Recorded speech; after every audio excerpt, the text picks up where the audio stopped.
What does that mean? The Joe Rogan Experience. There's a lot going on that's evil. Mm-hmm. There's good and there's evil and it's real. There's this weird battle going on with human beings. And I think that battle almost has to take place to motivate people to be better.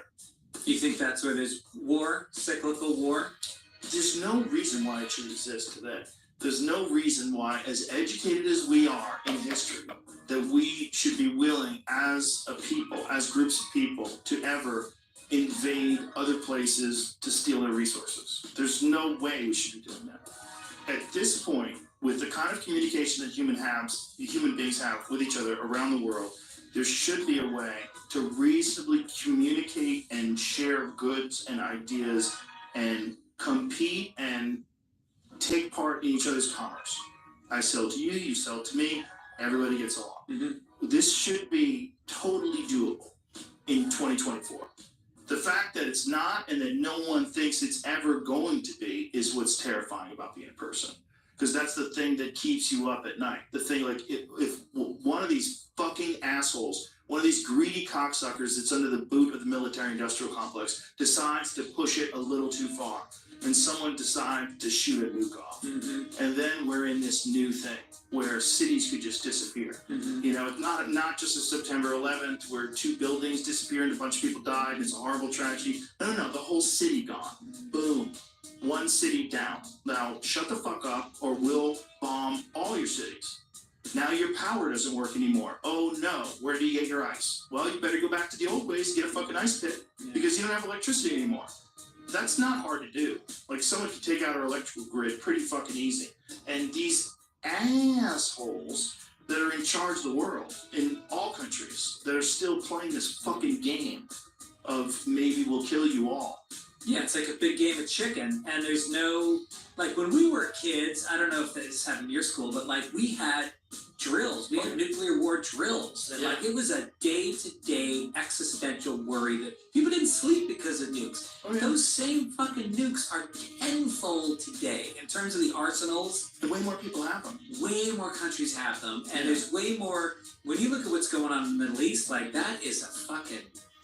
That is going to explode at some point, and it's going to happen fast because there's all these alliances where if one country does it, 8 others are going to do it the same day. Peter Thiel was talking about that. That is the ultimate dilemma when it comes to nuclear power, because nuclear power is more efficient than other power, and it's actually greener. It's probably safer for the environment, especially with the kind of nuclear reactors capable of building and designing today.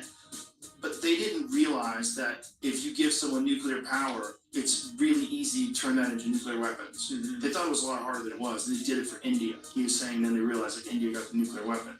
And it's like, okay, so now we can't just give everybody nuclear power. No, just fucking everybody has nuclear weapons. And what if it's some fucking warlord who's on amphetamines in the middle of the Congo and he decides he's going to nuke his neighbor? Yeah. You know, people... They drop the bomb and you get vaporized by Madras sauce. People can get crazy. Yeah, especially if they have a lot of money. You know, they're selling drugs, they're kidnapping people, whatever they're doing. They got a lot of money, and now they have a nuclear weapon. North Korea, man. Once North Korea has it, it's a fucking... They have it. Do they? Yes, North Korea has nukes. No shit. Yes. Yeah, they don't have the long-range delivery systems. They say they do now. Yeah. Who knows? But there was a famous nuclear bomb that went off that they kind of denied in North Korea a while back. What was that? They think it might have been an accident. It's hard to tell, you know, because North Korea is pretty tight with their propaganda. But I remember that there was some nuclear detonation was detected in the mountains, and they were trying to figure out if it was on purpose or if it was an underground thing, because they do underground nukes too, which is crazy. Yeah. Just may trigger an earthquake, but let's find out. Yeah. Let's just detonate a nuke a mile under the surface of the earth. Fucking psychopath. Well, we did it in Oklahoma, and I guess it was like maybe the 50s or 60s, and they didn't tell people to leave the neighboring towns, and there's all these people. The cancer rates were through the roof.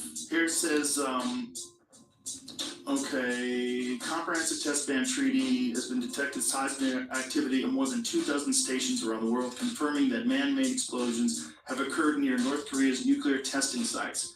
For example, in 2016, the CTBTO detected a 4.85 magnitude seismic event, which North Korea claimed was a hydrogen bomb test. In 2013, the CTBTO detected a 4.9 magnitude seismic event, which is about twice as large as the 2006 test. So they just keep making them more powerful. Well, what magnitude was like Hiroshima? Oh, look at this one. In 2024, South Korea's weather agency estimated that a nuclear weapon blast yield was between 50 and 60 kilotons based on a magnitude 5.6 detection. The South Korea's government initial estimate was 100 kilotons, and the NORSAR Seismology Center estimate was 120 kilotons. It's so crazy that a crazy person, just some fucking maniac dictator has that. Mm-hmm. Like you could take, oh, you fuck my cousin? Guess what? It's Yeah. like, I'm gonna nuke your town. Or they want a legacy. Hiroshima was only about 15 kilotons. So 4 times the Nagasaki was size. 25. Holy shit. Isn't it funny that Hiroshima gets all the credit? Meanwhile, they got the bitch ass bomb. That's right. One was an atomic and one was a hydrogen, right? I don't know. Is that the truth? I think so. The little boy. Is that the big one? Is that the one that was on Hiroshima? So Little Boy was Hiroshima and Fat Man was Nagasaki. Wow. Imagine you get your instructions. You're a fighter pilot, and that's what they tell you. Yeah. That's what you're gonna do today? Right. What are we doing? You're gonna be the guy. What do you mean? You're gonna be the guy that drops the bomb. Yeah. What bomb? We have a nuclear bomb. Yeah. What is that? Like, what does this thing do? Well, you're gonna drop it, and then you gotta get the fuck out of there. Because the And don't look explosion- back because it'll Yeah. rip your eyeballs out. Explosion. That might be my tea mug that you just grabbed. Oh, is it? I think I'm so. sorry. I just poured coffee in it. I'm sorry. Yeah. Now I'm done I with thought it. it was I'm my on to coffee now. There's too many mugs. I got confused. I was not Too seeing many my mug mugs. because the microphone was like perfectly shielding. I was like, Yeah. what's going on? There's a great series on Netflix right now about the Cold War. It's like three episodes, but it goes through, just the espionage that went behind it all, and how the nuclear codes got to Russia, because it was the couple, the Romanov. Rosenbergs, Yeah. and there was a few people that basically got the information to Russia, and then once that happened, like everything fucking changed. Like after World War II, basically in World War II, we bombed Japan not because they weren't going to surrender. There was this is what this documentary talks about, that there was an end in sight, that they were crawling, they were on their knees, but Russia had sent forces into Japan as our allies to help finish the war. We didn't want them getting any of the credit, so we bombed while Japan was en route. While Russia was en route, we bombed Japan. Whoa. So once we did that, Russia was like, "Oh, it's on. Fuck them. We need," and they basically just they realigned their whole military, their whole budget. Everything was about getting nukes after that happened. Those bombs didn't need to be dropped. That's great. Yeah. How complicated is that too?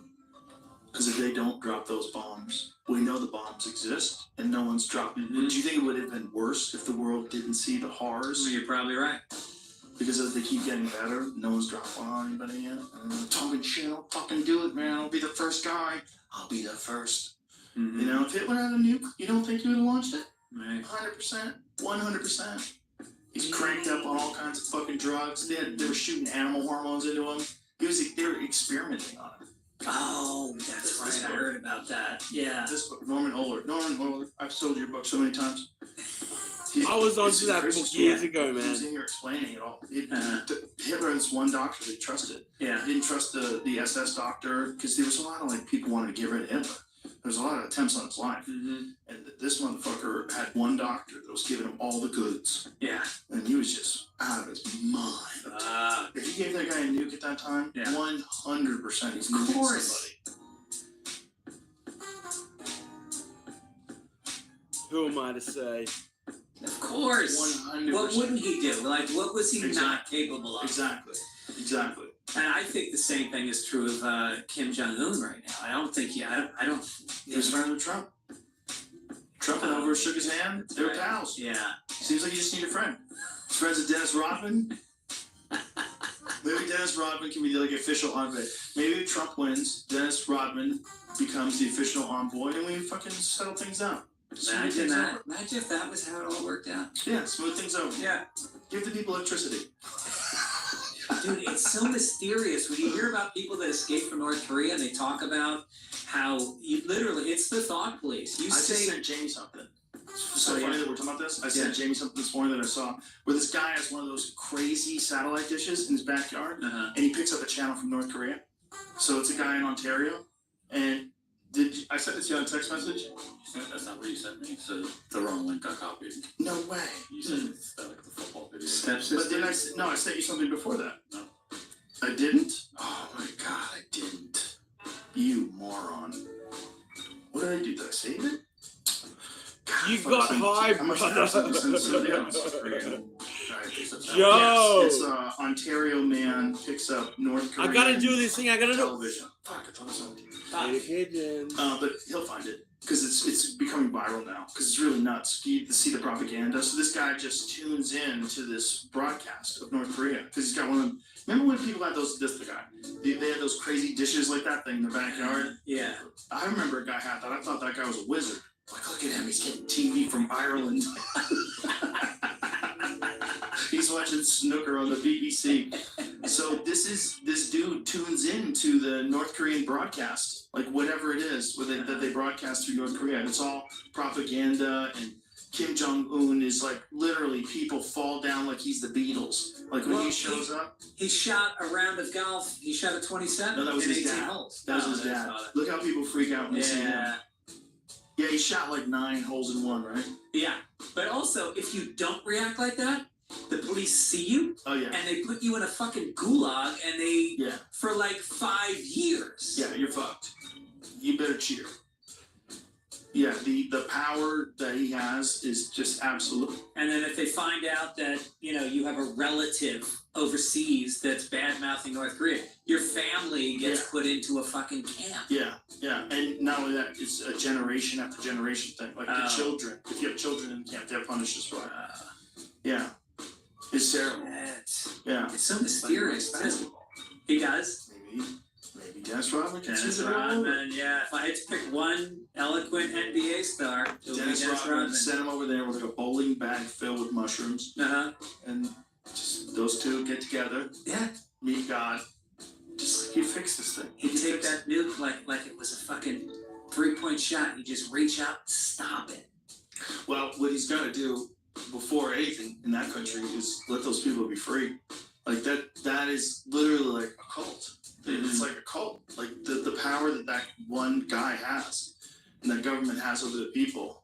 Have you ever seen Yeonmi Park talk about her experiences in North Korea? No. She Was she on here? Yes. Oh yeah, I did She see escaped that. North Korea when she was 13. Yeah, that was crazy. It's crazy. Yeah. It's crazy. Dude, it's going into China. Like China uses I don't want to say which supermarket chain because I don't want to malign somebody, but one of the major supermarket chains, they have meat processing plants where China brings in North Korean slaves.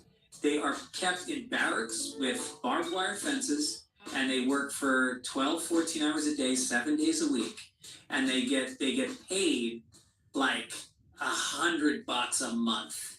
And then they come back to China. They come back to North Korea after like 4 or 5 years, and their families get this little fucking tidbit of money, but they don't have a choice because North Korea picks what they think are the best examples of what North Korea is because they want to look good to China, and they send those people over, and they're worked as slaves for years, and the American companies are buying food from these plants in China. Jesus Christ.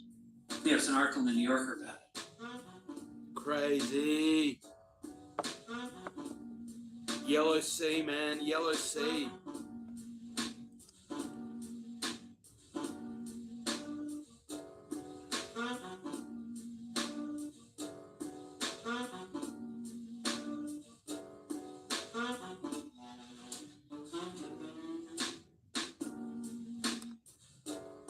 Okay. So let's see what this guy has to say. This is the greatest lie ever told. How elites and baby boomers collapsed America. I'll just go with Ryan. And the greatest lie ever told is the complete fabrication on the information of human nature. When 99% of human generations disagree with us, we should think about whether or not we're wrong. Gen Z has 90% less buying power at the same age that boomers had. You can correlate inflation with social collapse. If you were to look back at 2010 and you were to write up a story, what would a 15-year period of America's descent into a civil war look like? I could not tell you how it would be different from what we've seen. What are the historical parallels that you see that make you believe that we're going to have, as Americans, a civil war in the next 5 years? That's a good question to start on, and there are 4 historic conflicts that I think are proxies. And for those who aren't familiar with my work, I predict that the world is on the verge of 2 crises, a political and a demographic and psychological. So I look at, for the political crisis, the thing I look at is the English Civil War, the French Revolution, the fall of the Roman Republic, and the American Civil War. And the way my mind works is I have multiple Be right back. simulations in my head. And then from that, I figure out which of these simulations the new facts I see fits into. So I say this is a parallel to the fall of the Roman Republic, this is a parallel to the English Civil War, and through that, I like, one of my catchphrases, I'm betting against God. And what that, so the world is infinitely complex, it's infinitely big. To be able to predict facts accurately, and the future accurately, you have to predict all the variables because everything's connected. That's impossible. So my standard is, I'm just figuring stuff out. I'm going to be wrong, and I accept that. And so I operate under the assumption that I don't have complete knowledge, and so I try to look at the new events that hit me every year with eyes as unclouded as possible. And so I don't have any pretensions to getting the answer right all the time or even being correct. I'm just trying to figure stuff out. Once the mind is not enslaved to its own creations, it can be free, if you know what I mean. Wow. So you're willing to be wrong. Yeah. You're looking for these parallels in history, and I've heard you say that if you're not looking at history to know where we're going tomorrow, you're literally just making it up. Exactly. So you gave us the events, but now connect them for me. So those are the events that parallel us on a demographic level. What is happening at the demographic level? What happened back then? And how does that make you draw the conclusion that civil war is inevitable? A book that really, really changed my life was The Great Wave by David Hackett Fisher. And I read it at the start of 2020, and it shook my world. And so David Hackett Fisher is one of my favorite historians. His other books are brilliant as well, and it's a history of inflation for the last 1,000 years of Western history. And that sounds boring, but it's actually one of the most interesting and best written books I've ever read.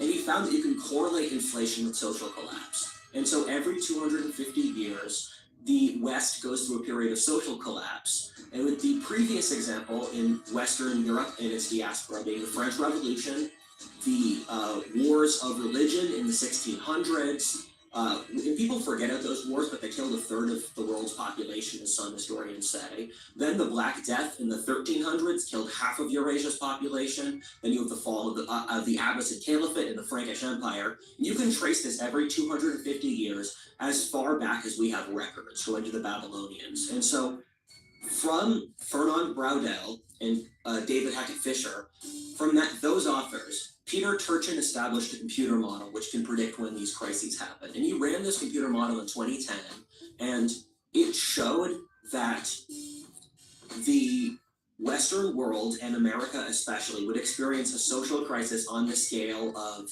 the 30 Years' War, the French Revolution, or the Black Death in the 2020s. And he, if you're interested, I can talk about more, but he has 3 different variables that are predictive for us, where he plugs these variables into over a dozen historic crises, and looking at them, he can predict these historic crises. Get your ass to Mars! Have wars the exact years they took place in. And then he's got about 20 other variables, which are also, they're not predictive, but they are variables that you see once these sorts of crises happen. And so all of the flares are going off right now. And the scary thing is that if you were to look back at 2010 and you were to write up a story, what would a 15-year period of America's descent into a civil war look like? I could not tell you how it would be different from what we've seen. All right, explain it to me like I'm 5. So we've got the demographic ties to the areas in history that you've mentioned. We've got the predictive model that has 3 variables that gives us the 250-year cycle. Yes. But if I were a 5th grader or 5-year-old, whatever the statement is, how would you break it down? That's a good way of phrasing it, because lots of people have knowledge closer, lots of very intelligent, educated people have levels of knowledge on this topic equal to a 5th grader. And for that, there's a lot of things like science or math where my knowledge is middle school too. But so the way I'm going to phrase this is in times of peace and in times of prosperity, the population grows. It's an obvious enough thing. People can afford to have kids, and so they do so. But the problem is that labor, or people working, and capital, or money for investment, they're in permanent cooperation and competition over history, much like men and women. And so once there are more people, the value of their work goes down. And from that, inequality skyrockets. So over periods of prosperity, as the value of the working man goes down, the ability for capital to buy things goes up. This has a series of endpoints where once inequality increases, competition for good jobs goes up because there are fewer good jobs. And then secondly, wages stagnate so that people can barely survive. And then, so that's the 3rd variable. So you have inequality, wage stagnation, and competition for elite jobs. And so these are the 3 variables that predict when societies have civil wars. And so this isn't all wars. The world's wars, for example, don't fit this pattern. The Punic Wars don't fit this pattern. But the wars I described before do. And so what happens once the amount of good jobs shrink, then people start to compete for them more feverishly. So if you lose your position, you're just screwed forever. And so then from that, the society splits into different factions. So for our society, it's the right versus the left. And for each of these historic parallels, they fit an underlying ethnic or class or regional interest. For us, the right and the left is college-educated cities versus non-college educated countrysides. And so you can add a bunch of other things that stack on top of that. You could do male versus female. You could do high agency versus low agency, or bureaucracy versus merchant class. And so what happens is that the right will push the interests of people without college degrees, and the left will push the interests of people with college degrees, and they fight each other over which of their social groups the society should support. And so previous examples of this are the Cavaliers and the Roundheads in 17th century England. That was the nobility versus the bourgeoisie and the merchants. In the Russian Civil War, it was the center of the empire, the industrial core, versus the fringes. And in the fall of the Roman Republic, it was populists versus the deep state. And so for each of these, it's these underlying interests. And when I was coming through, we were always told to fear populists. Interesting, isn't it? That split apart the population, and when things get desperate enough for normal people, the active people have the incentive to start a war. Okay, why is it that level of dysfunction is solved by a war? That's the part that I always find, I recognize it in history, but just seems crazy. Because so many people are going to die in war. I mean, war is like as horrible as it gets. People are rational in that they search for their own self-interest, but you can get horrifically irrational results from that. One of the things I read about World War I is it's a series of tiny rational steps that adds up to madness. Where World War I was the Germans thinking, we need to fight the Russians now, or the Russians will grow stronger than us. The British and the French thought we need to fight the Germans, or the Germans will go stronger than us. You add all of those rational calculations up, and it was a war that killed that rendition of European civilization. The calculation going on here is that there's over competition for labor, and the supply of labor has gone up, and I can explain why this happened. The supply of labor has gone up 40% faster than the actual demand for labor. So that pushes the supply of labor down. And so when I grew up, I'm going to go on a brief tangent which explains this point well. When I was growing up, I'd sometimes forget to feed the cats late because my parents had me feed the cats. And so when I'd forget to feed the cats late, the cats would fight each other and blame each other for a mistake that I made. And so what happens when the total environment gets harder is people kill each other for resources. And so what these factions are trying to do is, for the conservatives or the leftists, they're trying to control the government to, first of all, remove their competitors, and then secondly, use the government to push their self-interest. So if the left wins, they would have the government push various bureaucracies so the college educated would get more jobs. If the right wins, they would dismantle the entire managerial system, which would give jobs for their supporters. And the really unpleasant thing is that in these crises, you can view it in a very Malthusian way. And Malthus was a thinker who said that overpopulation happens and then population crashes. And we're not overpopulated in that people are starving, but there is an oversupply of labor. And then in these crises, for example, the Black Death, half of Eurasia's population died. The crisis of the 1600s, a third of the world's population died. And so it's this natural biological rhythm that you can see paralleled in the animal kingdom. And where I grew up in Pennsylvania, this happened to the deer. When the deer became overpopulated and they just started, there was deer plagues, there was mass deer famine. And so if it happens among the deer, why doesn't it happen among us? Okay, so all of that makes sense. The only thing is it all hinges on this idea that we have an increase in supply of labor that is more than we need right now.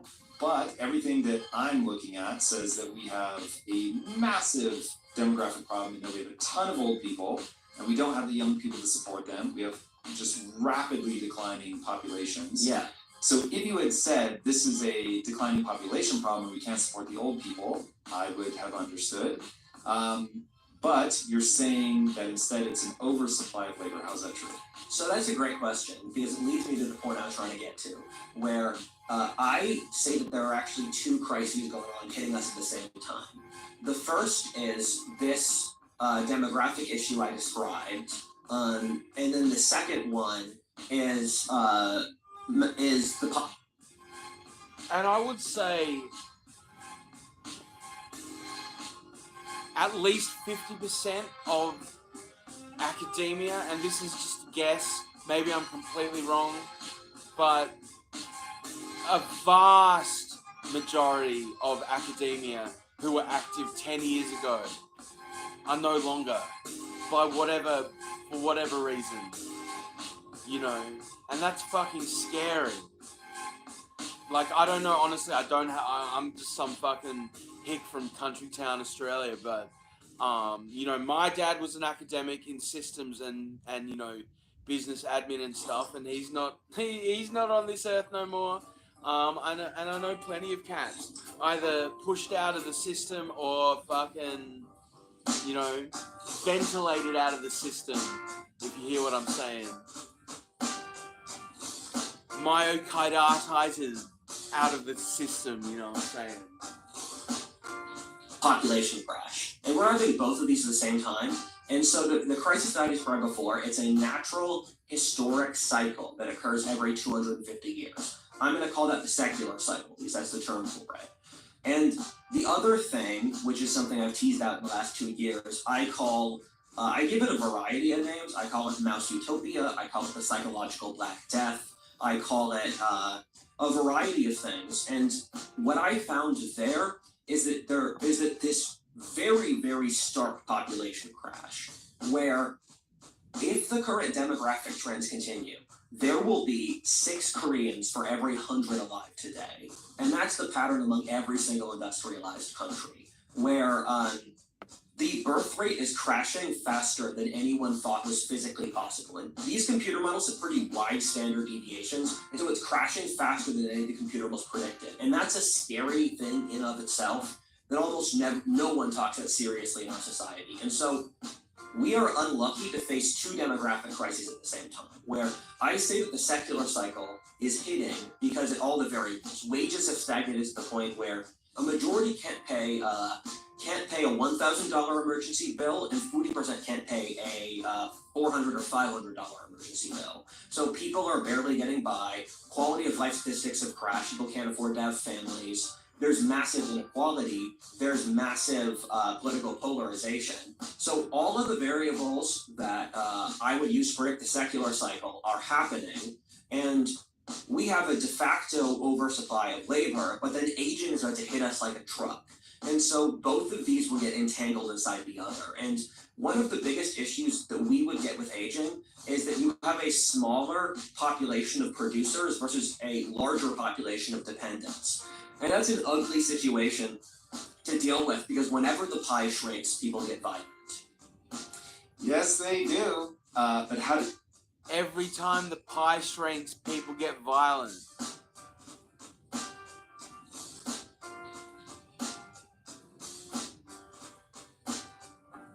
did we get an oversupply of labor while the population was crashing? So we have an incredibly bizarre demographic curve. It's like nothing we've seen before. So the world's population in 1940 was a little over 2 billion. We're past 8 billion now. So what we saw was the... What, 7 billion was maybe, what, 4 or 5 years ago? Crikey, fucking crikey. quadrupling of the world's population in less than a century. And so from that, our elite has done literally everything it can do to increase the supply of labor. And these are complex things that are both good and bad, but they all, on a statistical basis, increase labor. So America's population has more than doubled since World War II through natural population growth. The US has taken in something like 50 million immigrants. We've globalized our economy, so we're doing labor competition with Malaysia and Mexico and China. And automation is one of the really huge ones that people ignore. Automation's removed a lot of labor supply. Women's entry to the workforce is another. So all of these variables have increased the supply. I mean, the whole point of automation back in the day was to give everybody free reins to do whatever they liked. Everybody got a universal income. They're able to practice their golf and their, whatever. But that's not how it works out. That's not how it ever works out. It's like when you replace the slaves with robots, what comes of the slaves? Of labor. And Peter Turchin looked at the statistics on this, and so we are in this absolutely bizarre bulge that crashes. And so the demographics are remarkable, where the world... Do they just go back to being savages? Is that what happens when you replace the slaves with the robots? And what happens when you replace the robots with fucking whatever's next? You replace the robots with super slaves. What becomes of the robots then? Earth's population increased on an L curve. It's insane. And then it immediately crashed. And so we are dealing with things that historically should probably happen over the course of 500 years in like a 150-year time frame. And that's due to the social effects of the Industrial Revolution, where you have rapid population increase, but then for complex reasons, urban societies can't replicate their population. So you have these rural populations form into cities with health and infinite food and all that stuff, but then those cities can't replicate. And so if you want to look at England, for example, England in the pre-industrial world had a population of like 10 million people. Now it's up at like 60 million, and then in 50 years, it's going to crash precipitously. And so things are happening so fast that you can have we have an oversupply of labor now, but then it's going to start crashing very quickly. And so there are a lot of other weird variables, like AI is kicking in, a lot of automation is getting worse. And so we're getting slammed by a change of a massive, and so I don't think in 20 years there's going to be an oversupply of labor, but as of now, just looking at the wages, it's true. Okay. We are setting a very complex table. Yeah. So just to plant some flags for the audience here really fast, because I obviously coming into this have done a fair amount of research. Okay, so what you have is the incredible population swell you were talking about that brings in way too much labor, but on top of the population swell, we also introduce women to the labor force, which already just doubles, not quite doubles, but has a massive impact on that. We're going to go through the thing you just went by quickly, which is that cities have some natural inbuilt mechanism that sort of self-destructs their population growth. Which is the whole mouse utopia, psychological black death, which will be next on our list. But just for now, dear audience, know that the belief on the table is that as you bring people together in cities, it is a natural occurrence, a predictable occurrence, that the birth rate will begin to drop and they will create their own population. We also have something that we haven't put on the table yet, but I know is a big part of your thesis, which is as the left-leaning people take power, morality and religion, things that have kept us in check and kept the sexual tension between men and women, that goes away and is replaced with kindness. And kindness, oddly enough, has this wildly self-destructive quality. And so we'll be getting into that. Okay, so that's the sort of looming thing, so that a lot of people, certainly people my age, are like, what do you mean, bro? This is awesome. Younger people are like, how can that old asshole say that? Like, this is the worst thing ever. And so now what we have to walk through is why the discrepancy between my generation, I'm a Gen X, so why the discrepancy in perception between Gen X and Gen Z, and what does that tell us about what you call the psychological black death? Yes. For the audience, I'm a Zoomer, I'm 23. Most people overestimate my age, so I was going to throw that out.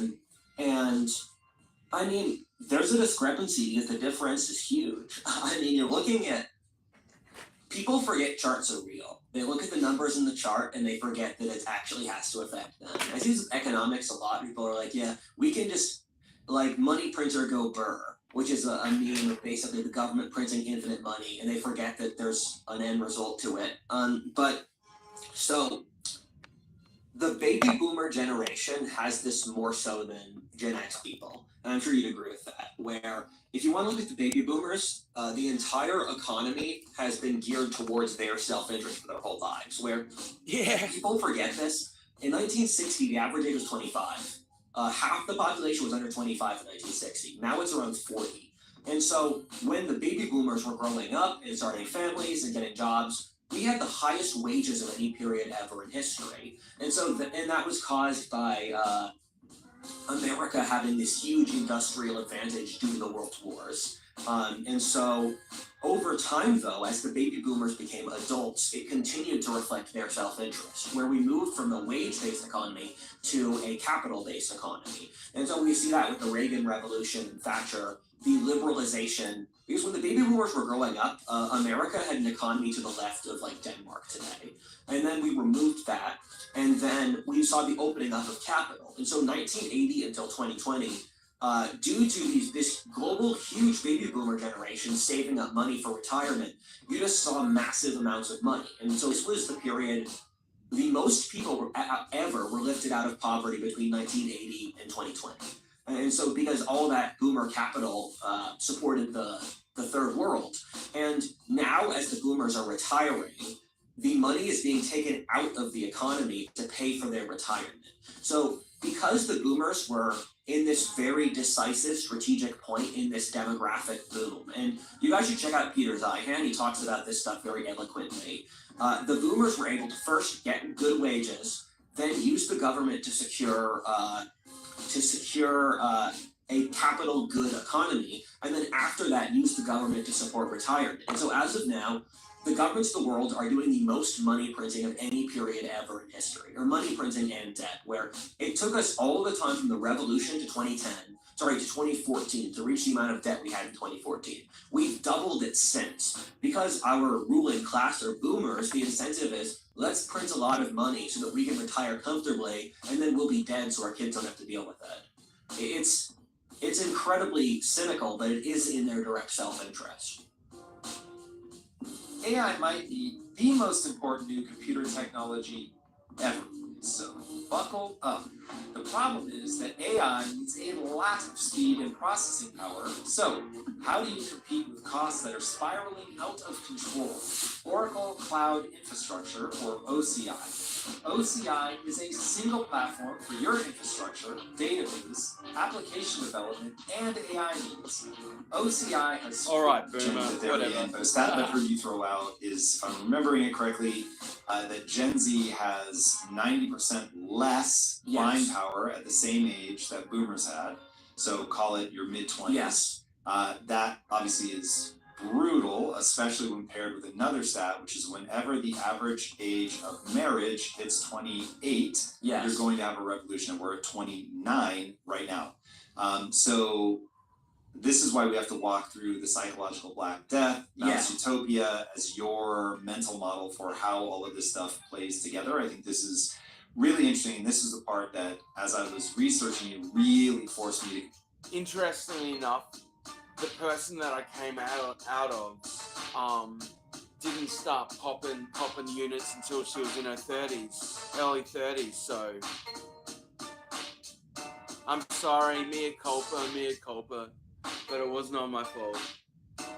Confront my own views of what, how the world works, basically, and this whole walkthrough certainly helps me understand the left in a new light. Yeah. It'll be very interesting to hear you walk through this. So what is the psychological Black Death, and how is it tied to the discrepancy between boomers and Gen Z?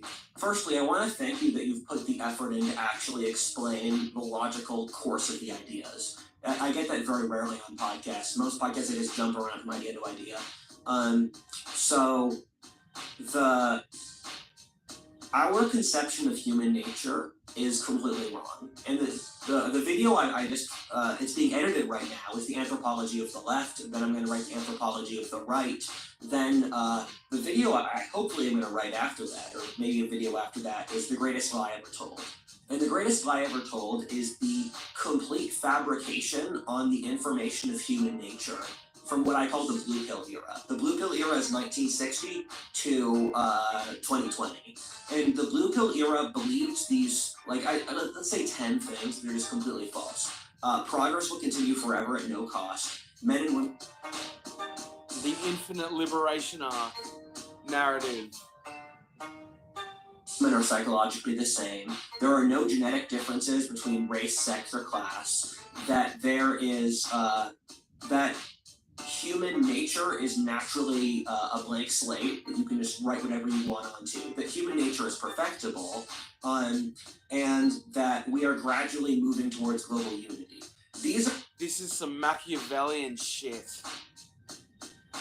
Machiavellian as fuck. The will to power, the will to perfection. There are things that, because society was ludicrously wealthy, we believed the things we wanted to hear because there was no pressure to believe the unpleasant truths. And so, I've invented an acronym called SAW, and SAW stands for Studies in Ancient Wisdom. And so there's this huge convergence of social science since the start of the 21st century with what every previous society in history believed. And when you're one of my friends has got a saying, if you're the only sane man in a madhouse, you're the crazy one. And yeah, House of Fools. Yeah, fucking A. It's yeah, I've been right there, man. I've been on the fucking coalface of that.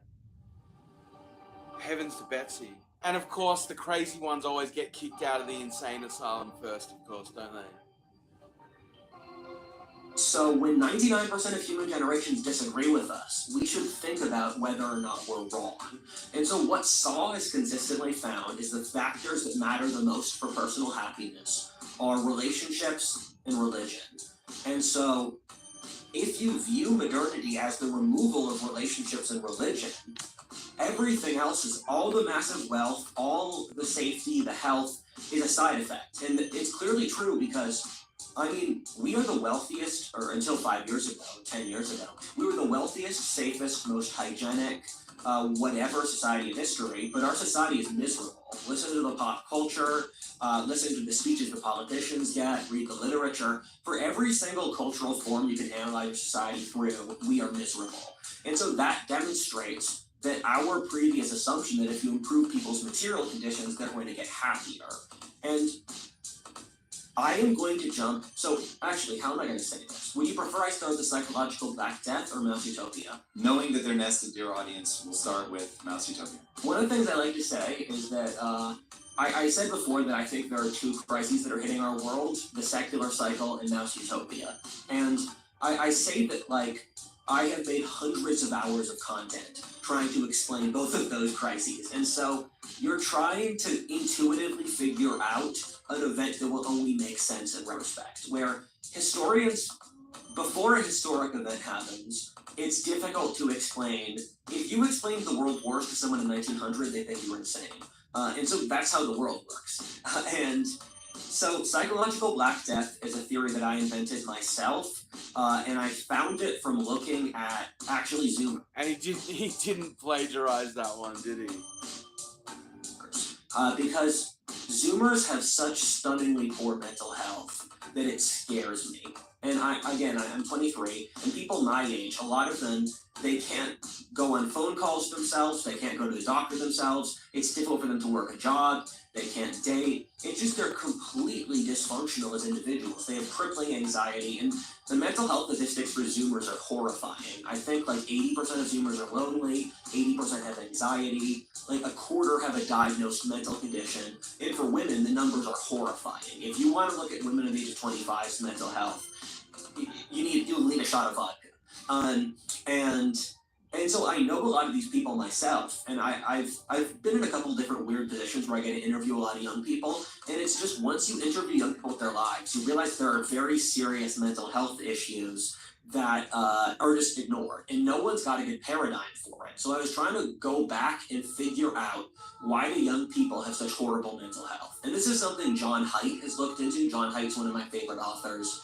I definitely recommend you guys read all his books. Writer. But one of the biggest issues our society has is that we think human nature is this like roadblocks that you build. You put a brick here, you teach the kid algebra, the kid remembers algebra, you put the kid into Chinese classes, the kid's gonna remember Chinese. And human nature and so we view human nature as a machine to cut up, and it's really a garden you cultivate over years. So for people who are children, you have to put them in a setting where they can play, where they can make friends, where they have a belief structure. And these kinds of structures, they create psychological stability so people can be creative and develop. And this is something we've completely forgotten. And so when I was growing up, for example, and my parents weren't like this, not out of any principles, they just didn't, where I knew lots of kids where their parents would walk them to school every single day. They'd walk them 4 blocks to school until they were 18, or they'd read their texts until they were 18, or control their spending money, or they were going to go to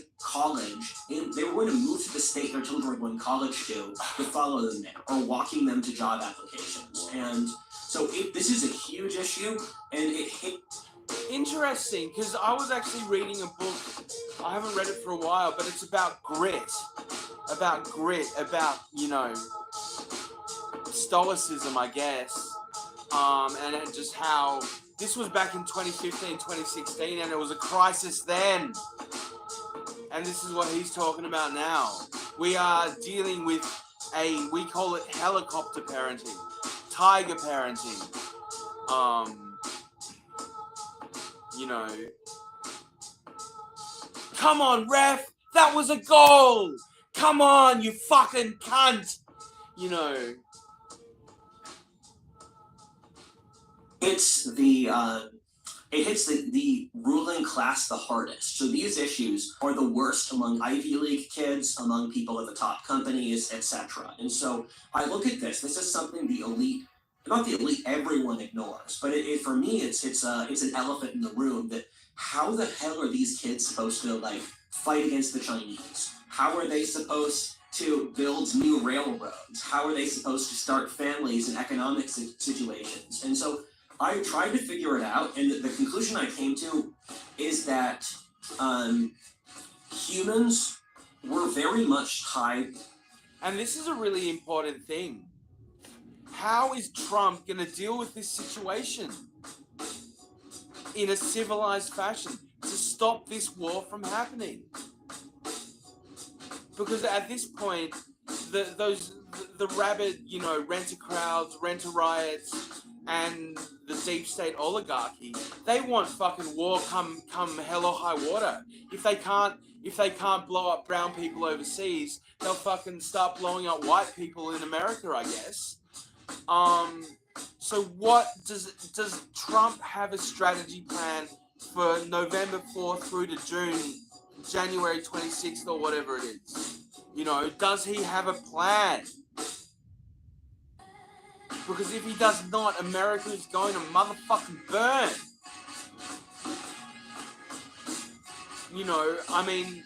For goodness sake, this administration needs to be forced into, administration, you know what I mean? Once the fucking cops, maybe once they stop feeding the cops, they've stopped feeding the kids, and now they're locking them down in with fucking Mpox.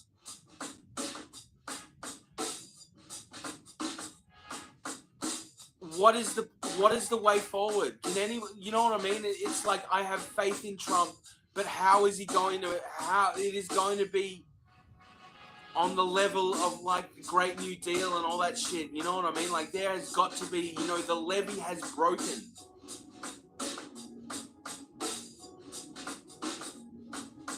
I don't know, look, all I can say is fucking get your ass to Mars. Get to the chopper. And so, for example, when I had a researcher, I paid him to figure out the underlying statistical drivers for populations that have reproducible birth rates. And so, you need to have two things to have a sustainable population. So, those are, you need to be a rural and a religious society. And this goes back to the ancient world. In the Middle Ages, cities couldn't reproduce. In the Roman world, cities couldn't reproduce. And so, for all of history, keep in mind, pre-industrial world, 90% of humans live in small, intact social communities where everyone knows each other, where there's this shared sense of community, and the most industrial societies are the inverse, they're 90% urban. And so we as humans never evolved for urban societies. And so what happens once you hit the urban society and you pass, Dunbar's number is 130 people. It's the number at which you can, at which you know everyone in your village. And so there's a unit military that's 130 people, Roman centurion. I'm sorry to hear that, company, dude. The average. I'm really sorry to hear that, Stella. That's horrible. That's fucking horrible. I mean, look, I have to deal with it all the time because I can't change my legal name, but at the moment, but no, dead naming, especially when it's, only when it's legitimate. But yeah, look, I don't know, dude. I don't know how the fuck they got your name like that. That's absolutely horrible. How could anyone know you otherwise than as Stella the puppy sister? Come now, that's ridiculous. I hate that for you. That's horrible. But they'll get theirs. Don't worry, Stella. Don't worry, Stella. It'll be fine. Just, you've got to believe in restorative, universal justice. Divine.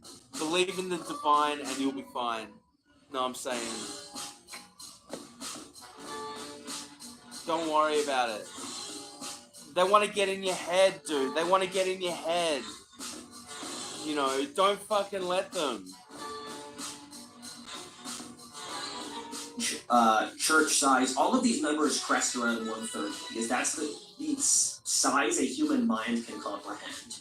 And once you get past that number, you can't hold people to social standards, and people get very lonely. And so there's not this, once you get past that number, it becomes impossible to enforce social standards.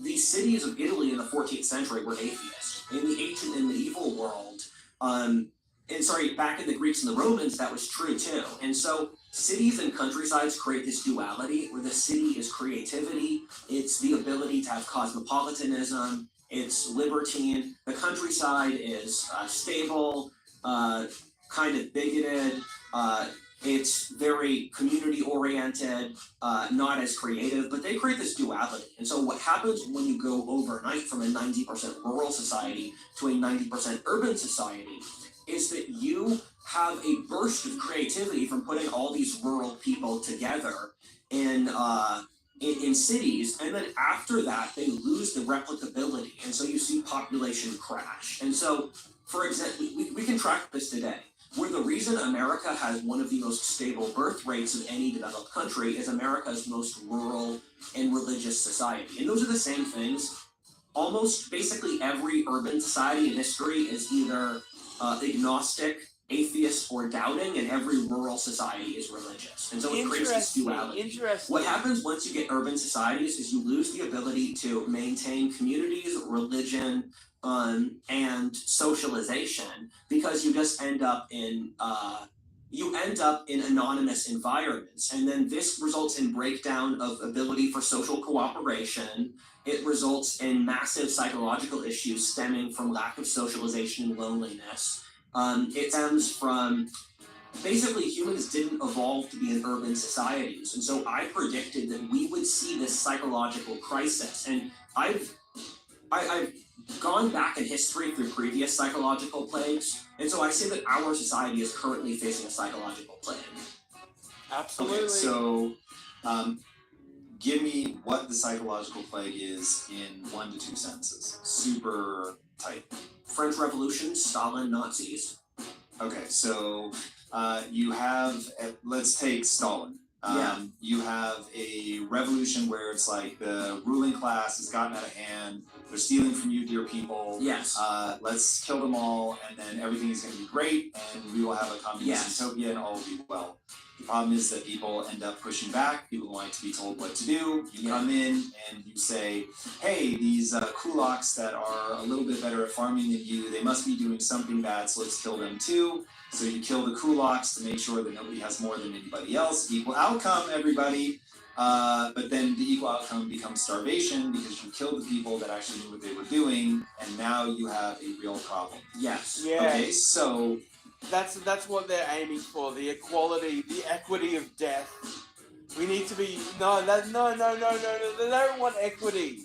They don't want equity in death. Of course not. It's equality of death. Fucking hypocrites. now what I want to get into, because I have drawn from you, in fact, let me lay out what I have taken from you, and you tell me where I go wrong.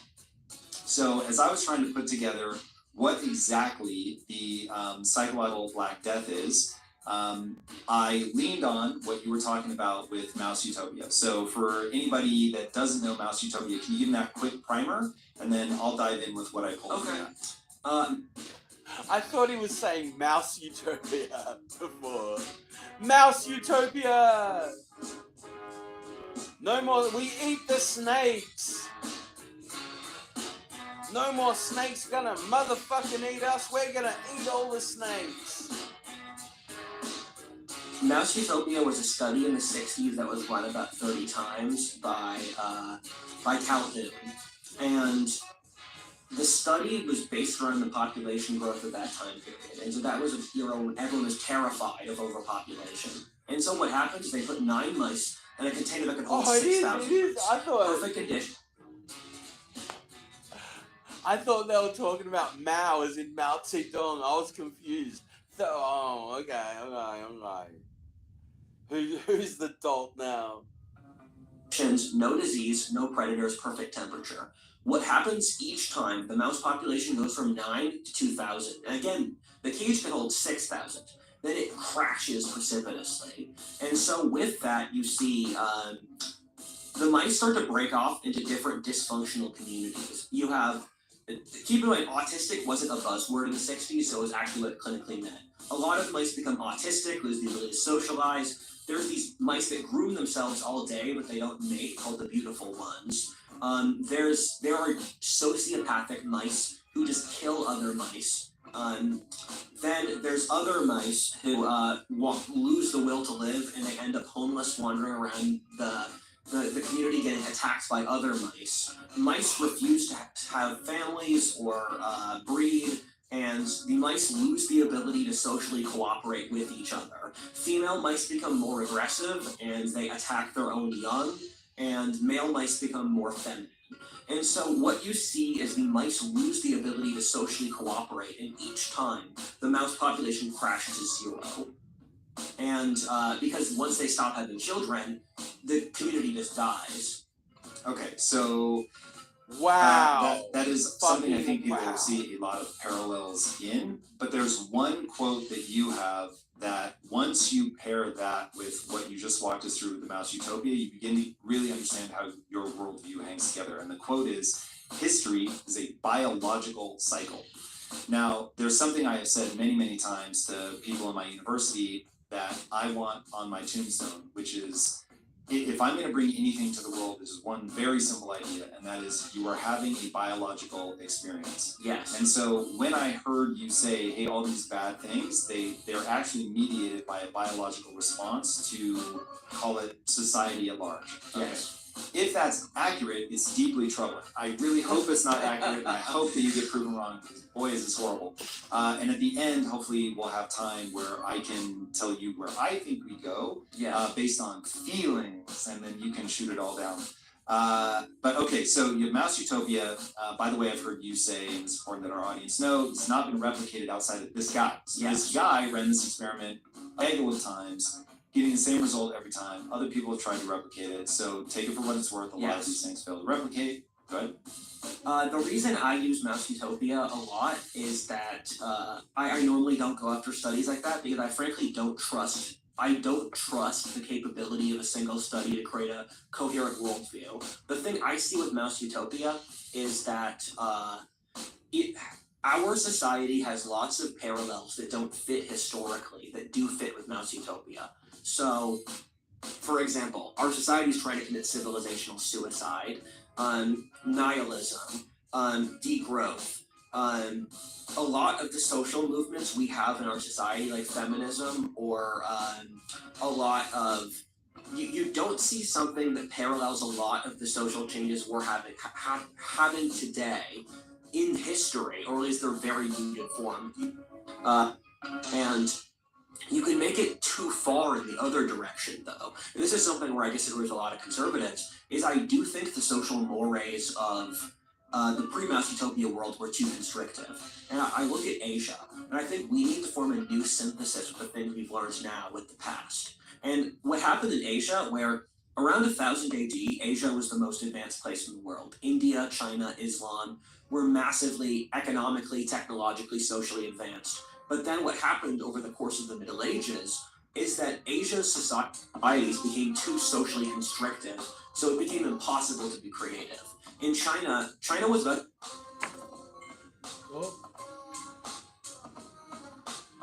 how all of this stuff plays together. I think this is really interesting, and this is the part that, as I was researching, it really forced me to confront my own views of how the world works, basically. And this whole walkthrough certainly helps me understand the left in a new light. Why did things disappear? They just go into a shadow realm. What is the psychological Black Death, and how is it tied to the discrepancy between boomers and Gen Z? Firstly, I want to thank you that you've put the effort in to actually explain the logical course of the ideas. I get that very rarely on podcasts. Most podcasts, I just jump around from idea to idea. The reason I use Mouse Utopia a lot is that I normally don't go after studies like that, because I frankly don't trust. Against the ecosystem as a whole, and that you don't ever want one organism to become too successful such that it ends up gobbling up everything and essentially killing itself. Yes, that's a great point. And we like to think there's always easy answers, but going back through history, there's like 10 things that could have caused the fall of Rome, and what you choose is basically a Rorschach test for what you care about. So you could say that climate change caused the fall of Rome, changes in military structure, demographics, degeneracy, and there's like 5 other things, and population decline too. And for Mouse Utopia, you can trace it on multiple levels of causation. And for example, if you want to see the Earth as a self-enclosed, basically, I don't want to say conscious, but it is self-adaptive. You want to say it like that, and there's a significant amount of evidence for that. What Mouse Utopia is the natural order basically shutting down one species from getting too powerful, as you said. And so it's comparable to the body, where if one, let's say, viral or cellular clump in your body is growing too fast, we call it a disease or a virus or a cancer. And then the body's white blood cells naturally crush it. And we have this, it comes from Descartes. We have this idea that the soul and the mind is buffered from the body. But the reality is the thoughts we think are reflections of our chemicals inside our body. And so we think what we say is objective. But That's the a good reality mindset. is that if the chemicals are changing in your body, and for people who have had physical illnesses, It's like I'm I'm pretty by sure the you guys blue have ocean. known this. If what's in your body changes, what's in your mind changes. And so with Mouse Utopia, the scary thing is we would rationalize Mouse Utopia so that every single thing in Mouse Utopia would make it appear to us as if we were making the correct choice. And crazy people don't know they're crazy. That's the problem. If you're stressed, That's the problem. You cannot teach. Well, once you teach insanity, you are fully educated in insanity, inculcated. Like, you know insanity so well, you don't even know that you know it. if you're crazy, you're probably not crazy. If you completely believe what you say all the time, even if it's ridiculous, then you might be. Yeah, distressing but true. Okay, so if that is accurate, and what we have is a biological cycle, sort of a biological kill switch, if you will, that makes it hard for us to grow beyond that, then you start looking at the things that are going on right now, and suddenly the parallels make sense that this is a biological response to the rapid growth, and that biological response is the thing that's creating the secondary crisis that's crashing. So you get crisis number one is the demographic financial crisis of labor ends up becoming too abundant because we're just growing so fast. Becomes too abundant, it triggers some sort of, well, the financial thing just triggers inequality, which, as you laid out earlier, is going to create a problem. But then also that rapid expansion trips this switch, and now you begin to get a population decline, which creates a secondary problem, which is you have way too many old people, not enough young people to take care of them. But I think maybe the biggest one, and this is where I want to lay out how I've interpreted your thesis of the psychological Black Death, and I want to see if you agree or if you think I'm crazy. All right, so you said, let's see if I can find the exact quote, that basically, I'll get the quote in a second, but basically the idea being that when you start moving towards this population explosion, it means you're doing well, you don't have these outside threats. When you don't have these outside threats, suddenly the breakdown of traditional norms that we would find in the rural areas, of rural and religious, those are the things you need for a stable birth rate. So that begins to break down because now women can come into the workforce. They don't necessarily have to have children. And you said, I don't think it was an exact quote, so I'll give you the paraphrase, which was, women need to have kids, they don't need to be pursuing their artistic dreams. So that's not what I said. That's what I said the general folk wisdom is for most societies. Say more. So that's not a reflection of societies tend to develop these concepts of social norms that you should follow for society to be stable. And so that's generally the collective wisdom over history. And the collective wisdom for most people over history, unless you're an aristocrat, is like you work and have kids. And so once you get a wealthier society, you move past what that folk wisdom is. And so like another thing I said in that podcast was the collective wisdom for most pre-industrial societies is that you have rigid sexual mores to build up tension between men and women to incentivize men to work, or you have social institutions that make people tough. For example, in Islam, they have a 1 month period they fast. What I think is going on there is that to force people to fast for a month builds up delayed gratification. And so what cultures do normally is that they build up these social standards which give them a competitive advantage versus other societies. And do you think that Wow, is part of okay. a biological loop, or is this, how does that come to be basically? Yes, I think it's spiral. And this is something my favorite author, Amaury de Réaucourt, says. That history, I call history a twisted mirror. I think of it like DNA, where it's our era of history and every era of history reflects things from the far past and the far future. And so for our era, I gave 4 different time periods that I pulled us from, and I see it as a parallel. There's little bits of a parallel. And so it appears as a loop as if you get these cycles, but the world clearly does change. 2,000 years ago, there was no nice. New world, there was no anti-malaria medicine, and so we do learn Good things one, as this Stella. continues. Good one. Everything we Be see around proud, us, sister. this Be happy. city of I Los mean, Angeles, don't be the size proud, of be Connecticut, happy. it was built up in the last cycle. So you see the patterns return. Every moment is both its own perfect indivisible second, but it's also infinitely connected to everything else at the same time. And so my attitude is I don't want a strict return to the pre-industrial social norms. We've done all this crazy modern stuff, so let's find a new integration of the old pre-industrial social norm with the current thing, because we've done so much learning through this process. All right, before we get to the how do we escape this, I really want people to understand your thesis on how we got here. Yes. So like you, I would not just take what I'm about to say and go, cool, this is what we need to go back to, but it is extremely informative, if true, about the way the human mind works. So Yes. you and I don't know each other, so I'll tell you the way that I approach the world.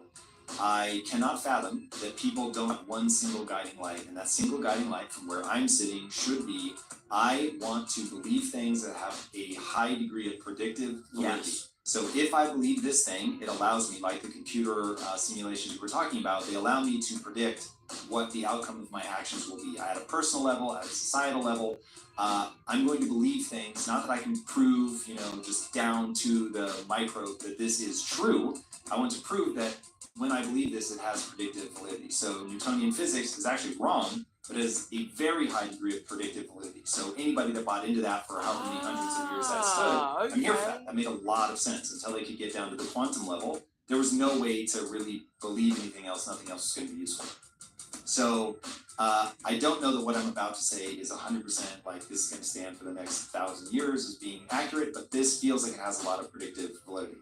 That you have to keep humans in check. That you need people to have sexual roles, that for humans to thrive, and by thriving I mean fulfillment, that you are going. And there has to be a criminality. There has to be a line. There has to be lines. When it's carte blanche, fucking do whatever you like, unless you're our political enemy, in which case gulag. You just end up feasting on the scraps until you're feasting on dust. Going to, from an evolutionary perspective, make sure that you don't get curtain slaughtered, which Yes. if you're not a student of history, you do not understand how often that happened, where literally Genghis Khan would roll into your city, and at the end of his visit, all of you would be dead, except for some of the women, and your city would just be gone. Pyramids of skulls. Yeah, literally, just the level of devastation people just cannot comprehend. No. Yeah. So there I haven't was, even- on an evolutionary timescale, I haven't even delved into Genghis Khan. Like, I want to still be able to have sleep and dreams and shit, eh? But Kamala, fucking Curry Kamala, fucking Curry Queen, cum dumpster Kamala, probably loves, you know, Genghis Khan. He's probably trans, right? You know what I mean? He's probably black, right? You know, what a hero, what a military, what a great Midwestern hero Genghis Khan really can be. The only good thing about Genghis Khan is that fucking Al Bong Leong played him in Bill and Ted's Greatest Excellent Adventures. That's the best thing about fucking Genghis Khan. Khan.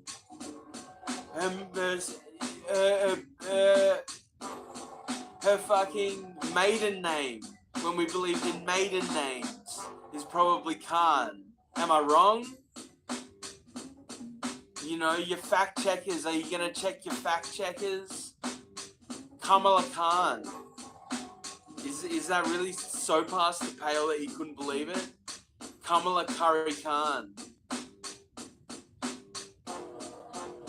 really mattered that you were having enough children, that you could replace your population, that you could be strong, that you couldn't just be outbred and conquered. That very simple fact sits at the bottom of what researching your work hit me with. Okay, so if that's true, again, we're tying this to Mouse Utopia. I know that I need a replacement rate, otherwise I get population collapse. Yes. I know waiting for me on the other side, if I grow too rapidly, too fast, I'm gonna hit some sort of trigger point that causes this to collapse. Now, I don't think there's actually a biological kill switch designed to make sure that we don't overpopulate. What I think we're running up against is you stop being rural and you stop being religious. Yes. Now, the reason I think that those things are stabilizing forces is when people have maximum freedom, they will not choose to do things that are in the long-term best interest. So for instance, I don't have kids. Why don't I have kids? Because one, I wasn't thinking through any of these problems, and I looked at my life and I really wanted kids, but I wanted to not have kids a little bit more than I wanted to have kids. And so not thinking there's any tie to like, oh, this will be a problem. I'm just like, yeah, word, this is the choice I'm gonna make in my life. I know that I have to find meaning and purpose. I will find that in other ways. Okay, we'll set that aside. But now a lot of people start making that choice. And all of a sudden, my wife, who people want to be mothers and have kids, just isn't making that choice. You get a lot of people not making that choice. And the unfortunate long-term consequence of that is that you have a declining population. Now, we'll need to get into immigration at some point, but that will complicate things too much right now, so I'm just going to set that aside. So you get a lot of people that are making different choices, that when we are freed from the shackles of a guy really wants sex, woman leverages sex to get access to protection and resources. And so you have this forever dynamic between men and women, of women going, I'm a sexual gatekeeper, go be cool, go be awesome, go be a great hunter, be a good provider, take care of your kids, do all that, and I'm gonna sleep with you. And for the guys, from an evolutionary perspective, it's like, word, that's a good trait. I'm gonna go become hardcore so that I can have sex with you. I assure you, that is a huge part of why I became the person I became, because my wife was like, I mean, she never said this, but it was effectively, don't you want me to be impressed by you? And the things you're doing right now do not impress me. And so I went hard in the paint to impress my wife. And so I realized, wow, she actually made me a better person. Now, I always say she made me a better person in the ways that only a wife can. And by that, I largely mean that she would reward me with enthusiasm and sex and all of those wonderful things when I was acting in a way that subconsciously she could see will lead us to being successful. She wasn't thinking of it like that. It was just, hey, when you're powerful, I find it so sexy. When you're leading, oh, that's so cool, right? All those things. So now you start getting a breakdown of that. So you get women coming into the workforce. You get men now having to compete with more people. You get this massive increase in labor. Wages are starting to go down. inequality is going up. The sexual gatekeeping, women realize, well, hey, wait a second, I don't need to sleep with a guy. I can get my own stuff. I can make my own money. I can protect myself. The guy starts going, well, wait a second, you want me to die in a war for what reason? Like, I don't get to have sex with anybody. Like, this is not interesting. I think people fail to understand at a biological level how driven by sex men are. And of course, it's complicated. It's the love of a woman, it's the having a partner, it's children, all of it. So I'll round it to sex, but it is obviously that very complicated nest of ideas. All right, once that begins to break down, now you get the whole weak men phenomena. Women are going their own way, men are going their own way, and you are now ripe for either just population collapse, being overtaken through demographics by a different culture that doesn't have this problem, or just straight up being conquered. And that is the loop that we see over and over and over that I think your Mouse Utopia and Psychological Black Death so eloquently outline. Thank you. I think you got that. You nailed it down. And I really want to hammer home on the point that you touched on, that the most important thing socially is balance and having accountability enforced. And it's why America became the most successful country in history, because America both has checks and balances inside its government system, but also in its social structure. America has a very diversified elite between different parts of the country, between different social classes. Watch my American Civilization video if you want to know more. Once people are not held in check, they subconsciously start to do crazy stuff. And you can make it too far in the other direction, though. And this is something where I disagree with a lot of conservatives. I do think the social mores of the pre-Mouse Utopia world were too constrictive. And I look at Asia, and I think we need to form a new synthesis with the things we've learned now with the past. And what happened in Asia, where around 1000 AD, Asia was the most advanced place in the world. India, China, Islam were massively economically, technologically, socially advanced. But then what happened over the course of the Middle Ages is that Asia's societies became too socially constrictive, so it became impossible to be creative. In China, China was about to have an industrial revolution in the 11th century, and then the government overregulated the iron factories out of existence. Islam had the steam engine, they had a lot of the rudiments of science, and then the Ummah and the church shut that down. And so you need to have this duality. And the reason the West was so successful as a civilization is that it combined this balance of competing different social groups, where in the West, the church, the monarchy, the church, the monarchy, the nobility, and the merchant classes all competed against each other, thus forcing them to act their best. So you have to combine enough social institutions to keep people on their toes, but not so many that you crush and oppress them under the weight of culture. Yeah, striking that balance is hard. So, given that religion has been so successful at this, what is it about religion that is the countervailing force that's been so effective? What could it Religion be? accomplishes like 10 different tasks that there's a whole neurology to this, but modernity can only really think in boxes, and religion accomplishes lots of things outside of boxes. So first of all, religion creates a goal through which to orient your self-development as a person or a society, where the religion tells you what you should and shouldn't do. Number two, religion establishes communities based off social trust, off shared values and moral prescriptions. Number three, religion establishes some, I guess this is still part of one, religion establishes some kind of social standards that you can't cross. And so religion mitigates the worst parts of tragedy of the commons behavior, where people are behaving in short-term self-interest that hurts the whole group. So Islam, Muslims, fucking jihadis, that ain't religion. That's not fucking religion.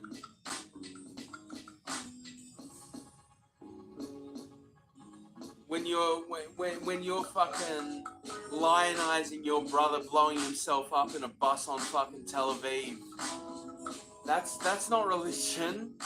When you're going Alhamdulillah, Allahu Akbar, when your son blew himself up and killed 17 children,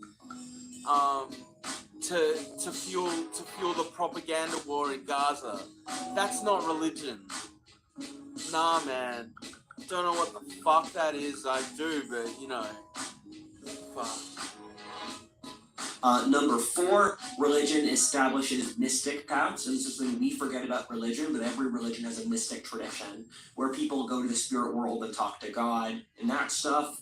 And religion does a variety of things between established psychological stability, where it wires people's brains. Religion wires people's brains towards positive.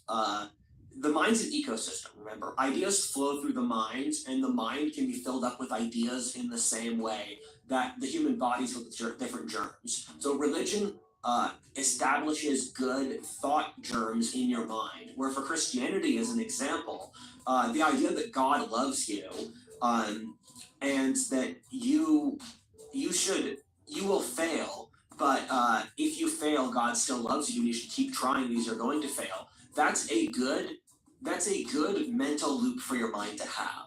And so religion is a combination of establishing good mental germs in your mind, allowing group coordination, and also establishing a general framework and psychological concepts for how the society should be orchestrated. All right, one thing that I am now beginning to ponder is what huge role the dynamic between the sexes plays. Women anchoring men to want to be better so that they are prepared to serve society, but really they're doing it to get laid. Yes. And then it made me ask the question, has Christianity and societies that are Christian in nature, have they been so successful because they get the most men laid? Let me think about that. So this is a video I've been meaning to make for like a year, and I've had the ability to write it, I just haven't gotten around to writing it. And one of my favorite books ever is Sex and Power and History by Amaury de Riencourt. It's a history of the rise and fall of civilizations from the perspective of the relation between men and women. And so the masculine and the feminine is a proxy for order versus chaos. How a society deals with the feminine is a proxy for how it deals with chaos. So, for example, around 1000 AD, Asia became incredibly restrictive to women, where all the Asian civilizations, Islam, India, China, women were completely shoved out of private life. They had to basically wear burqas, they were forced in the house. And so by giving women so little authority, these societies fossilized. They lost the ability to be creative. Because if you're shoving, it's an archetypal symbol, where if you want to shove the feminine and give it no power, you're going to over-prioritize order. For Western Europe, Western civilization, in the pre-industrial world, almost every Christian society treated women better than almost every non-Christian society. And so Western Europe had the best treatment of women for any pre-industrial society ever. And so what happened was the West had this ability to deal with chaos and creativity, where women were given enough social authority that they could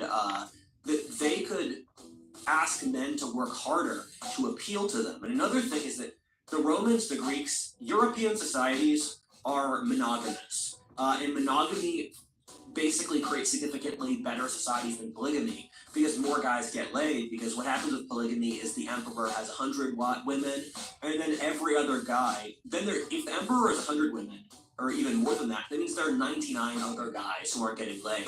So they don't have an incentive to cooperate in the system, so they could... That's interesting, because they're actually, these fucking muzzers calling themselves anti-natalists are using the one for the happiness of the 99 argument.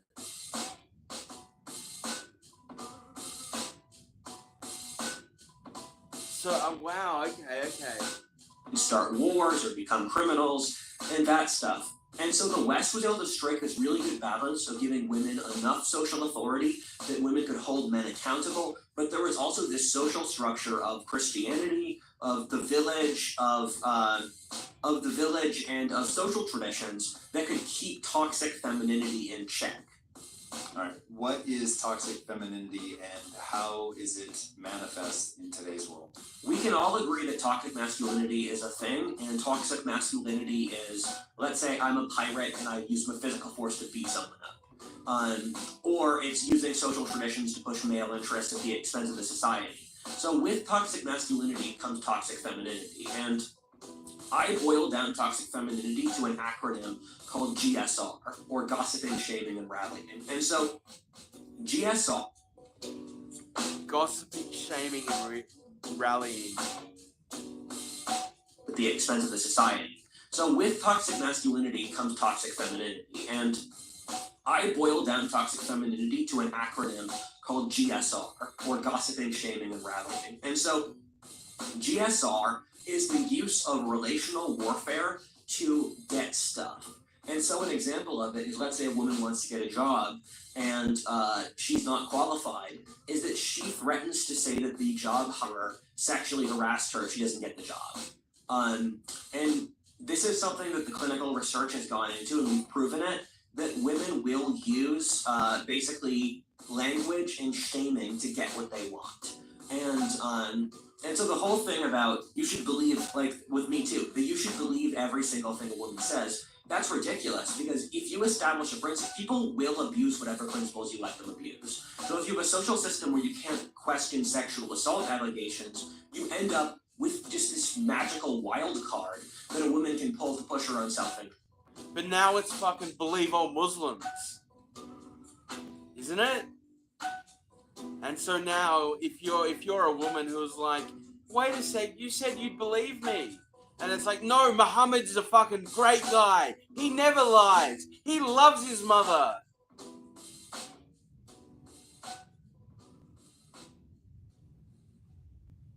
Fucking hell. Interests. Or so gossiping, shaming, and rallying, where the way it works is that you establish these kind of ideas that exist as proxies to push your self-interest. And so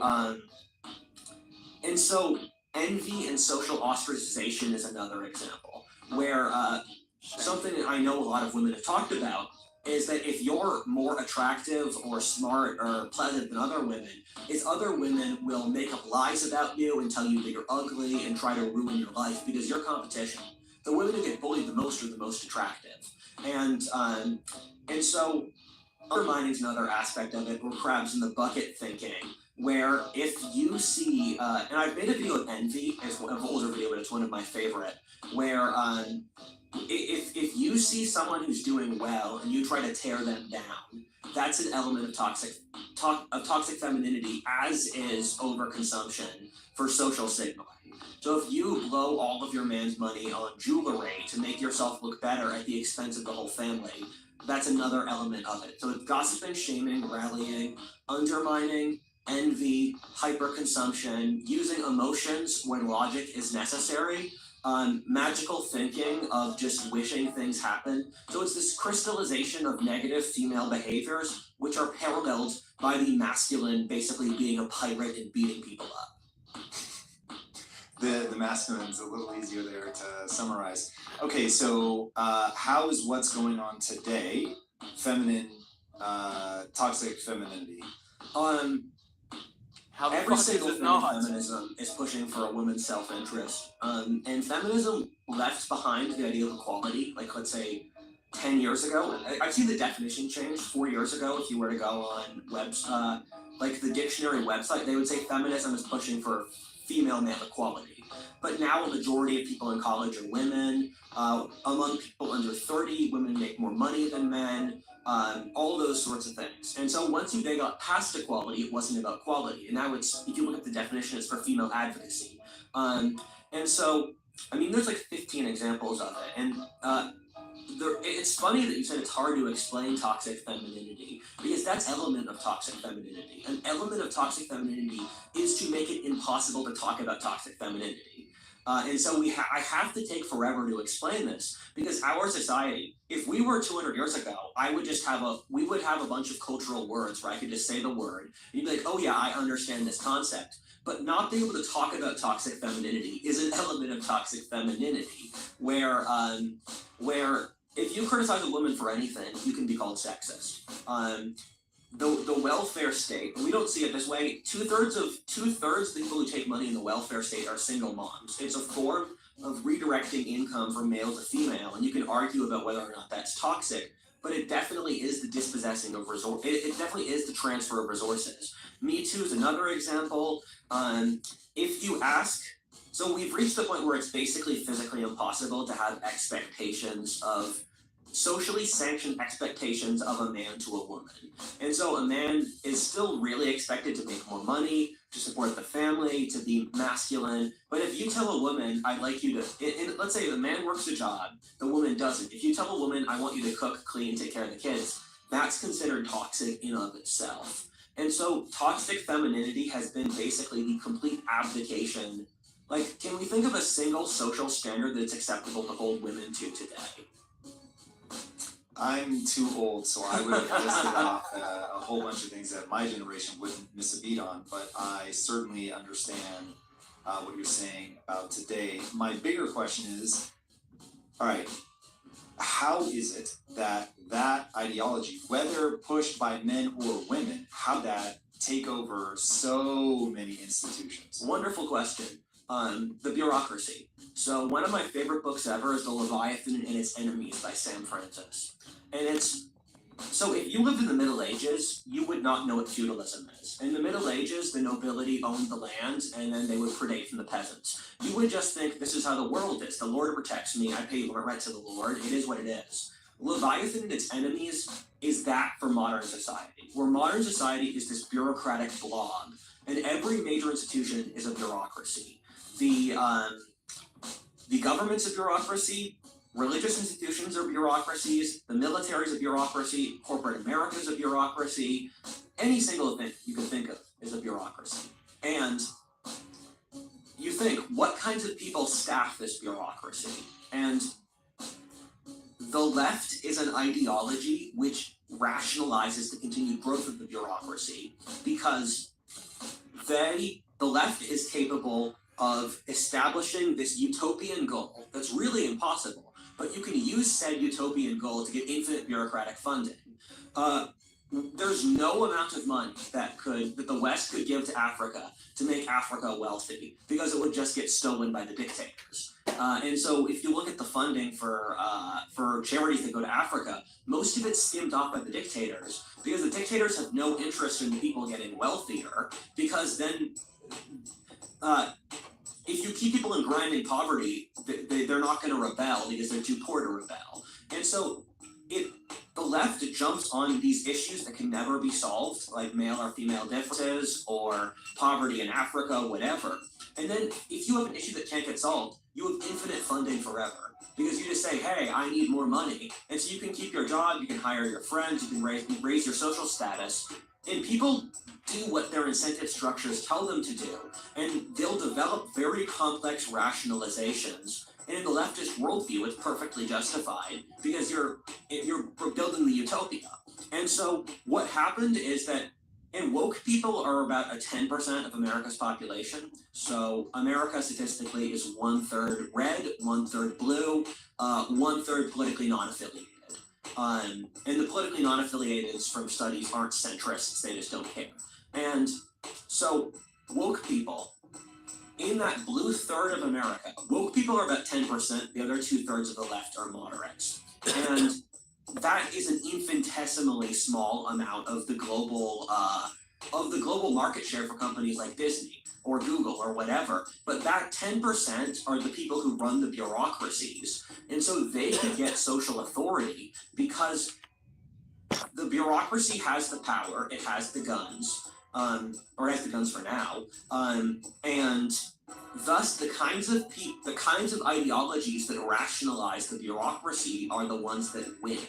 And the bureaucracy found that women make a very useful ally, because women are naturally weaker than men. And what the bureaucracy's deal is that we will give you everything a husband would have provided in the pre-industrial world, no strings attached. Because in the pre-industrial world, your husband and your family, they protected you, they provided you resources, they provided social insurance, in exchange for sex, basically. And so the bureaucracy told women, we can set you free, we can liberate you from the tyranny of custom and culture, and in exchange, you give us your loyalty. So the welfare state provides an insurance, the police provide protectors, and the military provide protectors, the bureaucratic governments provide work. And so the bureaucracy built this deal with basically single women. And I mean, like that whole conversion movement by fucking radical Islam to fucking turn all these sad, mentally ill young people into basically jihadi brides. And by the grace of the Lord, it didn't pull off. Who the fuck knows what happens to those girls? Bless their hearts. You know, and yes, it's like, trust in Islam, it will set you free and make you a sex slave and show you what rape really is like. You like your babies? You like your babies aborted? Well, we'll give you heaps of aborted babies. Don't like injections? Don't like invasive medical procedures? Well, here's a bag of coat hangers, bitches. Fucking do it yourself. So look at the Democrats, the statistics of the left, it is largely single women, where they would replace the role men had in exchange for unalloyed loyalty. And this deal was made about a century ago. And so, as this time has passed further and further on, the bureaucracy has had to entrench itself more so and more so in their base of support. So it's kind of spiraled off into greater and greater degrees of silliness over time. Okay, so is it that whenever the feminine mode of being gets power of the institutions, that's when we have this weak men make hard times moment where everything goes awry? Or have there been times in history where, no, this is not when the female way of being has control of the institutions? That does not necessarily mean that something is going to be bad. Have we seen moments in history where female matriarchies have just done well by the society?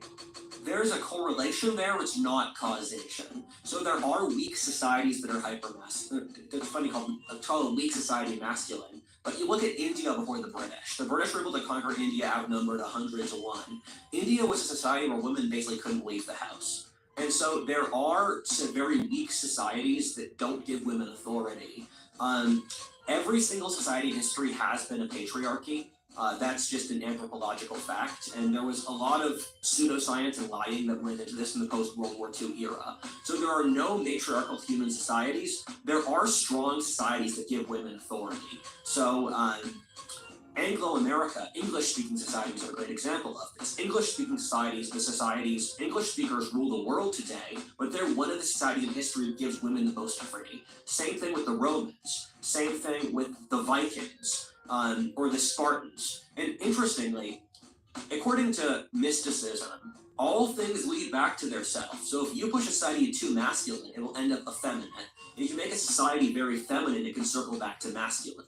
Because if you're in a society where women have a lot of authority, it's often hyper-masculine men, because the men have to be hyper-masculine to impress the women. Well, if you have a society... Yeah, man, I've seen that. I lived with that one time when I was in a share house. Remember share houses? Do any of you remember share houses? I lived with this fucking feminazi called Afra Perkins, I think.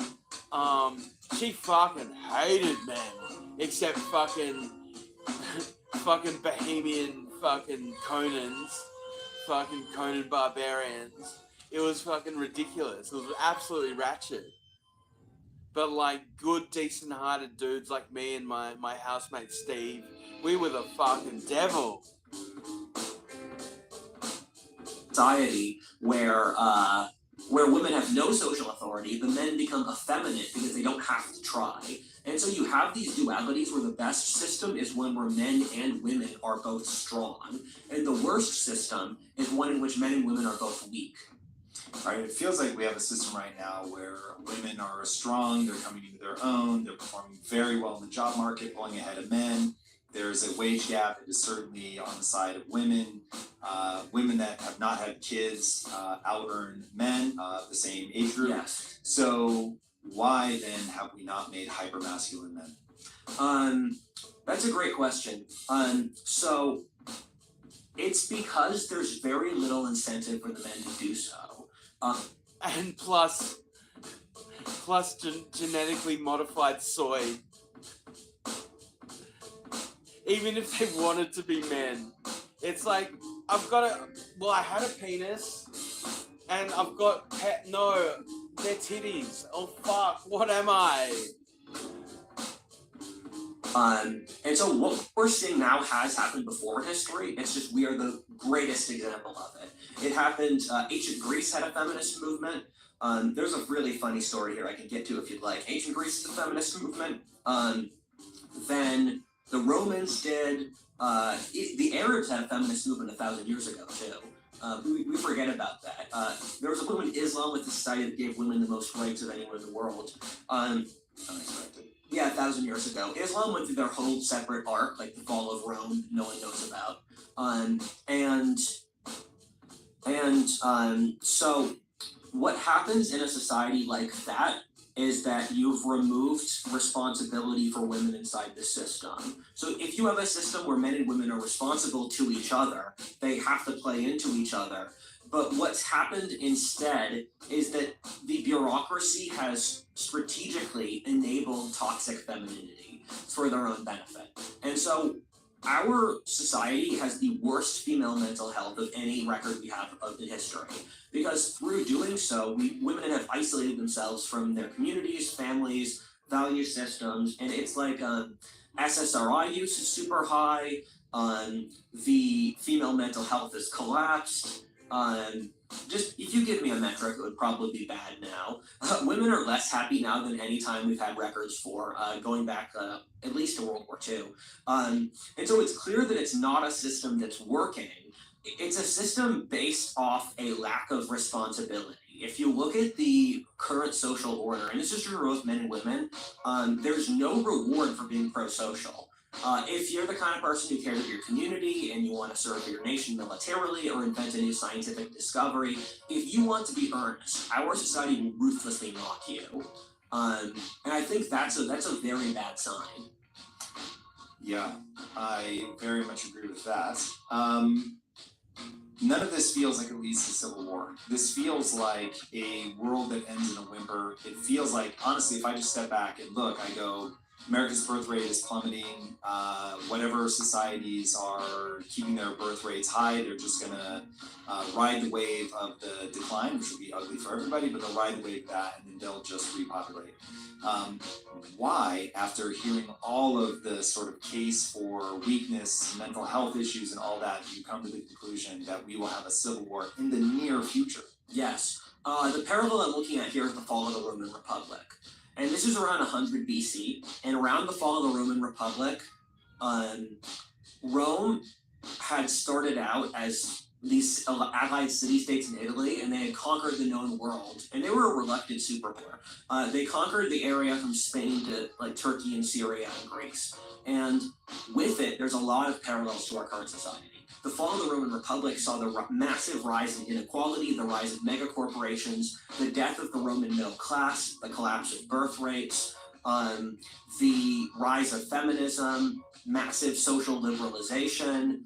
There was massive political polarization between the Optimates and the Populares parties. Populares. There was so Rome spiraled into a civil war. There were the rise of charismatic cults of strongmen like Elon or Donald Trump or Mark Zuckerberg or whatever. And so there's a tremendous amount of parallels. And what happened over time is that Rome had a series of civil wars which turned it from a republic to a empire run by an emperor. And something I should have thrown in there too is that Rome had a huge immigration at the time. A third of Italy's population were immigrants, mostly slaves. And so that killed the Roman middle class. And so the Roman civil wars were started by a populist politician basically running off the let's rebuild the Roman middle class agenda and make Rome great again. And so actually he got assassinated, which is how I could have predicted. I predicted Trump would get assassinated, or an attempted assassination 2 years in advance. And so I was looking off that parallel. Well, Christ. And We were waiting for we've been waiting for that fucking cockneck to have a shot for fucking, before my dad passed. We're like, when the fuck are these cunts gonna take him out? So why do people want that figure type dead? So the left thinks that they are on the moral arc of history. The left's basically religious worldview is that the moral arc of history demands they win. And so when they see something that... This is interesting, because this guy's name is, what is it? Rudyard Lynch. Famously, Rudyard Kipling was a Anglo-Indian writer. The Jungle Book, a lot of Scout mythology comes from Rudyard Kipling, and there you go. Interesting. Goes against the moral arc of history, their immediate thought is not that there's some underlying, like, demographic of place. And he's got very kind of New England vibes, I think. Systemic issue that's causing it is that bad man stopping progress. And so the left has projected all of the reasons they're not succeeding onto Trump as an individual without looking at... I've never heard a leftist... I'm from Pennsylvania. I've never heard a leftist talk about deindustrialization or stuff like that, or the financial issues that...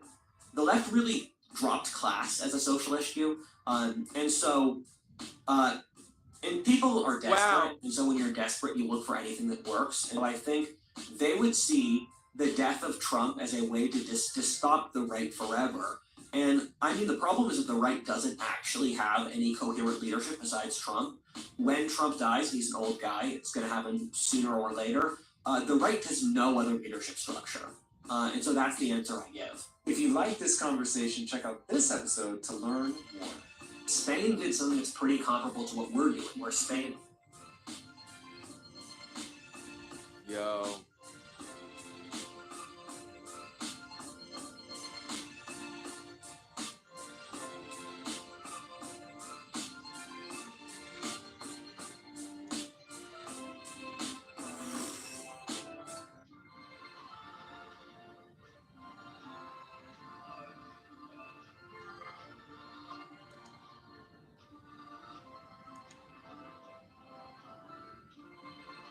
Okay, let's see some videos of this chap.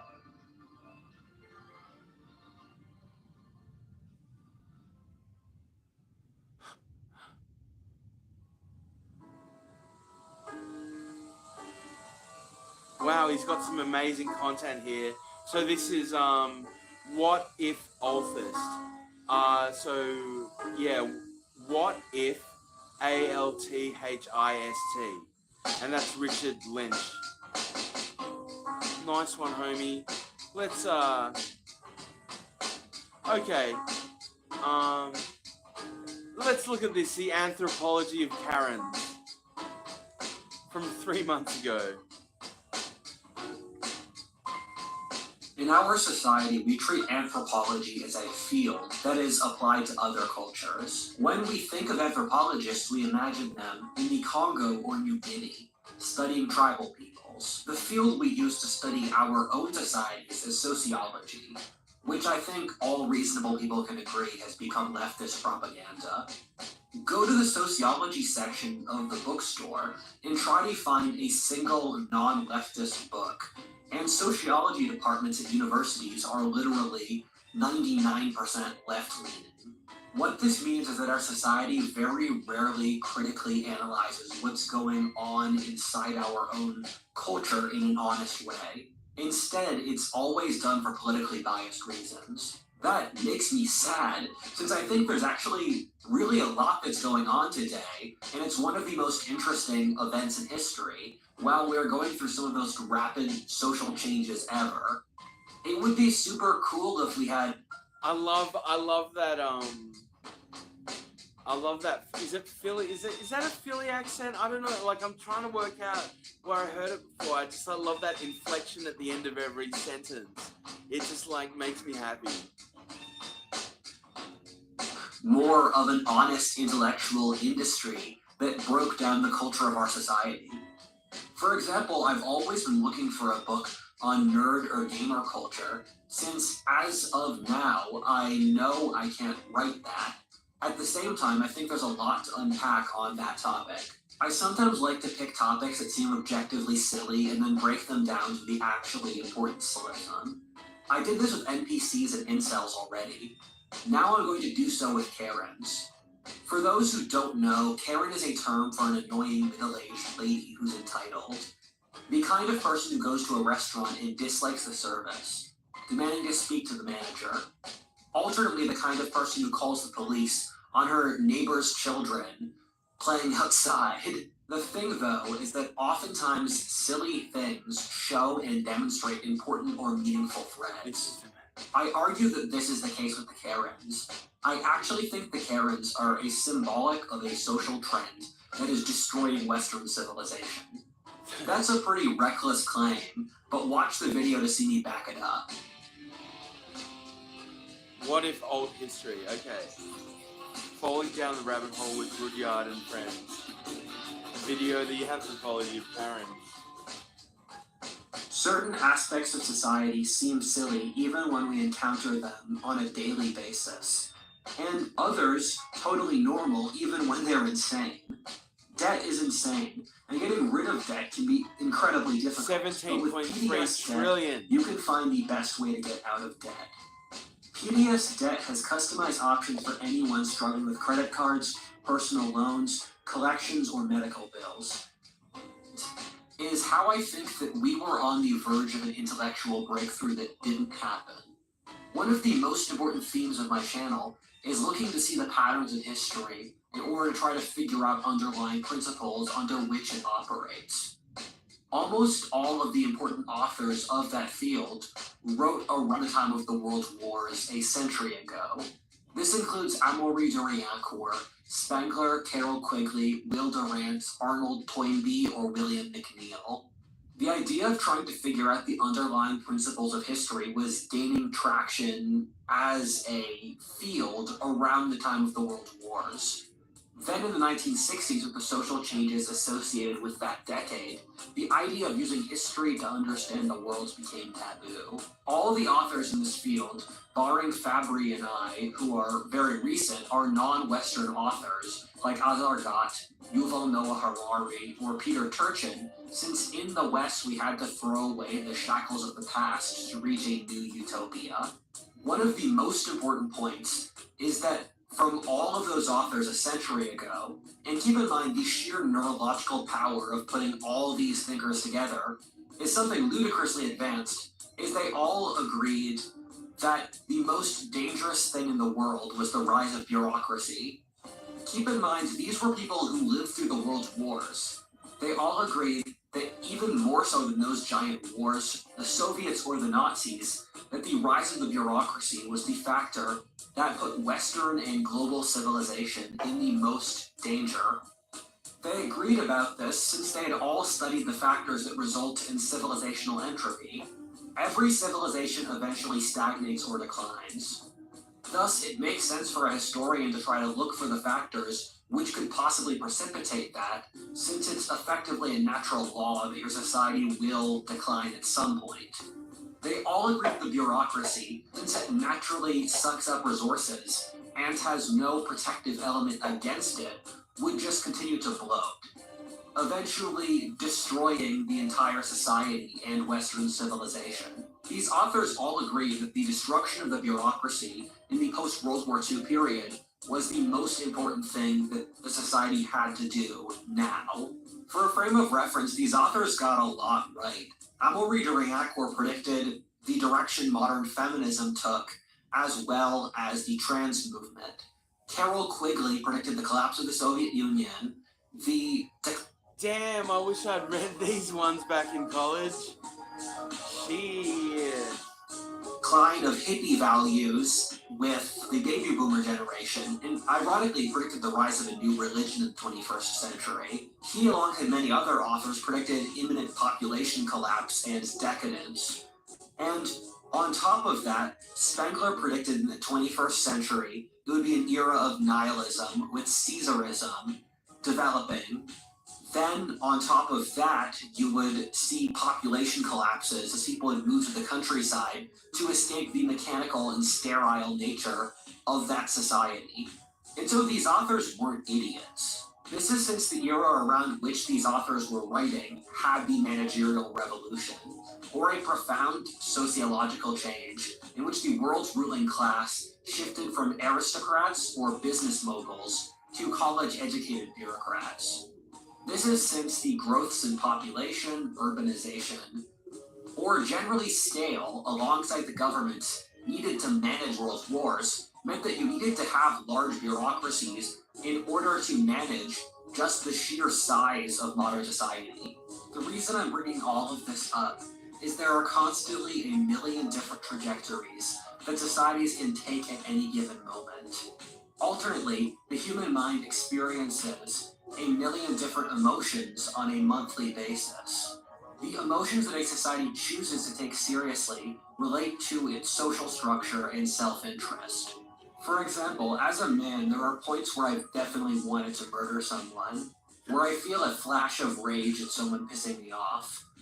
Our society doesn't honor this at all, in that it's kind of taboo to even say that, even though I think it's an emotion most men experience. And if you're a cracked out Antifa hippie, it's fucking fine. When people say men should express their emotions, they don't mean that way. That being said, there are eras of history where if someone insulted me and felt enraged, then I would legally be allowed to kill them on the spot. Thus, that expression of emotion is valid and socially sanctioned.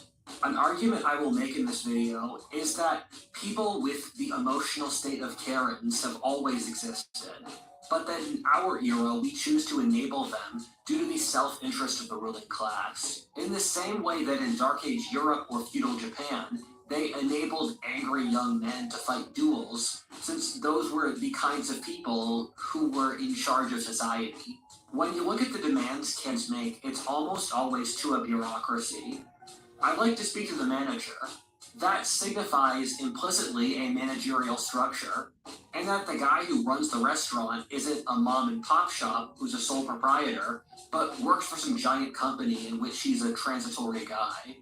This is a very important distinction since it radically changes the incentives towards Karens in ways we'll see. One of my favorite political books ever is The Leviathan and Its Enemies by Samuel Francis. This book was so profound for me, since as I read it, I felt like someone in the Middle Ages who just had feudalism explained to him. For someone living in the year 1300, they probably rarely thought about feudalism itself. It was just the way the world worked. We're much the same today, in which most people have no idea how our society is actually governed, because they just see it as normal. Samuel Francis explained all of modern society as an attempt by the bureaucracy to keep expanding at all costs. I'm not going to get into all of this, but here's textual if you want to know more. This frankly deserves to be its own video at some point. He showed how every facet of society, between media, religion, politics, economy, or anything else you could possibly think of, is tailored towards the goal of the continuous expansion of the bureaucracy. The best strategy the bureaucracy developed for this was to find issues that were impossible to solve, and then constantly ask for more funding to fix them, while ideally, to in the process actually make the problem worse. A point Sam Francis makes, which is kind of funny, is that he says the bureaucracy and the managerial class grew resentful of the white working class since their lives actually improved so much they didn't want the bureaucracy anymore. No Irish or Italian American steelworker is going to be complaining about how exploitive Protestant capitalism is anymore. Instead, the bureaucracy picks issues like climate change, racial politics, or sexual politics, and then gradually sinks their teeth into them. The progress in these fields is never acknowledged, since that would remove the need for bureaucratic funding. If we acknowledged Infinite liberation narrative. that we have a vast amount of overrepresentation for Black Americans due to affirmative action across media or high-ranking positions, and keep in mind, Black Americans are only 13% of the population, then the people whose job it is to push for it wouldn't be necessary anymore, so they'll never admit that. We're not going to push for nuclear power, since that would actually be a solution to climate change. Rather, we'll push for expensive green tech that won't work. We can't acknowledge that young women make more money than young. Talking about that, we went for a drive yesterday, and we got wind turbine fields just outside of my town. And like we've driven past on windy days, and like they ain't been moving nothing. And then we've gone on like still days, and they're fucking running at a clip, man. And yesterday it was fucking blowing a gale, and these cunts were going like this.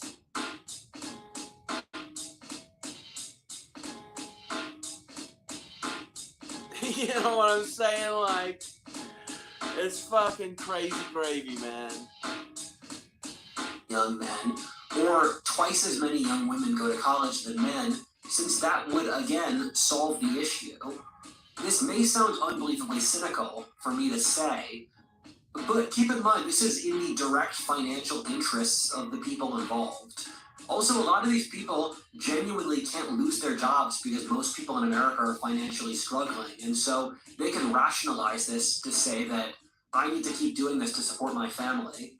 And if you look over history, people can get incredibly cynical when the incentive structures line up for it. Whether the Atlantic slave trade as an example, where people would buy slaves and then work them to death before buying more slaves with that money, or the genocide of the American Midwest in the Beaver Wars by the Iroquois to get cheaper beaver pelts. Here's where all of this fits in. The reason we enable the silly emotions of Karens is that every time the Karens ask for something, it involves the expansion of the bureaucracy. Your neighbor is building a shed that you can only barely see and doesn't affect your life. You complain to the HOA or local government. They get to exert power on your behalf. You don't like the food at a restaurant? You appeal to the manager. He gets to exert authority on your behalf. Someone complains that they don't like a certain racial type of Hollywood characters, then that allows the administrative systems of that film studio to exert more authority. You know, in toxic relationships, how people can play into each other's worst aspects in order to derive some sort of benefit. A husband who's in a sexless marriage he hates with a nagging wife stays with her since he wants to maintain the external appearance to his community that he's not an incel. Meanwhile, his wife, who loathes him, stays with him since they bought the house 10 years ago and prices were lower, and it's the best house she can get. Neither party is really doing the right thing, but they derive enough benefit from this crappy relationship to keep playing into each other. This is the toxic relationship between the managerial class and Karens to push the other's interests. The thing we'll get to later is that the Karens have such a good relationship with the managerial class, since the Karens are never satisfied.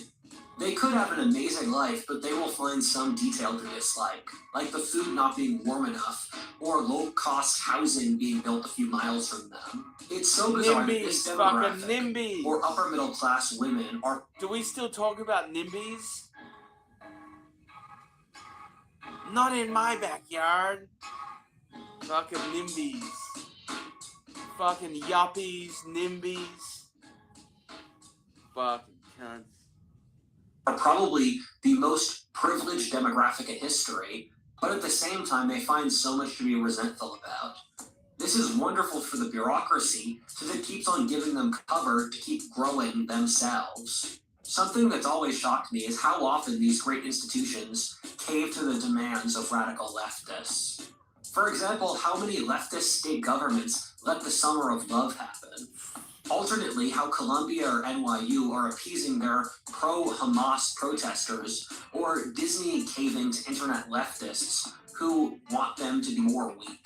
The thing is, you can just choose to not cave to demands. You can just use me as an example. I receive a metric ton of garbage thrown at me on a weekly basis due to being a public figure. That being said, I have no incentive to cave into these criticisms, so I'll happily tell you all to go to hell. Most of these far-left critics only represent something like 10% of America's population, and for multinational companies, it's some absolutely minuscule percentage of their global market. It's inside the self-interest of the managers to cave since they don't own the business. For me in this YouTube channel, I'm generally invested in the quality of the channel since my life depends on the output. That being said, if you're a branch manager... Me, I don't know fuck, I get no fuck. Cause I'm gonna be fucking flying straight no matter the fucking what, like, but yeah, look, you take away living imperative, and you got me. I'm just fucking doing this for the lulz, motherfuckers. Manager at a McDonald's, your only incentive is to not start a fight. So yes, you will cave to these ridiculous demands just to make your life easier. Bureaucracies also get involved in cover your ass battles, in which no one wants to be held accountable for negative choices. One of those brilliant things I've ever read about politics is from Leviathan and Its Enemies, where Samuel Francis said, a very tremendous amount of the left is driven off how the managerial class started to manage the companies the 19th century bourgeoisie founded, and there's always this undercurrent of resentment for the managers having to manage these companies that they themselves did not create. And you could view the entirety of the managerial class as just resentment at the bourgeoisie, and even more so the earlier aristocracy, and the desire to destroy them and their world at all costs. The managerial class wants to cave to these demands since it pushes the self-interest of the managers.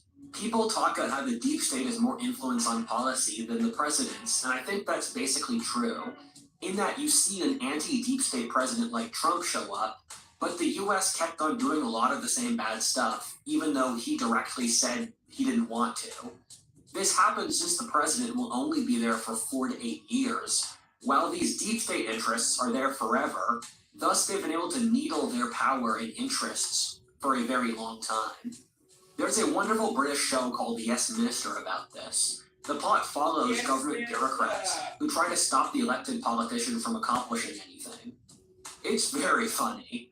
If you look at Disney, they have stopped making movies that anyone wants to watch, given the people who actually make good content tend to be creatives. Creatives are unpredictable, and the exact opposite kind of people as the managerial class. They don't want to show up at 9 a.m. in the morning. They often go past deadlines and think procedure is retarded. Thus, the managers hate them. The creatives come and go, but the managerial class remains. What happens at a company like Disney is that the managers gradually squeeze out the creatives, since the managers don't get replaced and there is no counterforce against managerial bloat. Keep in mind, managers don't really make any money whether or not company does well or poorly, since they're salaried. This is why we have Terminator 13, because their incentive is to make something predictable that they know will make some money rather than anything good. Thus, the incentive for the managerial class is to push DEI stuff, which allows more managers to manage the DEI stuff at the expense of actually making good movies, since they have no financial reward for that. Also, managers have largely never been held responsible for anything serious in their lives.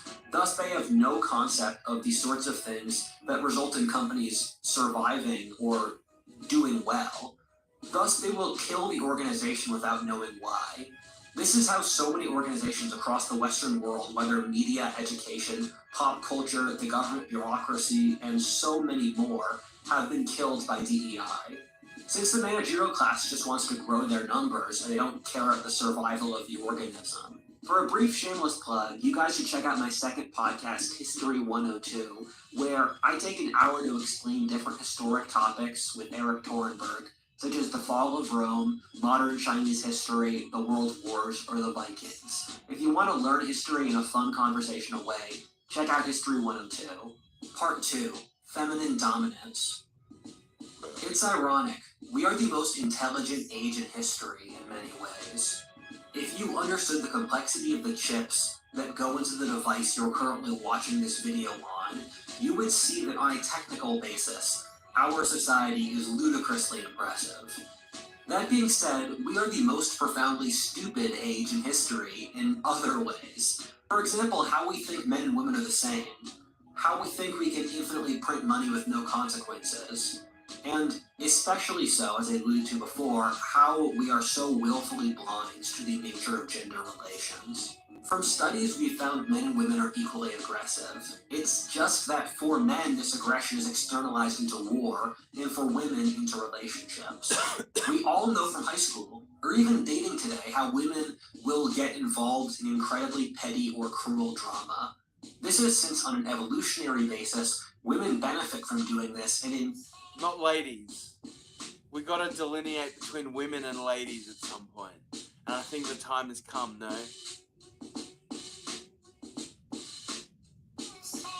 Don't talk about lady bosses no more, do we?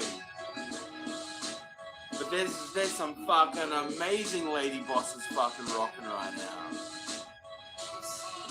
Hashtag lady boss. increases their reproductive success. GSR is a term for female relational warfare, or gossiping, shaming, and rallying. Other aspects of female relational warfare are envy, crabs in the bucket mindset, hyperconsumption, undermining, free riding, magical thinking, mate suppression, giving bad advice, and more.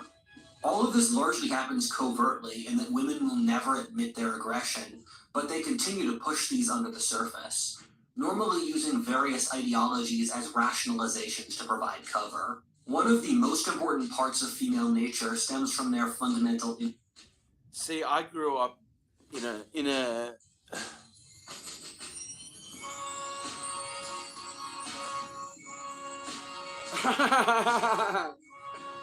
Damn. Hilarious.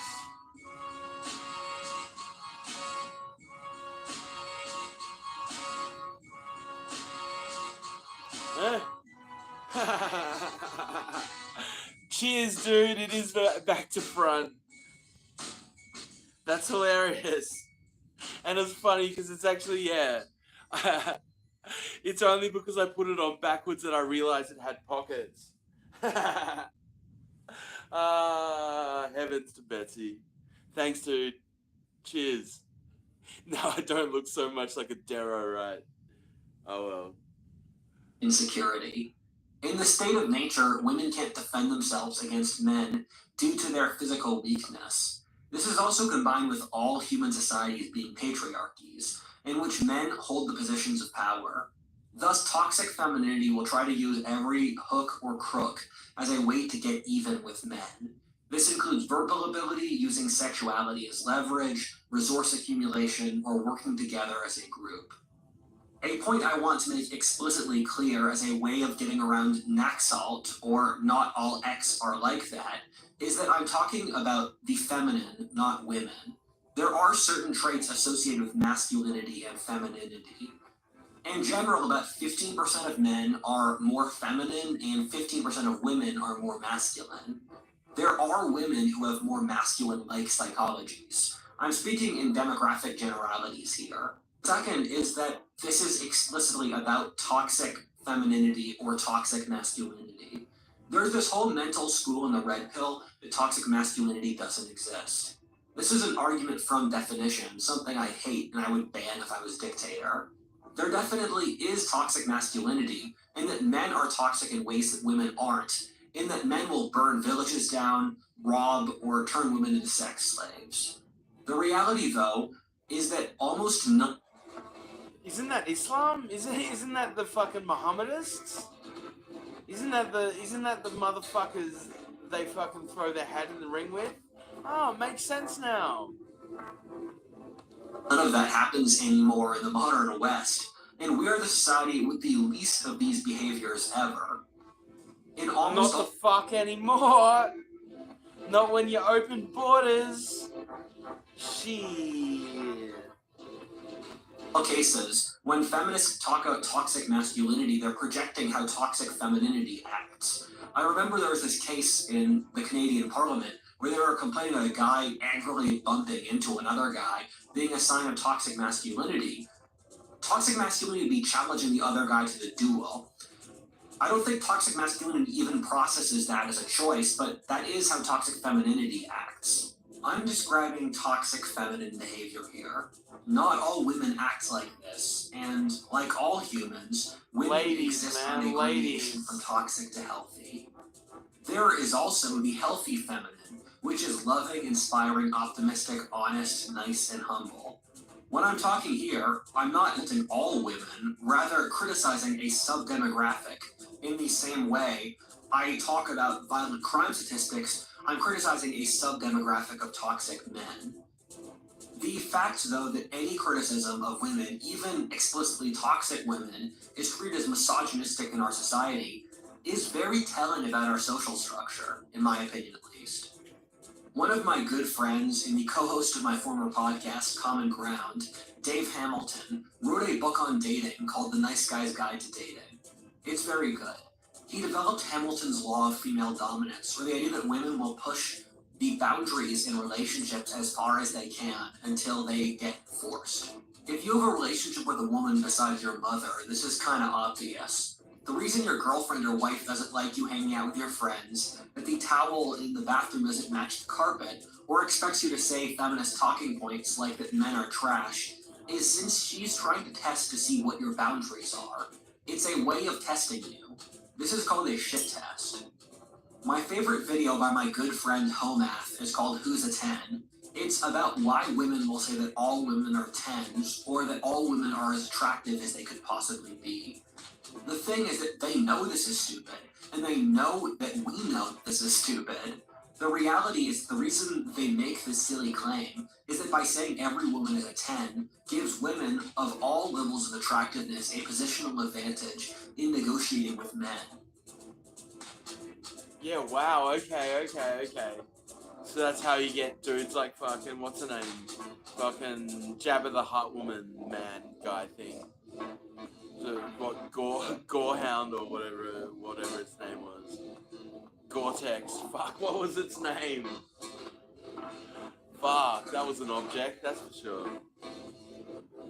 I'd say that feminism is this on a macro international scale, in which feminism is a framework through which women can more effectively negotiate with men. What this demonstrates is that toxic femininity will pick symbolic issues that aren't actually about the underlying point. This is one of the most important things to understand when you're arguing with women. That in most cases, the thing they're arguing about is not Oh, the cheers, actual man. problem. Yeah, it's For actually example, if your girlfriend picks some it's actually like over, it's actually just a t-shirt. Like it's a total life hack, dude.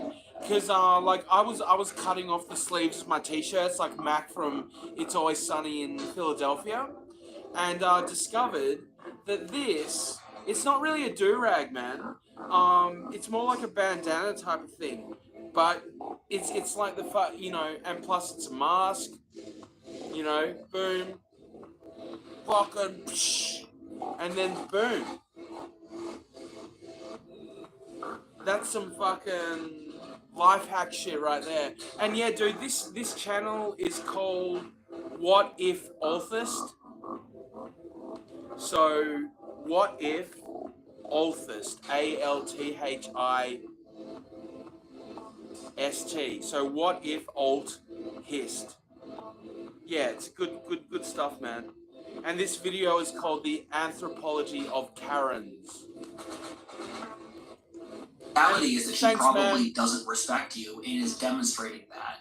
If your girlfriend doesn't like you watching porn, she probably doesn't actually care about porn per se on a moral basis. She just wants to maintain a sexual monopoly over you. Women generally see the world through emotional states and men largely through physical states. You can see this in everything each of the sexes do. When men write stories, they write about the plot or the things that happen, and women write out the internal emotional states of the characters involved. When something happens, most women will immediately think about how it makes them feel, and men what physically happened. When women talk about their problems, they largely want sympathy and men want solutions. Thus, with toxic women, they play power games that try to get people to enforce their emotional states. Ironically, they try to get people to accept absurdities as a way to demonstrate their power. When a woman expects you to bend reality for her emotions, this is what's happening. For example, if you criticize her and say that she hasn't been emotionally sensitive to your needs lately, then she goes on a rant about how she's only been doing that since you're toxic and controlling and thus deserve it. What she's subconsciously trying to do is to get you to submit to her, to put her needs before yours. Christianity says that the greatest sin is pride, and I think that's one of the most profound truths that has ever been discovered in history. The most toxic element of male and female psychology is pride in differing ways. For men, it's the idea of total dominance. The Nazis wanted to genocide Eastern Europe for their own Lebensraum. For women, it's getting something for nothing. And of course, my understanding, my concept. I think I might have created this, but basically, my conception of pride is pride equals happiness plus loneliness, or alone. Yeah. Or happiness is pride minus loneliness. You know. Yeah. Toxic femininity gets off on the idea of not being held to standards while getting whatever they want. A girl who's so hot she doesn't have to do anything for men, and they will still buy her vacations, cars, or obsess over her. Men generally want power directly, women indirectly. If you went back to the conditions humans evolved in, and this is still really true today, power comes from a spear tip or the muzzle of a gun. Those are both used by men, and thus society is a patriarchy.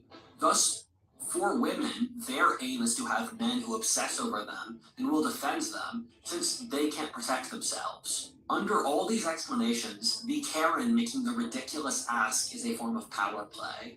When she's complaining about her neighbor's kids running a lemonade stand, the salmon ceviche not having the right gluten-free sauce, or a movie not having enough black people, it's really a feminine dominance game. Can I make other people accept my absurdities against their own best interests? To tie this back to the earlier section, the reason the bureaucracy plays into this is that since this toxic power will keep pushing until it gets stopped. And that's perfect for the bureaucracy. The bureaucracy wants to have infinite demands, since that way it'll never not be needed. I've said before in multiple videos why the left in our society in general caters to women. How any criticism of a woman will get you tarred and feathered as sexist. How women can abort their babies. If they don't like a hookup, they can say the man assaulted them. They don't have to sleep with their husbands, they aren't expected to be nice, chaste, or have children, or be respectful. There is literally no place where you can hold a woman to any standard. The reasoning for this is the bureaucracy and women have mutual self-interests. From the bureaucracy's side of things, women are more submissive, agreeable, socialized, and generally make easier cogs in the machine that is industrial civilization.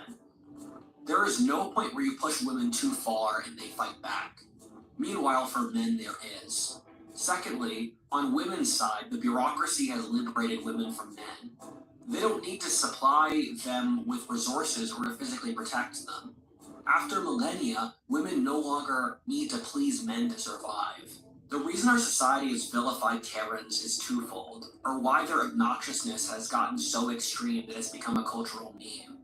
The irony is that Karens are the only demographic of women who the left is comfortable making fun of. This is probably since Karens are coded as white and upper or middle class.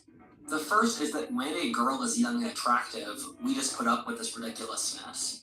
If a hot girl acts like a Karen, society respects it a little more, since there's this sense that she's attractive enough that people are willing to put up with her behavior. Karens, ironically, if they're growing older and less attractive, think they can do these kinds of behaviors, and I think so as a form of coping with losing their looks. The disconnect between their expectations and their reality becomes jarring. The second thing is the name Karen peaked in popularity in the 50s and 60s, making this generation part of the end of the baby boomers. The boomers boomers themselves have a reputation for entitlement, which I assume must play into this. I made a video on the baby boomers here. The boomers are also, by far, the least liked generation. For baby boomer women, their entire lives involved women getting more influence. They were growing up when the second wave of feminism was rising. Then, since that point, women gradually were liberalized compared to men. Over that time, society has lost any protection against toxic femininity, and the value of female sexuality has decreased. What this means is that they have no frame of reference for someone even holding toxic femininity in check. Part 3. Ignorance. An ironic thing is that the thing I dislike the most about the Karens is probably not what you'd expect. It's that they propound such a banal and meaningless worldview. The things they care about are so stupid and irrelevant. I don't want to live in a world in which we spend our lives worrying about the exact kind of granite your kitchen countertop is. I've nearly died 4 times. Each time I've come back thinking, what do I actually want out of life? The conclusion I've come to each time is not that. It always shocks me that people's lives are consumed by such complete minutiae, and when they're on their deathbeds, there's no chance they'll care about that. The thing is that everyone in our society is expected to play along with this game. I've had to do so my entire life, and I'm just tired of it. In our culture, you have to focus on money, sex, the culture war, or materialism. Doing anything else is cringe. Philosophy, history, religion, ethnicity, art, culture, anthropology, and the other profound things that people look back upon centuries later are all taboo or hopelessly pretentious in our culture. Anyone who talks about meaning or deeper questions is mocked by the Karens. This is why we're living in a society that's literally committing suicide, publicly. It's purposely doing degrowth, importing immigrants for the express purpose of replacing the native population, printing the most money of any era in history. The birth rate is crashing, and nihilism is the state church. However, if you bring these up, you're hopelessly uncool. You should just shut up, work, and consume product. The people I blame the most for this are the Karens. The reason I say that is that the Karens' goals are petty status competitions and hyper-consumption. Anything that takes away from that goes against their goals. If America was worried about China as a potential geopolitical threat, or if people wanted to build a beautiful cathedral in their town, or even try to build low-cost housing, the Karens would mock that since it would take away from their own personal power. Whenever we try to accomplish things, the Karens try to either use social stigma or regulations to stop it. The reason those historians before said the bureaucracy was so worrying was that it would cut down any growth out of envy. The reason technological innovation, especially in Europe, has crashed since the world wars is due to regulation. The only fields where there really are social mobility for young men are content creating or technology, since they're the only fields that aren't regulated. I see this all the time with Karens, almost all hating Elon Musk, since he's a great man. Whether or not you like or dislike him, he is doing great things with good motivations. Karens hate Alexander the Great and make fun of Napoleons. They are envious, nihilistic forces upon the world. I remember when I hiked the Appalachian Trail at age 18. They I hate walked you, 600 don't they, miles Clarence? alone. They And there fucking were hate many you. middle-aged women from my hometown, or Karens who were criticizing me for doing so. There was almost no substance to these criticisms, alleging it was weird somehow without actually explaining why it was weird. The irony is that a teenage man trying to make himself stronger through going on an adventure like that is a universal positive. No one's getting hurt and he's making himself better, but it does stand against the longhouse. However, that's the nature of GSR. I was watching a debate between Myron Gaines from Fresh and Fit and Ethan Klein from H3 Productions.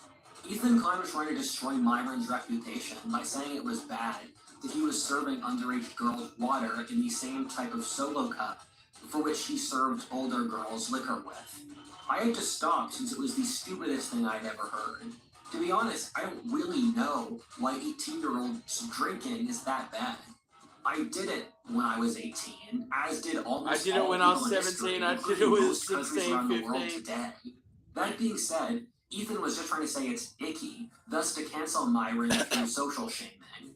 Karens operate off this icky principle, which in reality just serves their self-interest. A topic which I could go off on for a very long time, since I'm a Zoomer who saw the effects of this directly, is I think one of the worst things the Karens have done is helicopter parenting, where growing up, and I'm 22, I would see families where parents wouldn't let their kids walk 4 blocks alone to school, even at age 18, or where parents considered moving to the states where their children went to college so that they could follow them to college, and just absolutely insane stuff. And it's the same demographic as Karens, where they're petrified of slight minutia, but the reality is that coddling these kids so much means they're just not functional adults. And it's Codependence. This is something that is barely spoken about these days, at least. But codependence is that toxic relational setup where it's basically like, you know, gaslighting, you know, emotional manipulation, passive aggression, just to keep basically turning one person into the other person's pet, you know. And that's what happened here with kids. They created this constant infinite infantilization thing where it's just like, you need me, you'd be nothing without me, you couldn't brush your teeth, you'd be on the streets in a second, all this kind of shit, you know. You're not strong enough to deal with that, you know, I'm your rock, blah blah blah, you know. caused mass anxiety and social issues for Gen Z. I used to live in Mexico for 6 months, and although there are plenty of reasons why I moved back to America, and Mexico is very much not a perfect country, there are a lot of things I really loved about Mexico, and Mexico always has a very warm place in my heart. And the thing I like the most about Mexico is not everyone has a giant stick up their ass there, and so if you go to a third world country, like Egypt or Thailand or South Africa, you see that the Karens have really changed the fabric of daily life in a very profound way. It's really remarkable to see how much Karenism affects every single level of daily life. And a lot of it is just because the Karens don't like the idea of other people having more fun than them. And in Mexico, you have a really lively street life with people selling stuff in the street or people hanging out in the street or partying or dancing. And that's just impossible in America due to Karens shutting that stuff down. Alternately, I think it's absolutely insane that we're at a point where it's not normal for kids to play outside, which is just something that the rest of history would totally take for granted, because Karens will call the police on other people's kids playing outside. And as a Zoomer, I watch older TV shows and older movies, and it's so obvious that we used to be in a much happier and much better society. Back in the day, after work, guys would head to the bar together and hang out. That doesn't really happen anymore because their Karen wives don't like them doing that. Or you'll watch movies like Jackass or Ferris Bueller's Day Off, and those movies would never get made today because the Karens hate people having reckless fun. And I think it's just destroyed our entire society. Yeah. The thing our society shames people for versus the things it doesn't shame people for are so ludicrous. If a young man starts a stamp collection, he's going to be ruthlessly mocked. The thing is he's not hurting anyone, and it's way better than being a criminal or so many other things.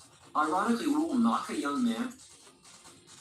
I got mocked for building Legos. For reading history or philosophy and trying to understand the world more so than him just going to the club and partying like a degenerate, even though the first two things are objectively better for him as an individual and society. At the same time, our society apologizes for literal criminals. We enable prepubescent children to have life-changing surgeries with no guidance. We let teachers and students dress up as furries. How come the guy who has the stamp collection gets mocked, but not the kid in the furry suit? This is since for Karens, they envy the first since he actually has interests and does stuff. Meanwhile, they pity the furry and feel good about how superior they are to him. This is why women give each other purposely bad advice like be promiscuous, gain weight, be ugly, be annoying, disrespectful, or be a lesbian. It's a way of removing competition. I'm so tired of going to restaurants where the waiter asks me if I want a lemon with my iced tea. In what universe would I possibly care? The reason they do that, though, is that there are Karens who would get worked up about that. Meanwhile, I'll bring up the fact that at current trends, the world's population is about to totally plummet, while our currency is on the brink of total collapse and breakdown, and then I get mocked for being a doomer.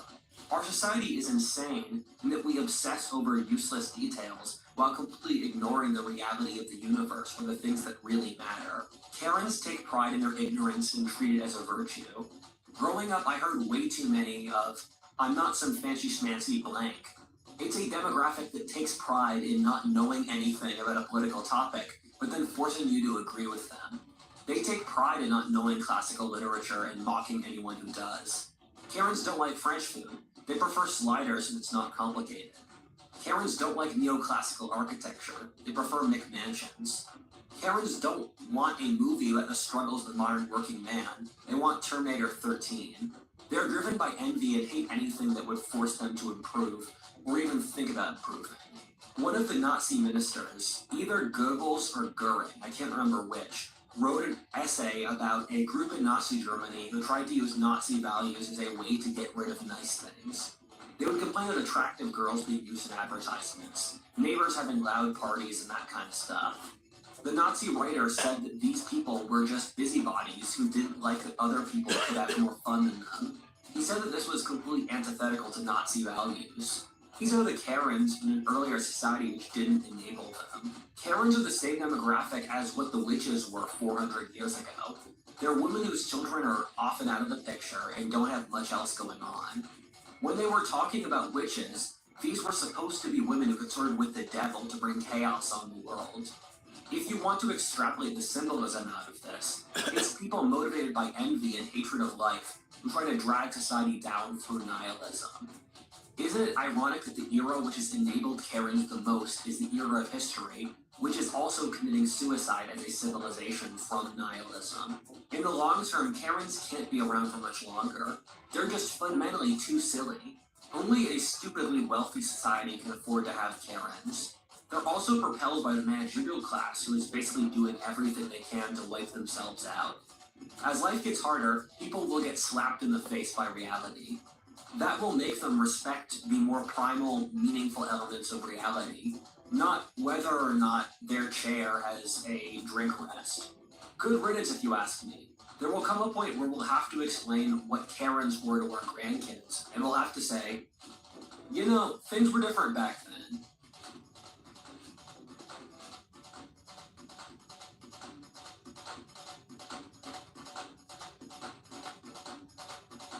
Yeah, they was.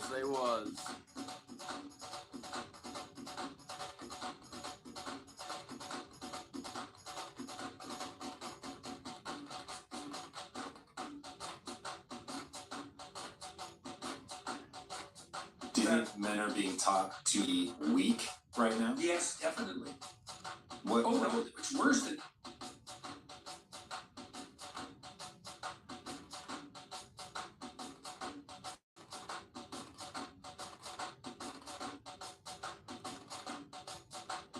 There we go.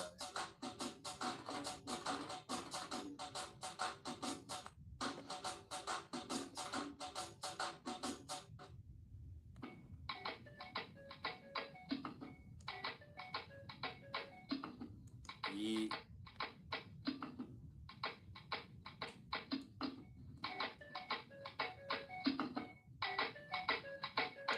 Okay.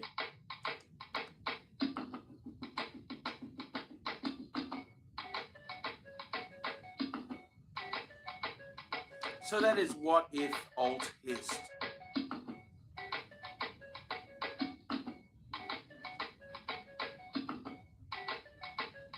Okay, Douglas Murray rips into The View over softball Kamala interview. So I guess it's drop day. It's fucking, she's blown her fucking cum rag all over people. So let's see what the word is.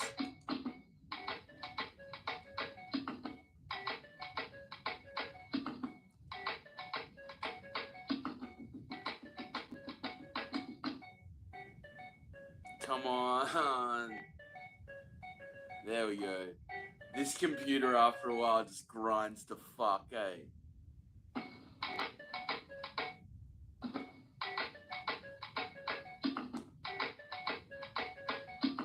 Joining me now is best-selling author of groundbreaking books, including his latest, The War on the West, Douglas Murray. We finally...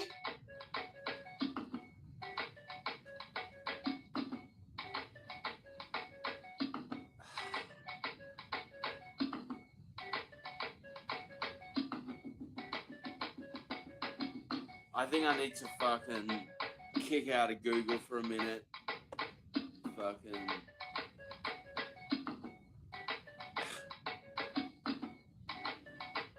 Jeez Louise. have a Kamala Harris interview today. CNN announced that she will be sitting down with Dana Bush, but the interview is not live, and she will have Tim Walz joining her. Fuck's sake, man.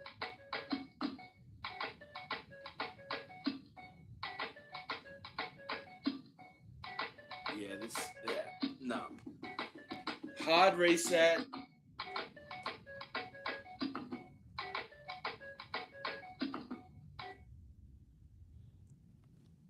And then there was silence. No. Boom, boom, boom, boom, boom. How you living? How you fucking living? Damn.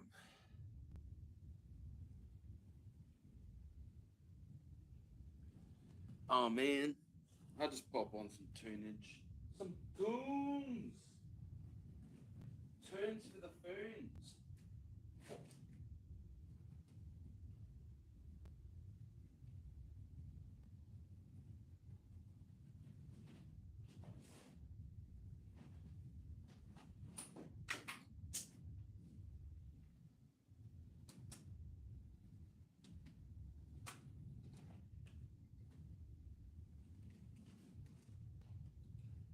Okay. Cokey smoky.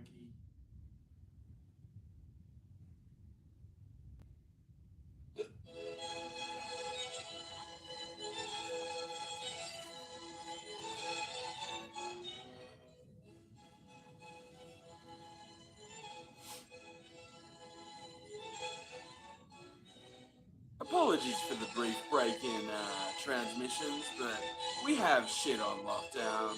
Worry not. We seem to have a pretty stable connection this time.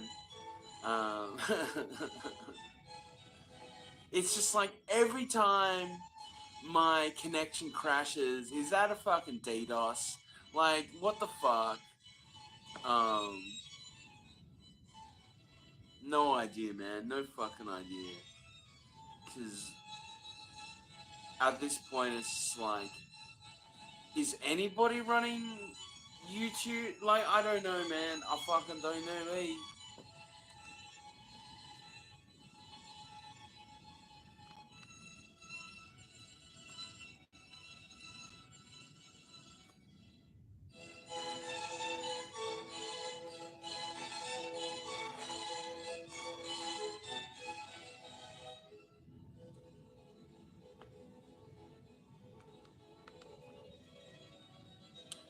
What is good? Come on. This is so funny. How goddamn old is my computer right now? And it's just been like, with Macs, it's like, you do not fucking press that update button or you will get a fucking Joe Biden computer after a minute, you know?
moto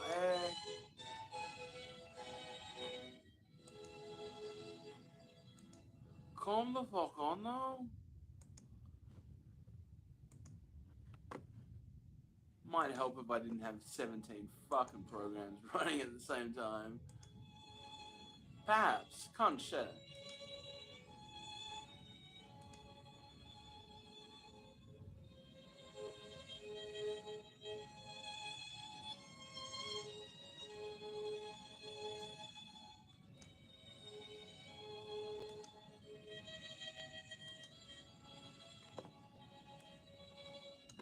Okay.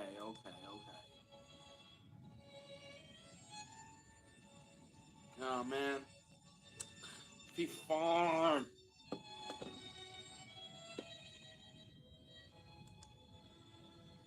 Joining.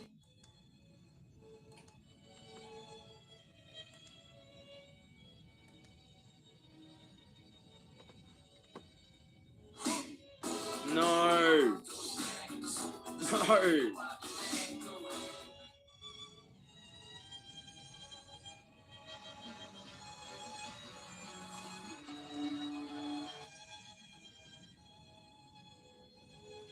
Fuck on no.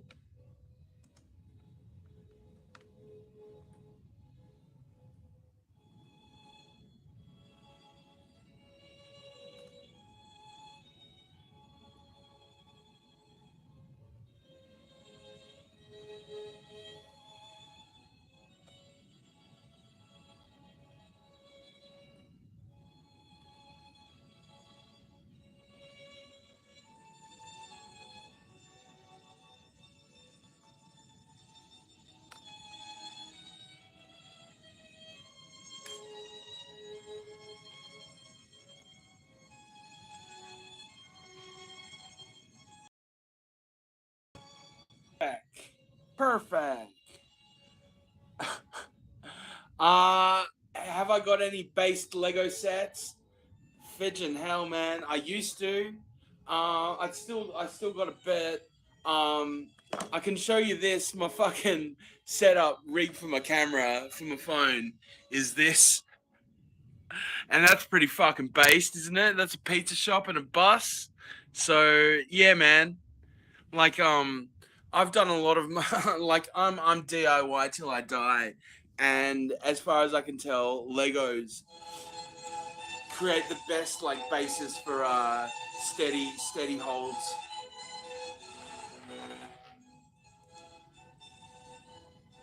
Okay, here we fucking roll.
Okay, we got some news coming out of India.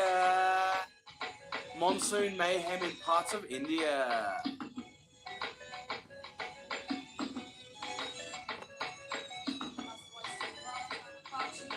Coming up in the next hour. Israel launches large-scale operation as Gaza conflict drags on. The US announces new sanctions on settlers over West Bank violence. Tensions are in West Asia. UN extends Lebanon peacekeeping forces mandate in favor of stability and a ceasefire. Typhoon Shanshan slams into southern Japan, triggers flooding and landslides, thousands evacuated. Japan issues highest level warning for wind storm surges. Heavy rain continues to batter Indian state of Gujarat. Relief and rescue operation on war footing across the state. Incessant rains pounded Delhi and nearby regions too.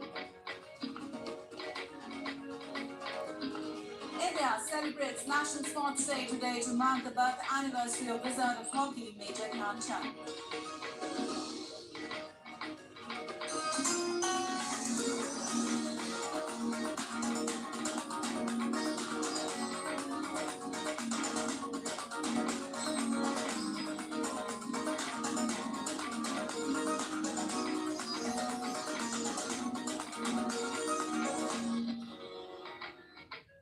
Well, on to the details now. Israel launched a large-scale operation on Wednesday in the West Bank as the nearly 11-month-old Gaza war showed no signs of abating. The Israeli military said its forces killed 9 terrorists, while the Palestinian Health Ministry reported 11 deaths in the West Bank.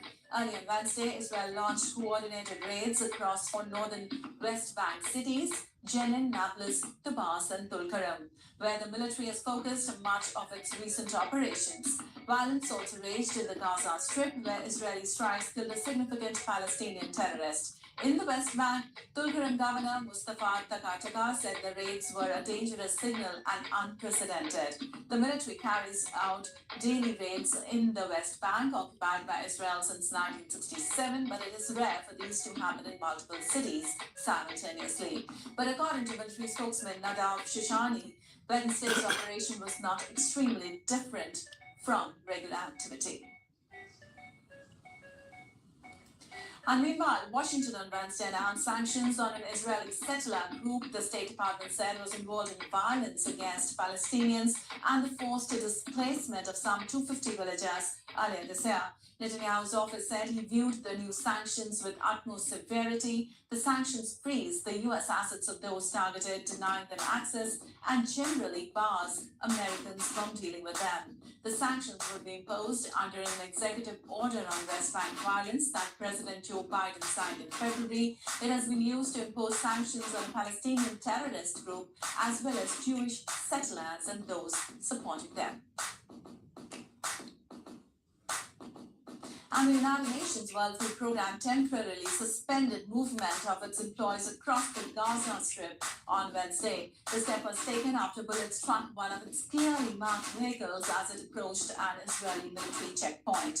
A convoy of 2 armored vehicles received multiple clearances by Israeli authorities to approach the Wadi Gaza Bridge checkpoint on Tuesday evening. Bullets hit one of the vehicles, but no one in it was hurt. The Israeli military did not immediately respond to a request for comment about the incident. It said the vehicle was a few meters from the Israeli checkpoint when it was hit. UN spokesperson Stefan Dujarric said that the UN has long complained of obstacles to getting aid into Gaza amid total lawlessness in the enclave.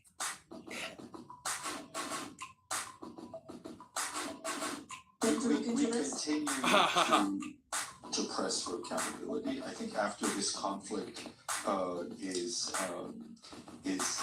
over. And Yeah, whenever it's over, nigga. There will need to be accountability.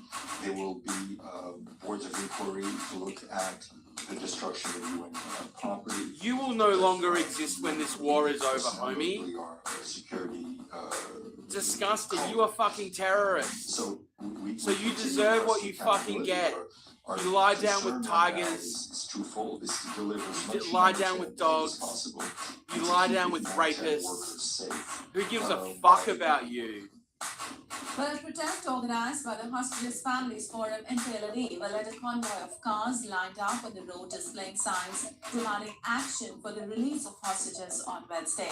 These cars were damaged during the events of October 7th and now serve as stark reminders during the demonstration.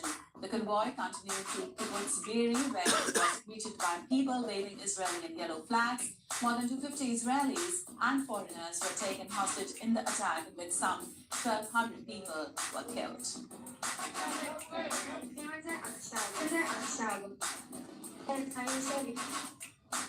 Find as an obstacle. One time it's called Rafa, now it's called the Philadelphia Corridor, and God help us, there'll be more in the future. We need this to end. After 327 days, everyone needs to come out. We all understand to make this happen, we need a ceasefire in order to bring everybody out. No, it's not gonna happen, dude. It's not gonna happen. We're now again going off. They can't give you back your hostages because they're fucking dead. To the public. They raped the women until they couldn't rape them just anymore, You can't really and fucking go eat the on with your men. life after such a horrible thing happens. So after October 7, the only thing I do is to fight for the life of my cousin and all the other hostages.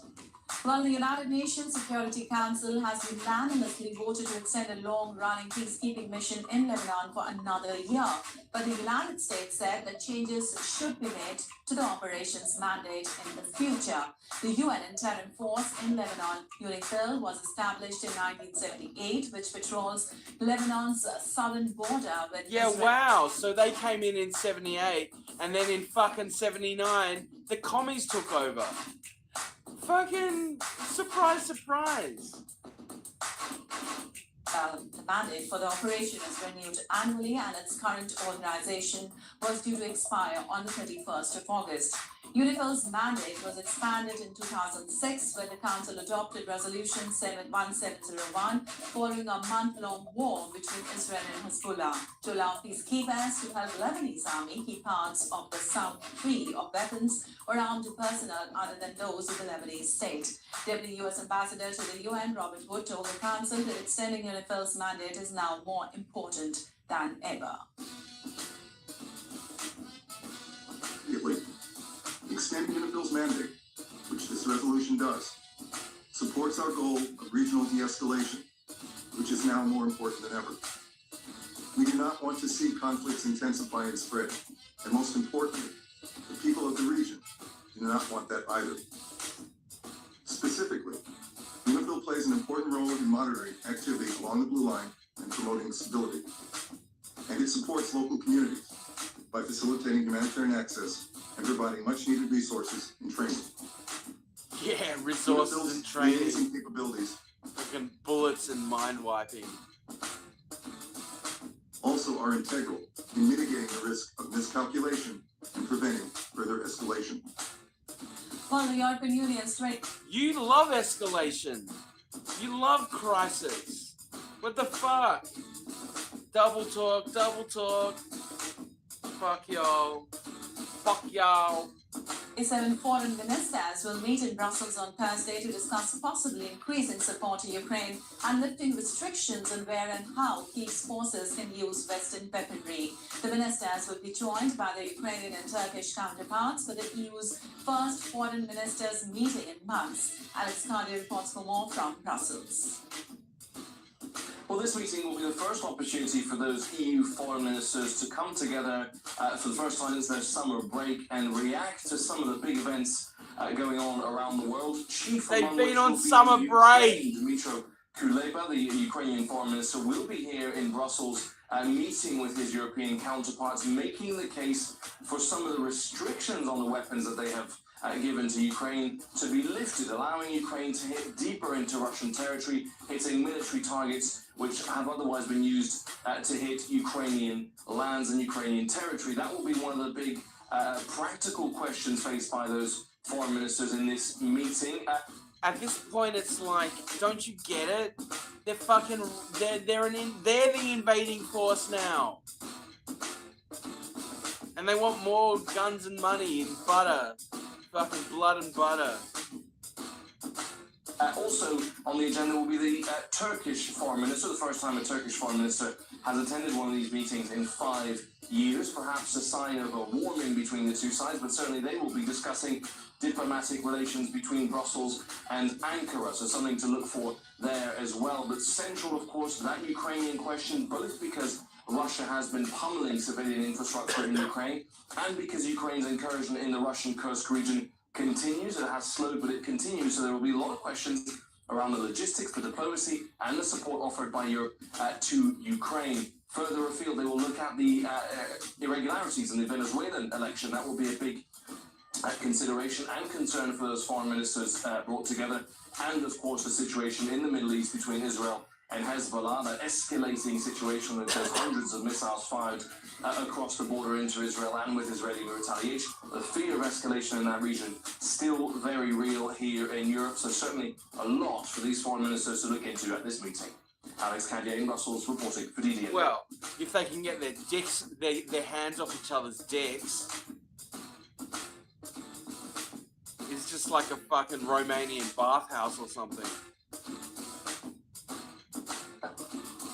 Well, the US election campaign is in full swing with candidates hitting key battleground states in a bid to woo the voters. Kamala Harris is continuing with a bus tour of Georgia alongside her running mate Tim Walz, whilst Donald Trump's vice presidential pick, J.D. Vance, has been in America's Midwest hammering home his tickets messaging on the economy.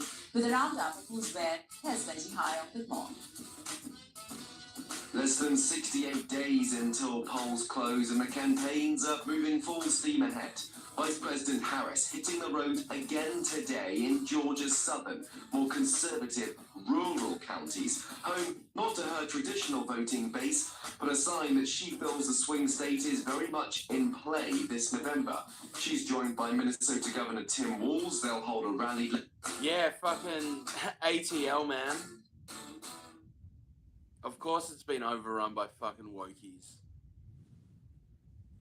Later and partake in a sit-down interview on American network television in a CNN exclusive airing on Thursday night. That will be their first in-depth, on-the-record conversation with the media since President Joe Biden exited the race for the White House more than 5 weeks ago. Former President Trump has Senator J.D. Vance stand for him on the campaign trail in both Pennsylvania and Wisconsin, having visited Michigan too, another key state to hit out with Chinese investment.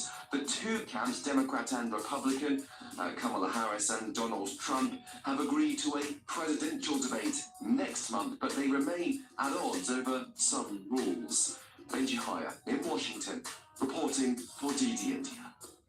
Well, the U.S. Supreme Court declined on Wednesday to revive President Joe Biden's student debt relief plan, giving a boost to Republican-led states that had sued to block it. The justices rejected the administration's request to temporarily lift a judicial decision that paused the plan, which is designed to lower monthly payments for millions of borrowers and speed up loan forgiveness for some. The White House in August 2023 launched a policy called the Saving on a Valuable Education, or SAVE plan, which it touted as the most affordable repayment plan ever created. The plan would cut monthly college undergraduate loan payments from 10% to 5% of a borrower's discretionary income, which would save the typical borrower around $1,000 a year, according to the White House. But it all adds up. I'm still to come, ThE News Sound. U.S. National Security Advisor Sullivan visits Beijing in a bid to manage strained relations. Infighting and floods continue to devastate Sudan, pounding a humanitarian crisis in the country. And Telecom CEO Pavel Durov placed under formal investigation in a probe into organized crime on the messaging app.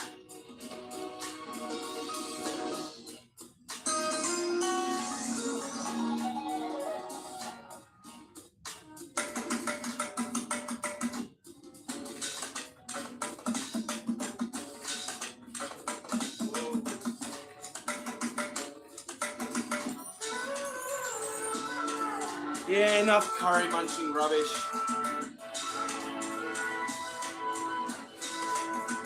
Unity in diversity.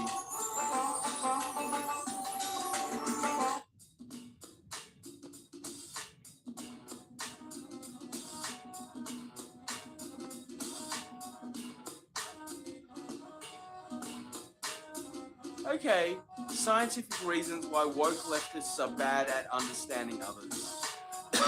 The first thing is that pretty much everything that most people have ever heard about hemisphere differences is wrong. And so they have to put that out of their minds.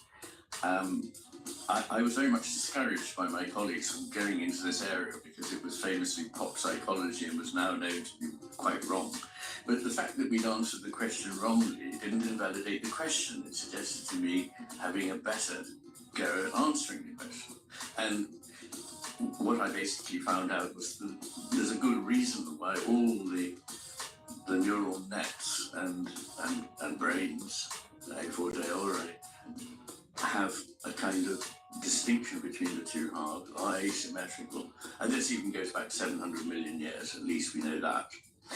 And this distinction is, in order to be able to manipulate the world, to out of it, to grab things, to eat, to build a nest, all this sort of stuff, you need a very kind of precise attention to a detail. You already know what it is, you know you want it, you go and get it. Whereas if that's the only kind of attention you have, you soon fall prey to a predator while you're getting your own meal. You become someone else's. And so you need a completely different kind of attention, which is broad, open, uncommitted as to what it might find, sustained, vigilant. And to begin with, when I realized that the main difference between hemispheres was attention, the penny didn't really drop immediately, because I'd been trained in the cognitive paradigm whereby attention was just another brain function, but it isn't. It's much more than that. It's how the whole world of the experience comes into being. So what I mean by that is that depending on how you pay attention to something, you see something different there. And so the world that comes into being to meet your attention is in part generated by the kind of attention that you're already paying. And if you've got these two very different kinds of attention, you get two kinds of phenomenological worlds, in other words, experiential worlds. And what are they like? In the case of the left hemisphere, it's full of things that are known already, they're fixed, they're certain, they're detached, they're decontextualized, they're abstract, non-unique, and they are explicit. That's what they are, and you know that you want to target it and get it. However, in the case of the right hemisphere, it's something completely different. It's a web in which nothing is ever completely separate from anything else, ultimately, in which nothing is ever completely certain, completely fixed. That doesn't mean chaos, it just means that there's room for South Pause, motherfucker, so South this is a world Pause. in which there's Right side of the brain. in which there is a lot that is implicit, is picked up by the right hemisphere. The left hemisphere doesn't understand the implicit messages that are so important to meaning in life. Where my lefties at? The right hemisphere's world is a living one, not an inanimate one like the left hemisphere's one. It's one which has meaning and value in it. And so really what you've got is a map in the left hemisphere and a world that is mapped in the right hemisphere. That's probably the easiest way. I see. And just to be sure, to the left, is that from me looking out, and that's my left? The left is what you see when you look out. You know what your left hand is. The left hemisphere is the same size. This would be my left hemisphere or my left. It is, that's right. But because of the way we're made, the left hemisphere governs the right side of the body, and the right hemisphere governs the left side of the body. How is that? So that's what's so strange for me, because obviously what you've explained is the left being quite stuck and not necessarily stuck, but okay, these are my fixed ideas, and the right being a little bit more fluid and nuanced. Oh, absolutely. And yet they're both responsible for controlling other sides of the body. Yes. So should my left side be slightly more nuanced? Well, actually, there is an expression at the motor level, but I'm really talking at a much higher level than that of motority. But for example, the left hemisphere governs the right hand, with which we do grabbing, most of us, and the manipulating of things. And not me, in fact, when not people me. have damage to the brain in such a way that the natural function of that hemisphere is liberated, they randomly grab stuff with their right hand, even if they're just kind of grabbing stuff that's in the environment all the time. Whereas the left hand, if it is released in the same way, it does exploratory movements as though it's feeling its way to something and touching it and finding it. Wow. That is incredible. I find all this absolutely incredible. But I do need to ask you, as we were talking about before, obviously my show, a lot of people watch it where we sort of talk about culture issues, culture wars, and those kinds of things. Yeah, let's do that. Oh, great. And how does it, let's be as controversial as possible, how does it influence the kind of culture wars that we're seeing? Well, I think it's not just the culture of wars, but and we'll come to that. But it's the way we see the world in general now, which is a very simplified model, a reductionist materialist model, in which there's lumps of stuff that have no meaning or purpose in themselves, that are pushed about in a sort of random way, colliding with one another, and that this produces a mechanistic world in which there is no real life. Life is a sort of a sort of artifactual emergence from mechanism which nobody has been able to explain, and I don't believe. So when it comes to culture wars, some of these differences come out. So, for example, one of the things one finds is extreme positions being adopted, because the left hemisphere doesn't do nuance. It's either this or it's that. There's a famous picture which Wittgenstein used in his philosophy, which was derived from a Victorian children's book, which shows what's called a duck rabbit. If you look at it one way, it looks like a duck. If you look at it another, it looks like a rabbit. And the left hemisphere is like, well, come on, is it a duck or is it a rabbit? Whereas the right hemisphere is going, mate, it's a duck rabbit. I think mine said it was a horse's head. It reminds you of the horse's head? Yeah, but mine was just a horse. When I saw that picture, I'm seeing a horse. Oh, really? I think so. Or maybe that's. I think I've got a third brain. You've got a third brain in there, Andrew. Yeah, that's very good. No, really, what I'm saying is that any subtlety, any nuance, anything that comes from context, and context alters everything. Everything that comes from the realm of the implicit is missed. And the realm of the implicit, by the way, includes everything that we really value. So it includes, for instance, the beauty of nature, poetry, music, narrative, myth, ritual, sex, love, the divine. All these things remain implicit. They can be made explicit, but when they're made explicit, they change their nature, and they become less than they were, and they may become completely other than they were. I sometimes have this little joking thing, but it just illustrates very nicely how context changes the meaning radically. So in America, the four sizes of cereal packets, there is jumbo, which means very large. Then there is economy, which means large. Then there is family, which means medium. And finally, there's large, which means small. So the context changes the meaning of everything. And what's worrying us is that on social media, things are taken out of context, remarks are taken out of context. They may have meant something very different in the context that they were being used.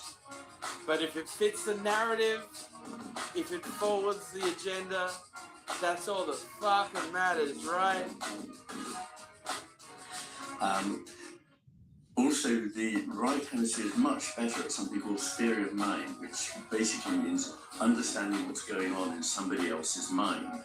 So the left hemisphere is not skilled at this, and so it misunderstands what is really intended by someone, especially if there's any hint of irony, humour, a metaphor being used. They're all taken terribly literally. I see this all around me, and humour is almost dead now. You can't make any joke. I feel so sorry for comedians. And I also feel sorry for us all, because frankly, humour is the stuff of life. If you lose your sense of humour and can't find things funny, you've lost a lot. I mean, I've always believed in this, like a good film, a good experience will always have some levity, you know? And that's why I fucking hate what's happened. It's like cunts can't fucking laugh. Cunts, you know, the only times they laugh is in Schadenfreude, you know? Joy at the misery of others. So, and I mean, you see like this whole fucking Mr. Beast, sadist fucking culture where it's just like, dudes, get off. That's the only way they can get off, is by seeing other people fucking slam into a wall or fucking, bay for blood or stuff, You've lost a certain degree of life, and you've certainly lost a sense of proportion, which again very obviously has gone amiss in the culture wars. There is no sense of proportion. And is this because we've moved towards focusing more on the left hemisphere? Well, it's because we've become more reliant on it. You know, there are various reasons why that may happen. I think it happens inevitably in a civilization after only a few hundred years. You can see it in certainly the ones that I know about, the Greek and the Roman, and in ours since the Renaissance. And it's strange, but the philosopher A.M. Whitehead said the civilization is in its finest flower before it begins to analyze itself. And what happens is that if you're brought up in contact with nature, in a living tradition that is that of your culture, if you most probably go to a church where various things are imaged in ritual, in metaphorical language, in music, in pictures, this conveys things to you in a subtle way which you know in your heart to be true. So when you start to have a kind of legalistic argument about the nature of things, you're also very well embedded in an intuitive understanding of what's going on. But I think in the modern world, we've lost that embedding in any intuitive thing that would allow us to sense meaning. And so we argue about the nature of things. And if you do, you must be not contradicting yourself. Nowadays, the worst thing you can do is to appear to contradict yourself. But actually, since truth is complex, many-faceted, and there are different points of view, each of which may have something to be said for them, there's no place in this culture for that much more wise, deep, and reasonable way of talking, in which, yes, on the one hand, there's something in that, but what about this?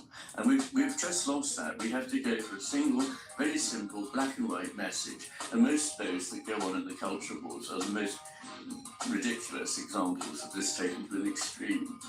What, do you have an example in mind? Do I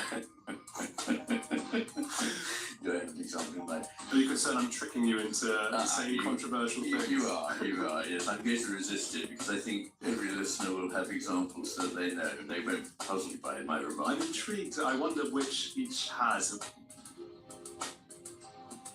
Okay. I'm gonna take a shower.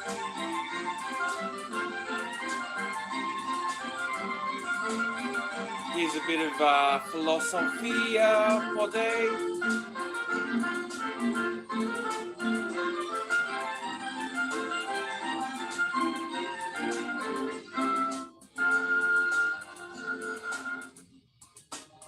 Existentialism is a somewhat nebulous movement in continental 20th century philosophy, which has its roots in the 19th century.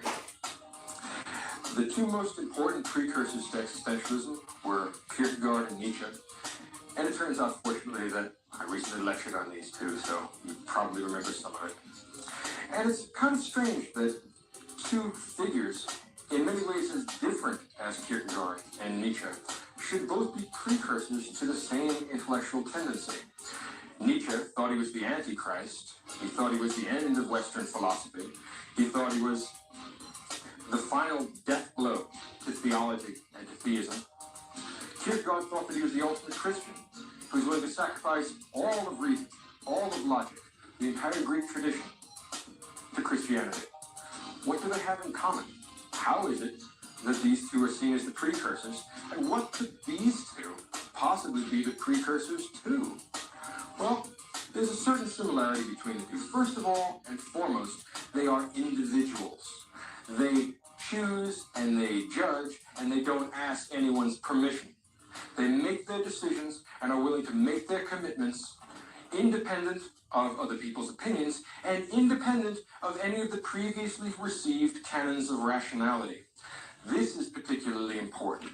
Both Kierkegaard and Nietzsche are apostles of moral heroism, or in the case of Nietzsche, perhaps immoral heroism, but heroism at any cost and heroism in any case. And this is one of the most important elements in 20th century existentialism. And in particular, what Nietzsche and Kierkegaard emphasize is the idea that the individual must confront a world that is essentially chaotic and make choices that are essentially without criteria. The fact that we must agonize our way through an obscure and unclear human condition, that we must make choices of the utmost gravity without any good rational foundation, is the agony of the human condition. And Kierkegaard and Nietzsche, those great individuals, were the two that forced us to start thinking about the agony of individual choice, the heroism that's required to stand outside of received wisdom, even to stand outside of reason itself. Now, in the 20th century, there are a number of borrowings from the tendencies more than the actual writings of these two. And in existentialism, we see primarily a group of German and French thinkers who try to articulate the predicament of human beings in the 20th century. We are a group of people, or we are a culture on the whole, that no longer takes religion terribly seriously. We, in some respects, have outgrown mythological accounts of the world, and yet we still need to do some of the things that religion used to do. We need to make judgments about right and wrong. We need to make decisions about how to live our lives. And we need to find some way of being really human in an age that seems set against us discovering an effective individuality, of being something other than a cipher and a social security number.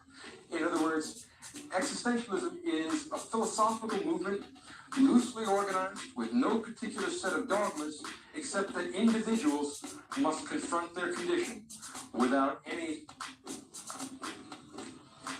palliative, anything that prevents you from confronting the pain and the anguish of making decisions that have no good grounds.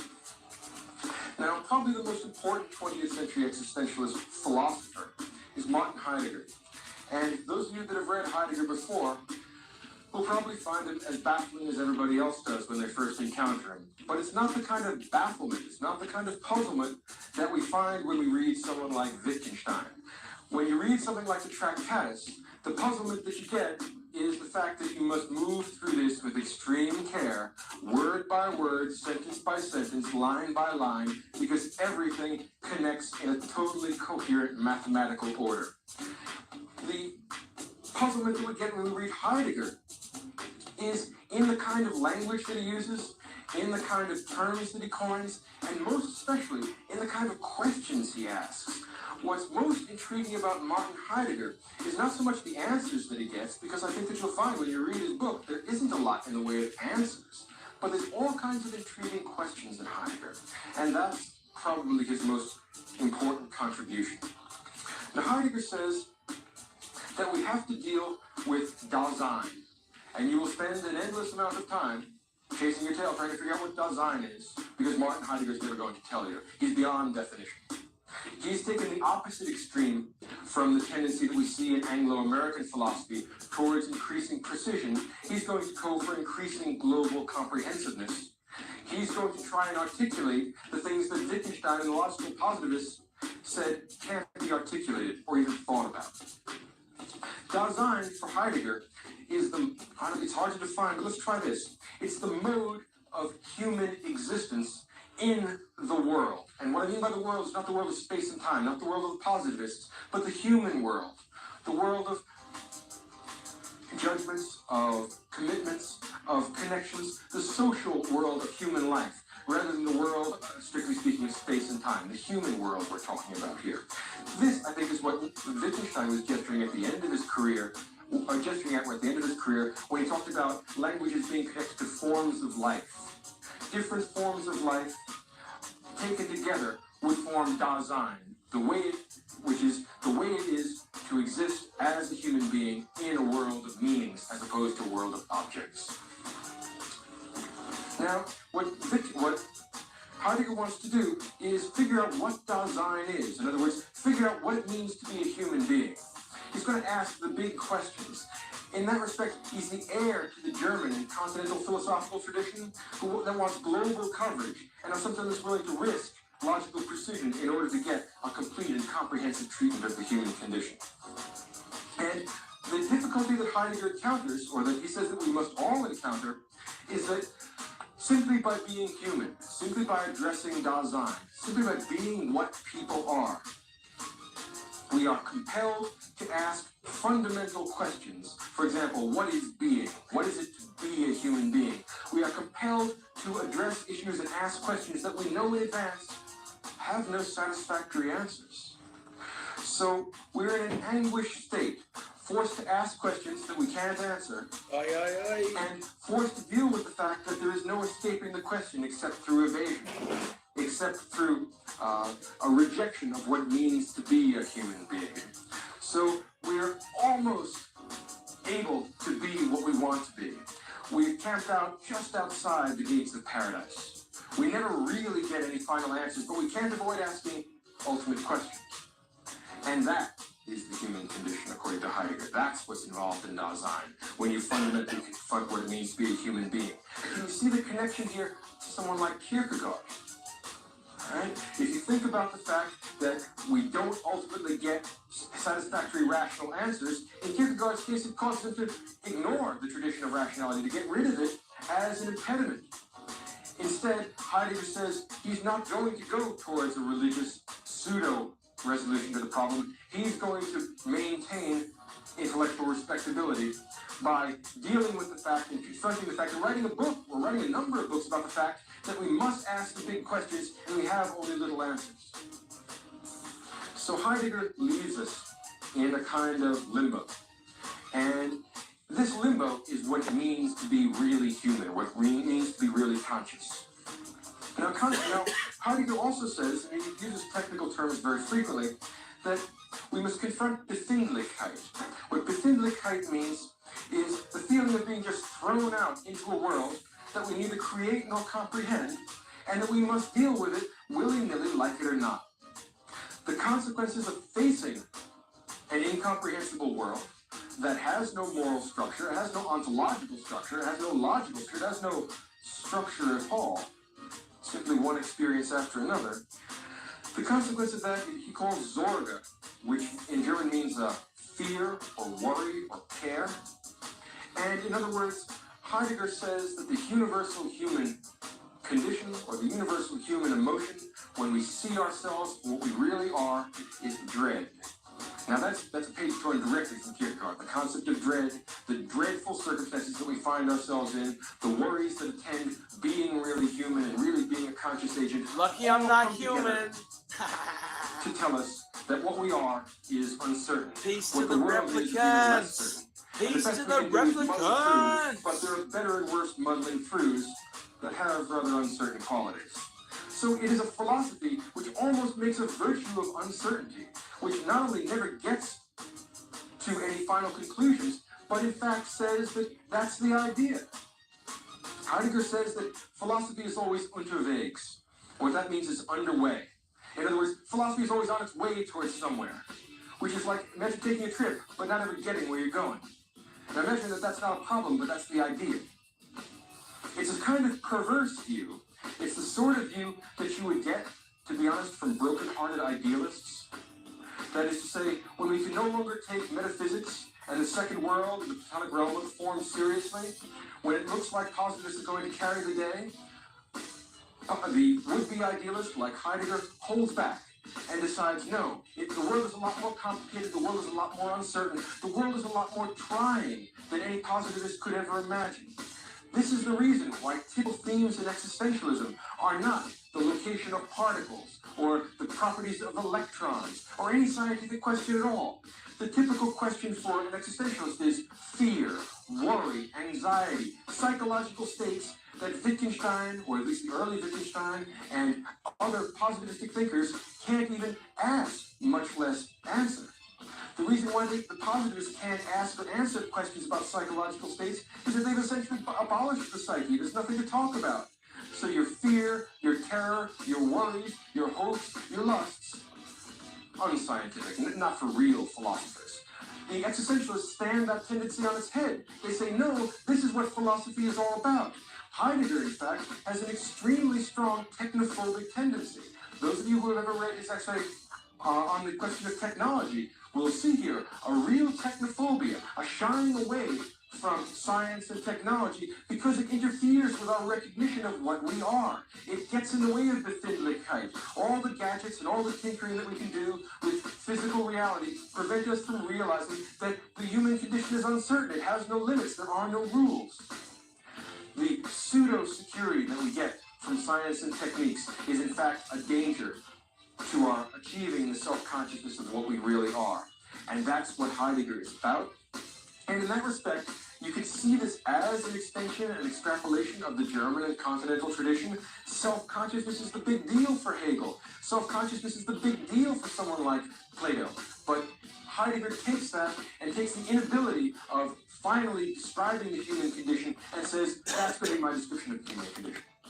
He's going to outflank the positivists. If the early Wittgenstein and people like him wish to say that there's nothing that can be sensibly said besides physics and logic, well then, what Heidegger and other existentialists of that technophobic stripe are going to do is delegitimize the discourse of the logical positivists. Better a hellish silence than a purgatory full of scientists. The Germans are going, Heidegger is going to release us from that problem. We're not going to have to think about that anymore. Instead, we can absorb ourselves in the anxieties and the difficulties of the human condition. We can confront ThE and at least live the best possible nihilistic way that we can. We're given a choice of nihilisms. This particular one seems to be the nicest, the best, the most authentic. There's a sort of jargon for each existentialist, but what it really refers to is understanding the fact that there's not a great deal that we can understand and dealing with the fact that there's not a great deal that we can deal with. So Heidegger articulated a critique of Western philosophy, which says that all the solutions alleged to have been created in the whole history of the West are in fact pseudo-solutions. In fact, there is no solution to the problem of human being. You must confront ThE and lump it, deal with it. There's nothing anybody can do with that. All the alternatives are worse. All of them involve self-deception. And if we can't be perfectly knowledgeable, we can at least avoid deceiving ourselves. If we can't ever completely comprehend the universe, we can at least prevent it from being less comprehensible than it would be otherwise. At least we can avoid deceiving ourselves, no matter what the limitations of the human mind are. Now, what Heidegger does is he tries to force us back prior to the Western tradition of metaphysics, prior to the Socratic absolutization of certain nouns into metaphysical constructs which Heidegger believes has led us astray.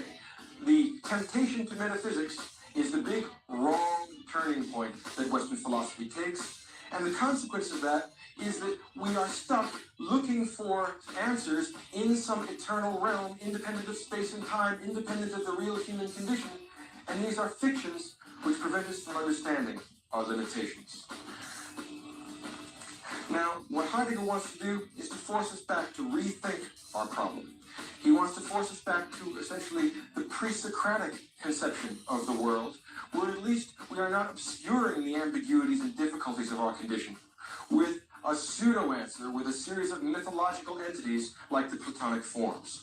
So Heidegger can be thought of as the greatest of the modern pre-Socratics. It's not an accident that he likes Anaximander and Anaximenes and Heraclitus as much as he does, and it's not an accident that much of his written work has been connected with an analysis of pre-Socratic physics and pre-Socratic ethics. There you go.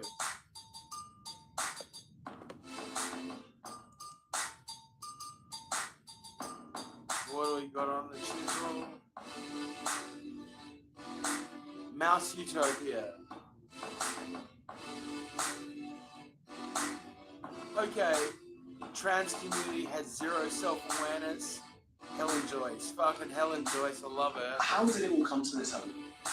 Which bit? Me being like a genocide maniac, or sex and gender, like that, you know, we all pretend we don't know there are two sexes? Let's do the latter, then we'll do the former. Alright, and how did we end up getting to the point that we pretend there aren't two sexes? God, I mean, I had to write an entire book to answer that question, really. But like Perfect Storm, I mean, I don't think we can ignore the fact that there are some men whose dearest wish is to be a woman. Yes. And those men put all their effort into it and have done, really for centuries since doctors first said that they could offer sex change. There's no such thing as sex change, you can't change sex. No. But surgeries to make it look like you change sex a bit. So those men, I think, really, for a century have been pushing. But then you look at the impact of what was happening on campus with queer theory, you look at identity politics, you look at the progress narrative, which always needs a new battle to fight. Liberation narrative, yeah. Women's liberation, black liberation, gay liberation, what's next? So when you got to gay marriage, we needed another one.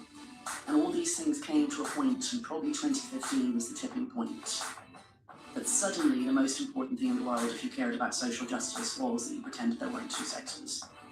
Or at the very least, you accepted that there were two sexes, but you pretended that people could change. And so that is now,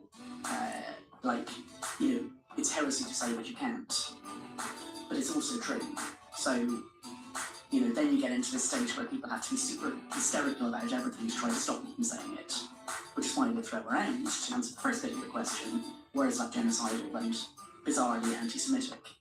If you say you can't change sex and a man who identifies as a woman remains a man who identifies as a woman, not a woman. Do you think it's part of the fallacy that social progress there's always an upwards curve, that we're always getting closer and closer to utopian social culture? Oh, completely. I mean, it's a very powerful myth. What's the famous saying? I always misquote this. The arc of justice bends towards. Yes. You know the one I mean. I really should learn that quote off by heart because I butcher it every time I try to do it. But anyway, this sort of progress is slow but inevitable. And why do we think that? Entire cultures have risen and fallen and risen and fallen. That could happen to us too. And also it means that you can kind of retrofit what's happening and say that it's what should be happening. I think that's something like the naturalistic fallacy. So the naturalistic fallacy is this is natural, therefore it's good. So we can call this the progress fallacy. If this is the direction that things are going, that's good. So somebody asked me, am I worried about being on the wrong side of history once? And I said, imagine it's 2050 and I'm still here, and everybody in the world except me thinks it's all right to put a rapist in a women's jail if that man says he's a woman. I'm still right and they're wrong. Because that is a wrong thing to do. It is morally, absolutely contemptible. So I'm not worried about the judgment of history or the right side of history. See, I was, because coming out of the doldrums, coming out of the blue pill era, the problem was I had bad faith characters working on me from both sides. And, at some point I was like, well, fuck man, this is like watching sport or something. Like, I don't know who the fuck is right, so I'm gonna just play them out and see who comes out on top, and boom, here I am. No more questions, no more doubts. Obdurate in my oneness with this creation, Or anything like that. I'm deciding now what I know to be right on the basis of everybody's human rights and everybody's dignity. Did you see this coming as a mathematician, that you would be the person to speak to about trans rights and gender criticism? No, it's the most bizarre plot twist, I was happily at The Economist doing one job after another. I started there in 2005 as the education correspondent, having previously had a sort of former life as an academic, as you mentioned. I had a PhD in mathematics, and then I went from mathematics into public understanding of mathematics, and then arrived at The Economist via the Royal Statistical Society. So I did the education piece, I went out to Brazil, and then I came back to London in 2014 and spent nearly a decade doing editing jobs. And during one of those editing jobs, the editor-in-chief of the paper mentioned to me that her kids kept coming home and saying, such and such is trans now. And she said, what's that about? And I was like, all I'd ever heard about is the occasional mention of a transsexual or a sex change operation. I knew nothing about it. So I just said to her, well, I'll look into it for you. And I looked into it and thought it was a bit crazy, really quite crazy, like that people were already seeing by then, this was like 2017, that sex and gender were intertwined categories that were socially constructed rather than having a bedrock of biological reality in them, entirely socially constructed. and that, you know, a man who identified as a woman who was attracted to women could be a lesbian, and, you know, it was bigoted to think, and actually anti-feminist to think, that the category of woman was defined by the type of body you had. So like, this is all really, really weird. But it took me a year to work out that I didn't just think it was weird, that I thought it was dangerous. And a lot of people who go through this path, like most of the people I talk to these days, they always say at some point I went down the rabbit hole. Like the bit where you're going, like you're seeing it out of the corner of your eye and you think that's weird. That's really weird. Peaks.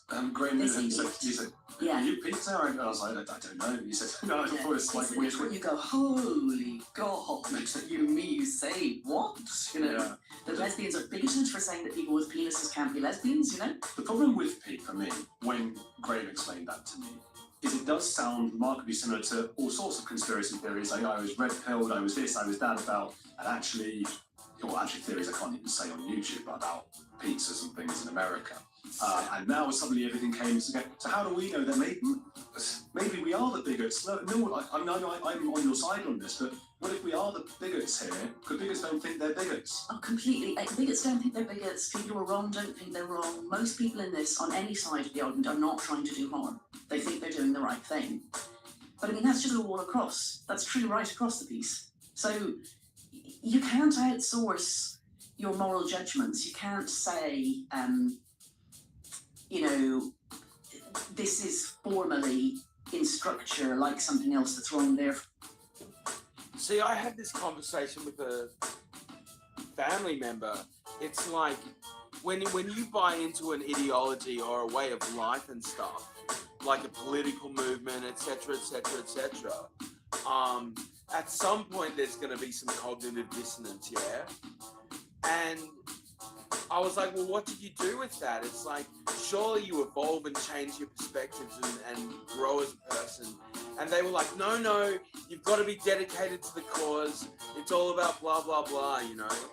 And it's like, so you're basically saying there's a virtue in fuckwitness, you know? In being a fucking blind soldier. It's crazy, man. Or it's wrong. And you can't say, oh, well, you know, the Democrats believe this and Trump's believe that, and the Democrats are good and Trump is bad, and therefore I can come to a moral judgment. I mean, you have to use some shorthands. Like, we can't all of us, all the time, think about absolutely everything. I mean, the example I often give is, you know, I couldn't possibly explain the carbon cycle to somebody with any great depth. So, like, I have to take some things about global warming on faith. Yes. Or if I know about global warming, that's taken so much time that I have to take something else on faith, like vaccines or something. The flat earth, I'm really pretty sure that I have. You're on that petition. Yeah. Because I've done that. I've duelled with flat earthers, and I've ought to concede that I'm also, I think they have more faith than I do in something, but I have an element of faith because I can't, even though everyone tells me it's relatively simple, but I'm too lazy, I don't know. I can't prove that the earth is spherical. I have faith that it is. Yeah, if I had to sit down with a flat earther, I'd have to prepare for half an hour first. But that wouldn't be because I think it's hard and it would take me a long time to learn it. I mean, if I had to sit down and talk to an anti-vaxxer, I'd have to do a lot more. But also, I mean, and you see, this is the thing, is like, I feel very much more like the person on the vaccine side and on the, you know, the round earth side, because I've had to go through what people who battle flat earthers and battle anti-vaxxers had to do, which is to learn the strange, sort of twisted, melange type ideas that they have that stitch together things that look superficially plausible, you know, to fool you. So, like, I remember in an editorial meeting the first time I heard somebody say 2.7% of people are intersex as millions have red hair. You know, that's just one of those talking point things. I was completely boggled. I was like, what? Like, I've literally never met somebody who can be categorised as male or female. So what's your point? And now I know where that figure comes from. I know what the misrepresentation is. I know how to rebut it in a short form. I don't think that many of the people who called trans women she 4 years ago actually thought that trans women were women. They just thought that they didn't want to be rude to people's faces, to be polite and so on. But look,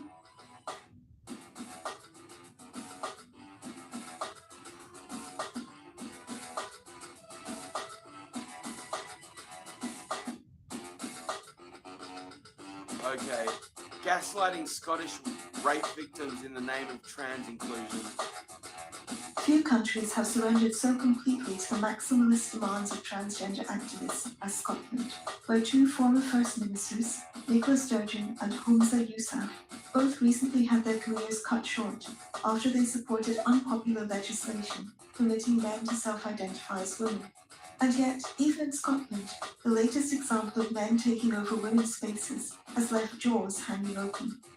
You might think that one of the United Kingdom's most venerable rape crisis centres, founded almost half a century ago, would be safe from the incursions of trans-identified men.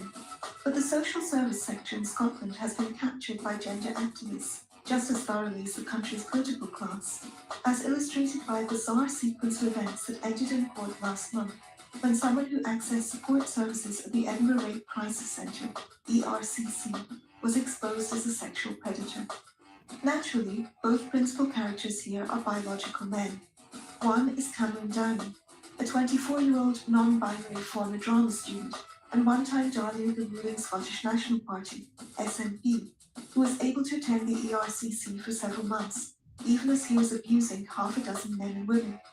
The other is Murido Bedva, a trans-identified man who was hired as the centre's CEO in 2021, and who then went on a campaign to punish a female counsellor on his staff named Ross Adams, who suggested that perhaps rape victims visiting the centre were entitled to know the biological sex of the staff members they were talking to. In May, an employment tribunal ruled in Adams' favour, denouncing Bedva and the rest of the ERCC's management for conducting a heresy hunt aimed at anyone who questioned trans activist shibboleths.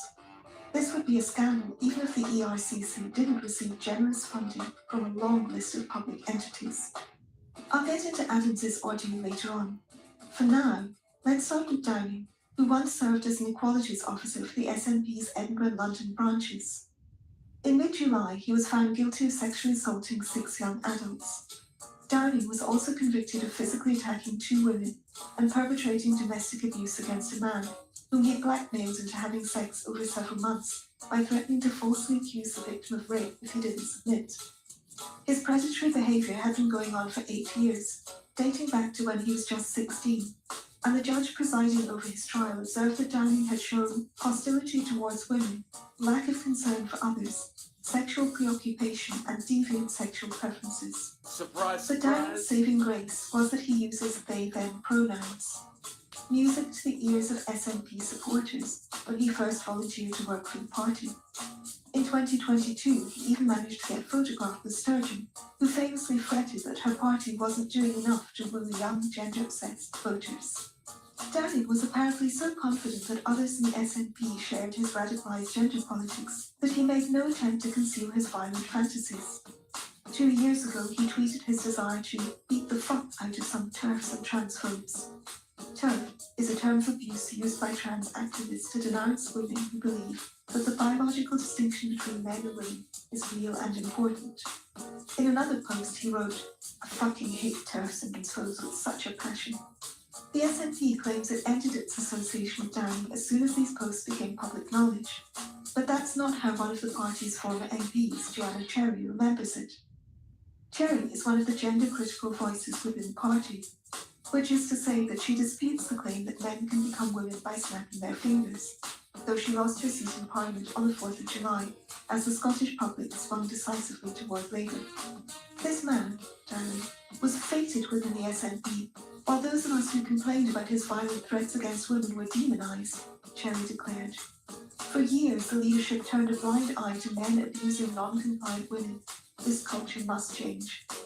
Even as he was sexually abusing women, Downey was receiving counselling at the ERCC.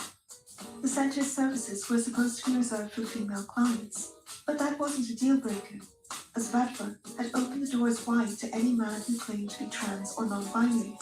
And since that latter category is completely undefinable, some might even say imaginary, this effectively meant any man could come marching in simply by claiming to have exotic pronouns.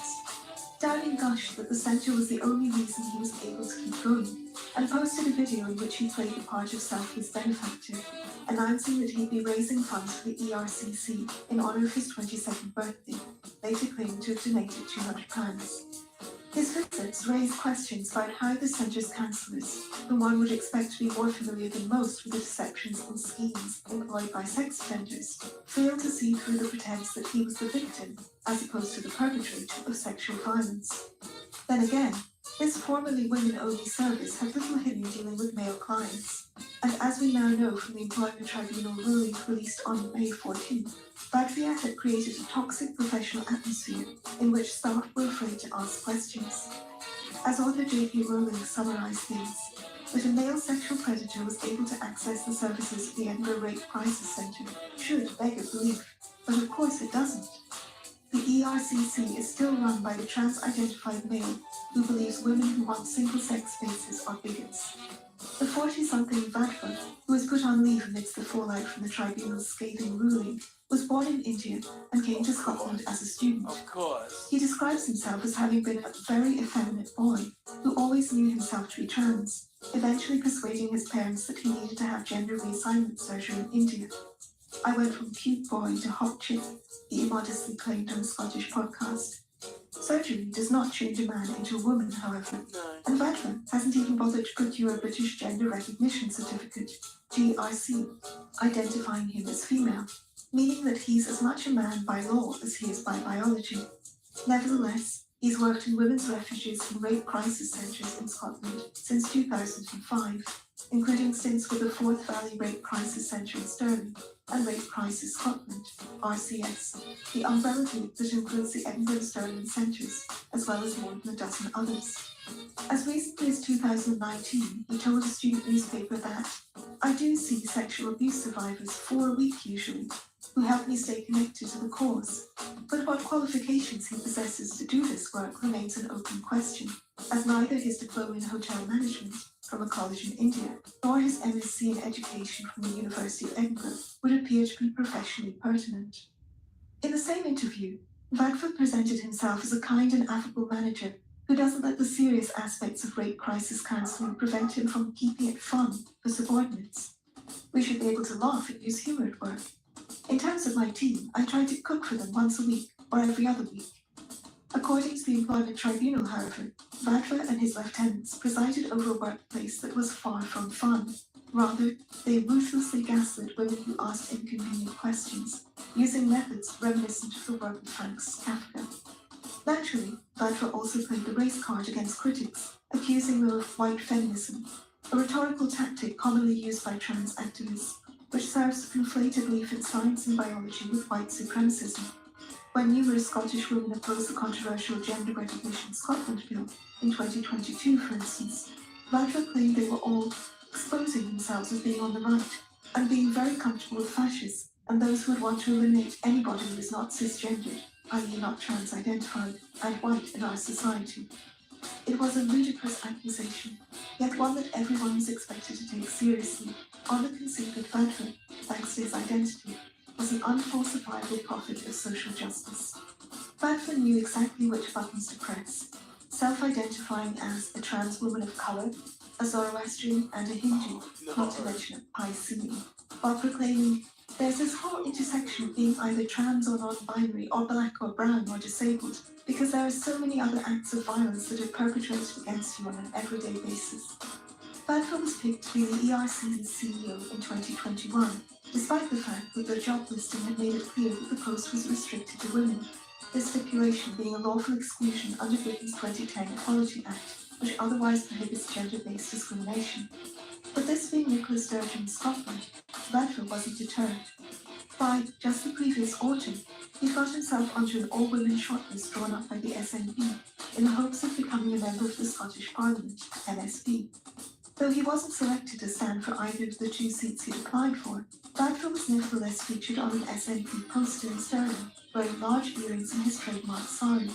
He later left the party in protest, but it backed a law allowing rape victims to ensure that their medical examinations would be conducted by someone of the same sex, whereupon Vadva transferred his allegiance to the Scottish Greens, whose fanatical embrace of trans activism has eclipsed even that of the SNP.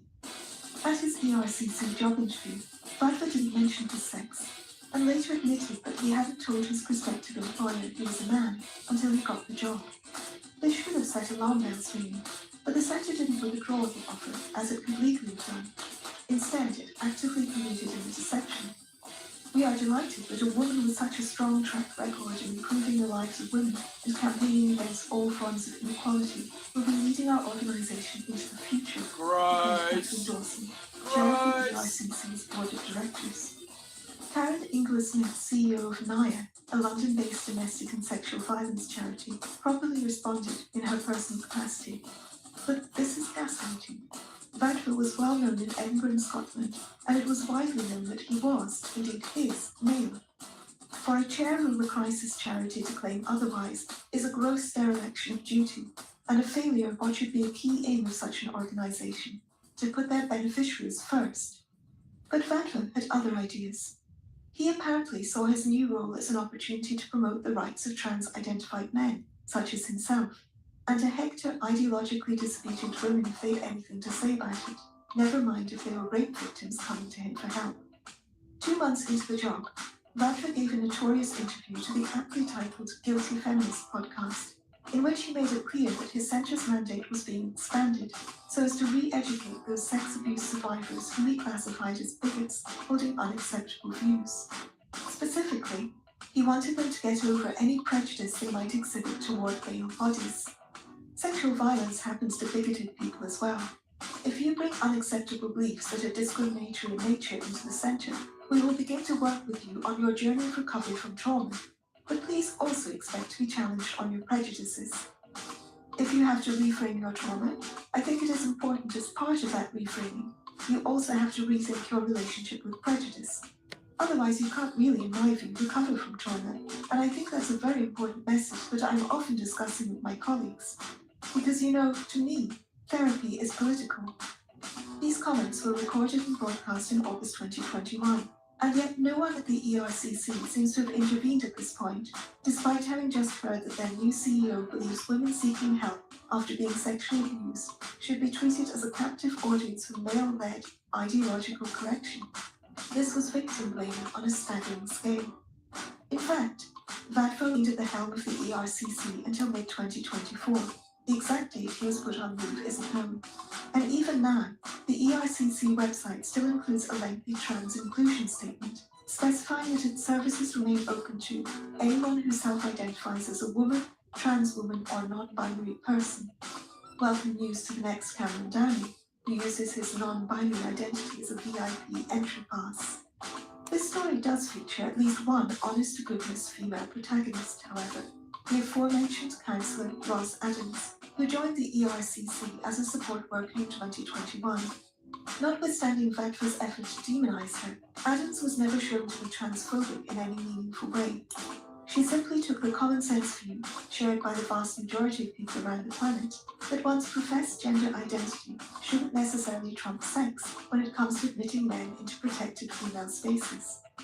Adams should have had some inkling of what she'd be getting herself into at the ERCC, however. In December 2020, before enlisting with the centre, she was told by the centre's then COO, Maggie Chapman, that trans women are women. It was the first time Adams had heard this Orwellian slogan, and she later reported finding it odd. It was only once she'd started work that she realised this wasn't some polite aphorism thrown around in the style of "be kind" or "love always wins." Rather, Vadva and Chapman actually expected people to believe that trans-identified men truly do transmogrify into real women.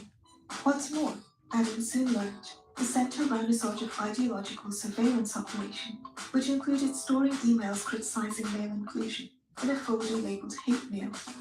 Chapman would become a Green SP a few months after that meeting with Adams, and emerged as one of the most zealous supporters of policies allowing men to be treated as women on no other basis except their own self-identification. But despite Vadva's efforts to silence critics, things came to a head over the question of whether service users were entitled to know the sex of the counsellors assigned to them. Normal people reading this will wonder why this right should even be open to question. Of course, a rape victim engaged in a private therapeutic conversation with a counsellor should know whether she is going to be in a room alone with a man. Yet Vadva seems to have been far more concerned with the rights of staff to hide their biological sex from rape victims.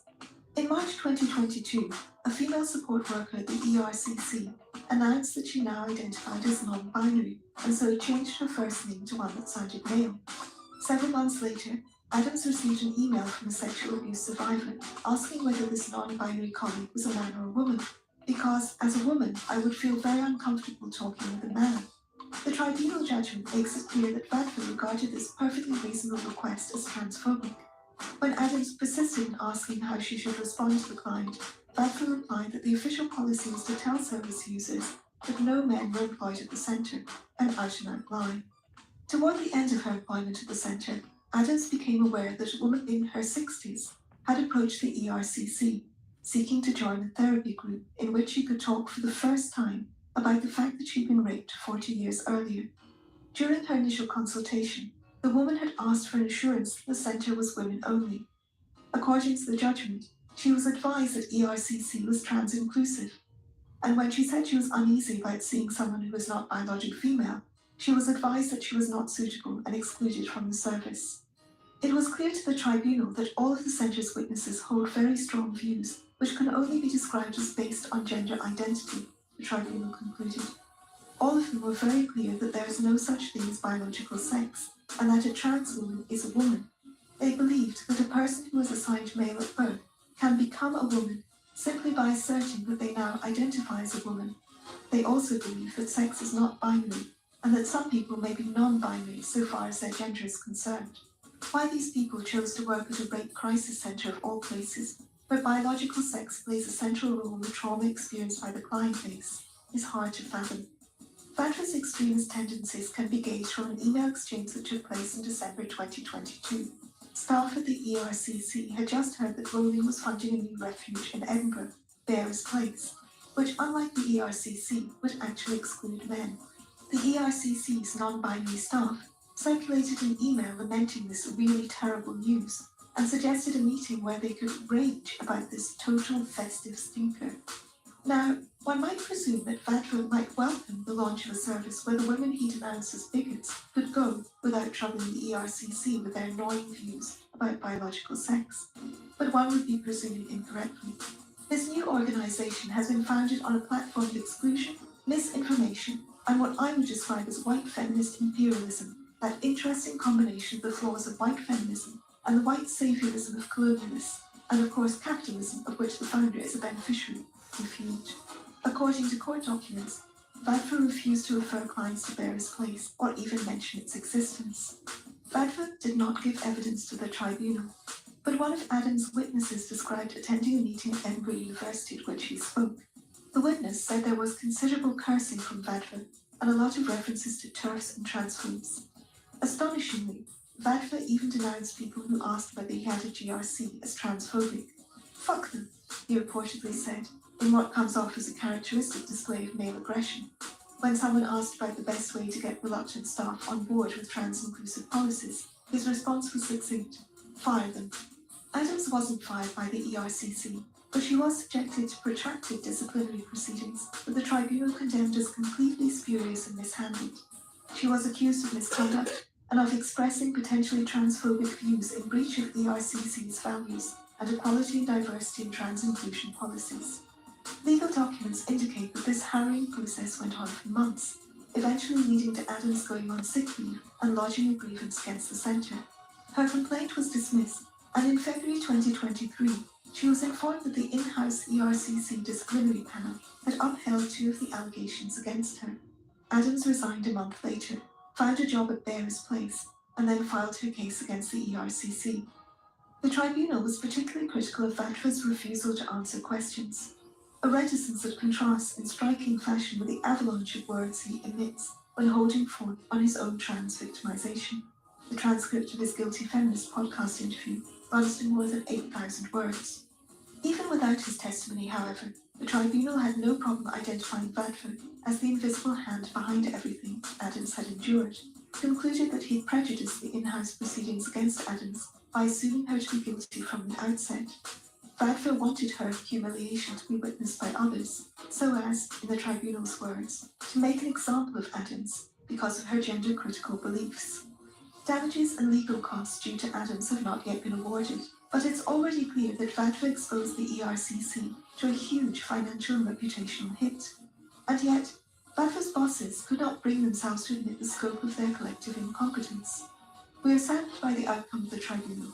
We will now take time to reflect on the written judgment, like the almost comically understated response from the board of directors. Like VATFA, those directors must now wait for the outcome of an independent review commissioned by VATFA's former employer, RCS. As yet, that body has said nothing publicly about VATFA's status, despite the passage of 2 months since the beginning of the ERCC's current crisis. And so we have no idea who is currently running the ERCC, whether VATFA is ever returning to work, or if he has indeed been permanently fired. One presumes this radio silence is due to the fact that everyone involved is rightly mortified in regard to their own complicity, as well as terrified of saying anything that may offend ideological forces. The tribunal's reference to heresy is particularly apt. Feminists in Scotland sometimes describe themselves as granddaughters of the witches they couldn't burn, in a reference to Scotland's notorious witch trials in the 16th through 18th centuries, which prosecuted between 4,000 and 6,000 people, most of them women. Witchcraft was regarded as a species of heresy, and Scotland was widely held to have a particular problem with the occult, a belief reflected in the famed opening scene of Shakespeare's Macbeth, featuring a trio of weird sisters meeting amid thunder and lightning. Centuries later, Scottish women have been targeted by another clique of fanatics who treat gender ideology as a new religion and believe in a different kind of transubstantiation. This cultish doctrine would have us believe that true feminists must vilify TERFs, such as Adams, upon the command of self-righteous male narcissists. Theirs is a world where, as Shakespeare's witchy trio put it, fair is foul and foul is fair. But such trans-identified men could not have done so much damage without allies. VATFA himself became a pin-up for true believers in the Scottish government, got photographed with Sturgeon, much like Downey, and was fawned over in interviews and podcasts. And so, even if VATFA is permanently marginalised, as he deserves, that won't solve the real problem exposed by this whole farce, which is that Scotland's leading Quiz for fears. public figures have been taken in by a men's rights movement whose bullies masquerade as champions of human rights. Thank you for listening. Gaslighting Scottish rape victims in the name of trans inclusion. Wow, Islamist Muhammad Jafar Mahalati scandal at Oberlin College and interview with writer. I've been on top of this for a while, man. This is fucking dark.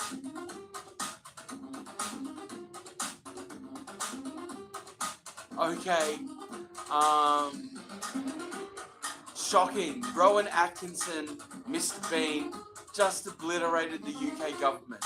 He refuses to listen. Ever wondered if a single speech could shake the foundations of Parliament? Could the unassuming Mr. Bean, famed for his silent comedy, truly become a champion for free speech? Welcome back to Nowhere Diary. Today, we're diving into a moment that has aged like fine wine, Rowan Atkinson's 2012 parliamentary speech.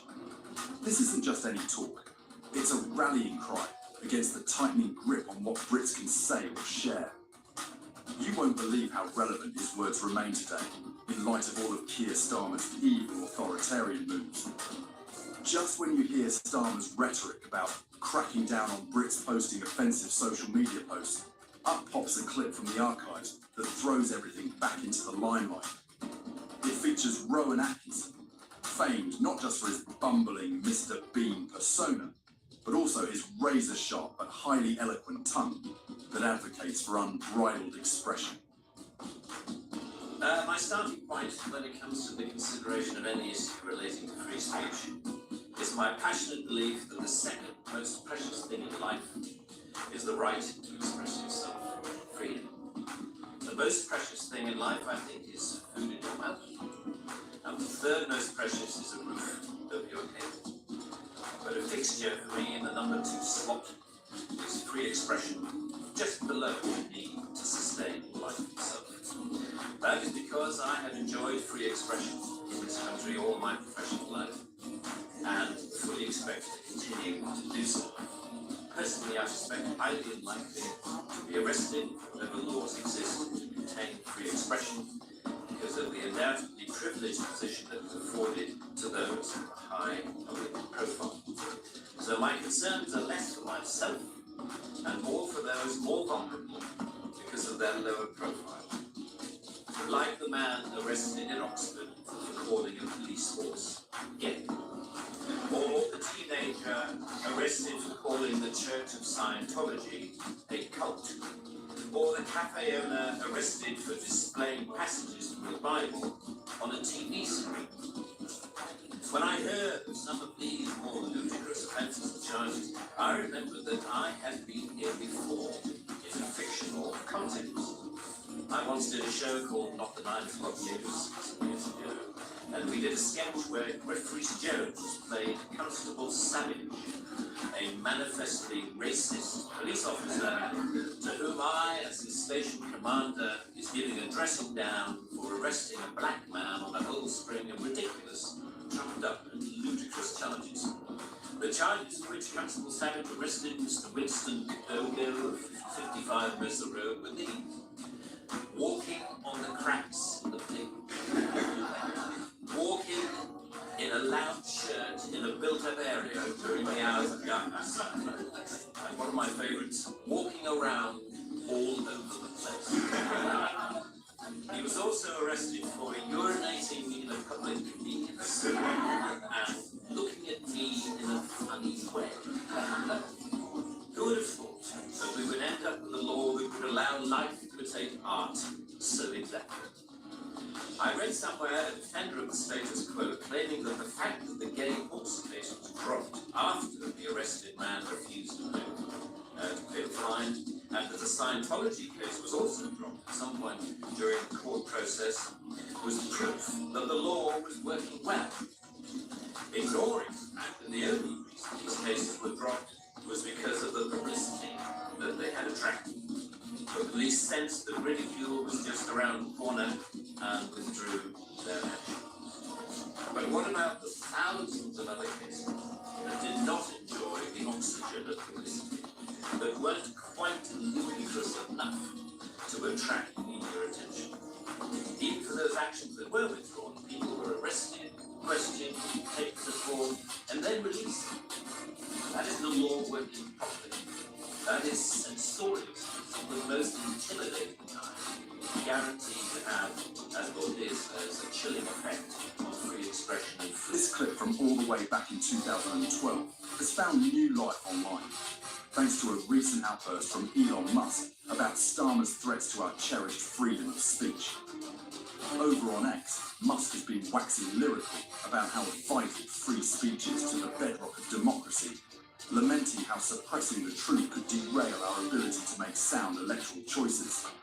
But going back to Atkinson, his plea at a parliamentary reception, championing the Reform Section 5 campaign, has never felt urgent. That campaign focused on amending the Public Order Act 1986, specifically Section 5, which previously made it an offence to use insulting words or behaviour. This legal provision had been a point of contention, as it was often seen as a barrier to free expression, affecting everyone from street preachers to protesters. The broad application of the term insulting led to numerous arrests for actions that many felt should be protected under free speech. The inclusion of insulting in the legislation was too subjective and gave excessive power to law enforcement to determine what constituted insulting behaviour. This was particularly concerning in a democratic society where free speech is valued, as it potentially criminalised a wide range of expressions based on individual perceptions of what is insulting. The campaign for reform gained traction with various human rights groups and free speech advocates pushing for change. Their efforts were successful when the government decided not to challenge an amendment to remove the word insulting from Section 5, thus narrowing the scope of the Act and aiming to better protect freedom of expression. This reform was significant as it represented a shift towards more precise language in laws governing public order, aiming to ensure that legitimate free speech is not unduly penalised while still maintaining laws that protect against genuinely harmful or abusive behaviour. Today, once again, it's clear that Atkinson's words have not only aged like fine wine, but are as relevant as ever in our ongoing dialogue about who gets to say what, where, and how. Atkinson, a stalwart of the stage and screen, has long been a fervent advocate for the freedom to speak one's mind. In that rousing speech he gave that continues to reverberate through the halls of time and across digital platforms, he laid bare his convictions. I thought it was a newbie. I've heard this one before, I think.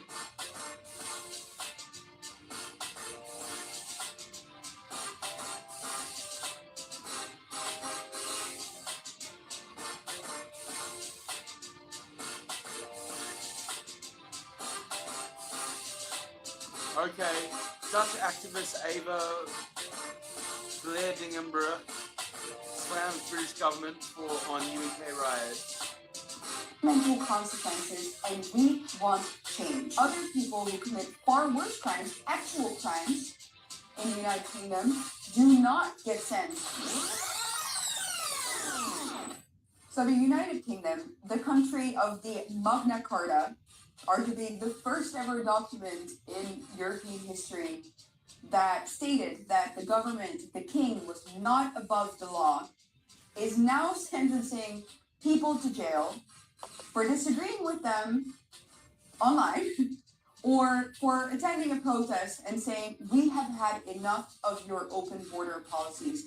We have had enough of mass immigration, of its detrimental consequences, and we want change.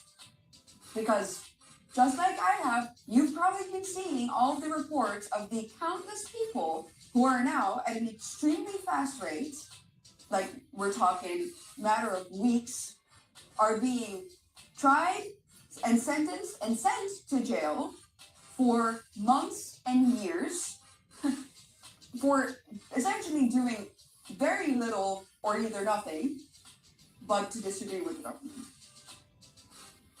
So what does that make the UK? Really, and I've been thinking about this. What options do people in the United Kingdom have left to disagree with their government? If you disagree with the government and you post about it online or you attend a protest and maybe things get a little bit heated, but like I said, the consequences of mass immigration are not exactly small either. You get sent to jail. You get sent to jail. What other options do you then have? And what's interesting is in that most of these cases that I've been reading about, for example, the case of this poor man, David Springer, a 61-year-old who's been working as a train driver for 42 years, who's now taking care of his sick wife, who has been sentenced to jail because they wanted to make a sacrificial lamb out of him. They wanted to set an example to the rest of the UK. And that message was very clear. That message was, you don't get to disagree with us. You don't get to be present at these protests because David Springer did absolutely nothing. And we have video footage of that. He was there. He, according to the reports, maybe shouted something at the police. Well, boo-hoo. Is that worth 18 months in jail? I don't think so. And we know for a fact that other people who commit far worse crimes, actual crimes, in the United Kingdom, do not get sent to these types of sentences or get sent to jail for this type of crime. The two-tier tier justice system. The UK is no longer a free nation. If you do not have democratic options to express your disagreement with the government, that country is no longer a democracy. And that's the only conclusion that I can come to in all of these cases. A mother of 5 being sent to 26 months in jail because she threw a can at the police, is that proportionate? A man online who committed the crime of according to the government, inciting racial hatred because he posted one post on Facebook? Is that proportionate? I don't think so. I don't think so.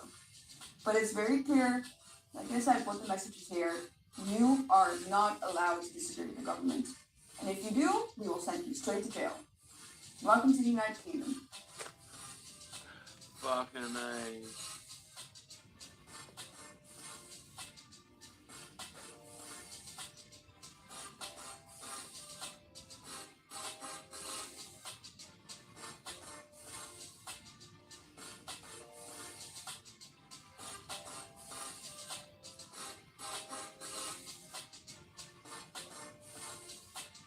poverty, victimhood, and luxury beliefs.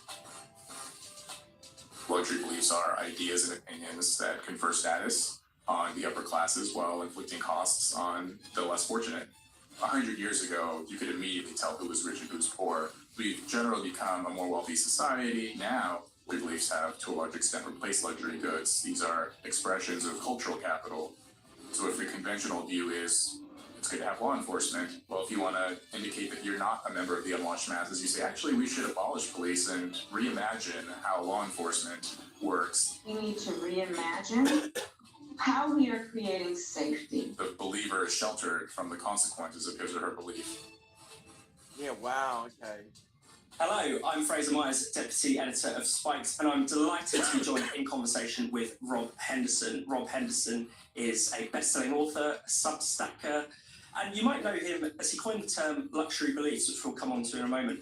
Rob, I wanted to talk to you first about your new memoir, Troubled, because you have a PhD from Cambridge, you're a graduate from Yale, but you're probably not, you don't have the kind of background that someone might imagine to have gone to such prestigious universities, to say the least. Yeah, that's right. Well, thanks, Fraser. It's great to be here. Right. Well, the book, I elaborate on my background, my unusual trajectory into higher education. So, as you mentioned, I have these degrees from Cambridge and Yale. But before this, my life was a lot different. So the early chapters of Troubled, I describe being born into poverty, to my mother. I grew up never knowing my father. And so my mother and I, we were homeless for a time in Los Angeles. We lived in a car. Eventually, we settled in this slum apartment in LA. And my mother just became very severely addicted to drugs. And later, I read these reports from social workers and police, forensic psychologists, indicating that she would have, she'd have visitors in and out of the apartment at all hours of the day and night, and trading favors for drugs, and it was just a lot of neglect, which I describe in the book. And then, some neighbors called the police. They saw what was happening, and the police came, a social worker came, and took me into a foster home in LA, and I spent the next 5 years or so bouncing around 7 different homes all around Los Angeles. Eventually, I was adopted, and this was the late 90s by this point. And I was adopted into this working class family, mother, father, their biological daughter, who became my adoptive sister. But at that point, I got this kind of front row seat into this, what's been happening to families in blue collar working class communities around the US. There was a lot of divorce, financial catastrophes, separations, not just in my adoptive family, but also the lives of my friends who I grew up with. And I tell some of their stories as well in this book. But long story short, I fled as soon as I could, enlisted in the US Air Force, went on to Yale on the GI Bill, and they got a scholarship to Cambridge for a PhD. And the book sort of describes this trajectory and the lessons I learned and how I developed this concept of luxury beliefs. And one thing that really jumps out from your story is how every time you seem to get a foothold somewhere, every time you feel a little sense of security, then your life changes. Either you're moved to another family, or there's some kind of unspeakable tragedy happens. I mean, what does that do to someone growing up when you don't have that kind of stability? Yeah, well, I think that a lot of the discussion in the US and in the UK as well, around the question of what causes or what inhibits social mobility, the focus is on poverty or inequality, material factors. And one thing I try to stress in this book is that, yes, there was some material poverty. I did grow up poor, lower middle class, kind of, in that bottom rung in American society. But what really held me back and weighed me down a lot as a kid was the instability, not so much the lack of financial security, but more so the lack of emotional security. So, like I mentioned, I didn't have a father growing up. I temporarily had one with my adoptive family. My adoptive father subsequently deserted me, stopped speaking with me. And there was just so much chaos and uncertainty in my life, especially when I was in the foster homes, that over time I just, I lacked the ability to become psychologically developed enough to fulfill my own potential. Yeah. So even though I was always a bright kid, kind of a curious kid, whenever someone would extend an opportunity to me, Early on, I would sometimes take it, but then something would occur that would set me back, and I just stopped believing in myself, and I needed to get out of that environment. That's why I left for the military, and that restored some of that confidence. But I have this line early in the book in the preface where if adults let a child down often enough, the child will learn to let himself down. Yeah. And that is what happened to me. Yeah, wow, Yeah. okay. And by the time you get to Yale, you find this complete kind of culture shock. I think that's fair to say. How do you describe that? Well, so I arrived at Yale. This was September of 2015. So I had just spent 8 years in the Air Force. So I left, like I said, as soon as I could. I enlisted when I was 17. I had to have my adopted mom sign what essentially was a permission slip for me to go because I was still legally a child. Left for the military, did 2 4-year enlistments, 8 years in total. Arrived at Yale in 2015, and I arrived right at this kind of inflection point. A lot of people will know the mid-2010s was this strange period in higher education of a lot of protests, demonstrations, students. This is kind of the birth of what people now call cancel culture or wokeness, this new wave of political correctness. So, I saw students calling for professors to be fired, challenging academic freedom, freedom of expression. I would hear unusual viewpoints that I'd never heard before around, decarceration, how we should shut down prisons, or how, we need to abandon this concept of monogamous marriage, and how, we should legalize all drugs. And it was just this very, I guess you could call it idealistic, but to me it just seemed like impractical and almost sort of naive and foolish view of how society works. And so I would interact with these students, and they would describe these opinions to me. And eventually I between those experiences, reading a lot about how social class operates and the sort of cyclical nature of status and how it's analogous to fashion, and how, these beliefs, once they become fashionable and widespread, then the people at the top subsequently abandon those beliefs and move on to something else. And I saw this occurring in real time at Yale with people, this is where the defund the police movement came from. That idea originated in elite universities before we saw it spread later throughout the rest of the media and then to society. I saw the beginnings of that, and this is where the luxury beliefs idea came from. Luxury beliefs are ideas and opinions that confer status on the upper classes while inflicting costs on the less fortunate. That's really, really interesting, because of course all of these luxury beliefs are liberation narratives, and if you're privileged and middle class and shit, you gotta confer, as they say, like you gotta confer that oppression on yourself to remain in fashion, and you gotta cruise, and you gotta fucking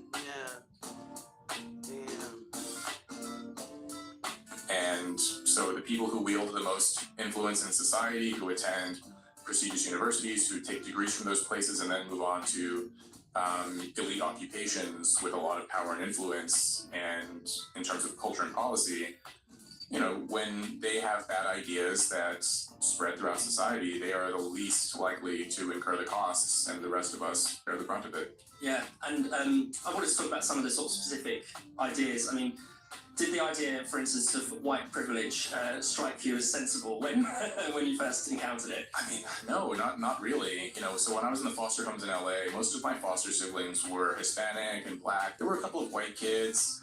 It was very diverse, the foster homes. And then when I was adopted, I moved to this impoverished part of Northern California, in Tehama County, one of the poorest counties in the state. And it was mostly white, working class, some Hispanics, but there were it was just a lot of poverty. And the poverty mattered much more so than race or ethnicity. Yeah. And so I knew a lot of poor white people. And then when I joined the military, I knew sort of, working class, lower middle class white people who I served with. And then I get to Yale, and people believe that you have this unique, special amulet of privilege because you're white. And none of it made sense to me, because the students, I cite some statistics in Troubles. Yeah. There are more students at Yale from the top 1% of the income scale than the entire bottom 60%. And even the students of color at elite universities, by and large, come from upper middle class families.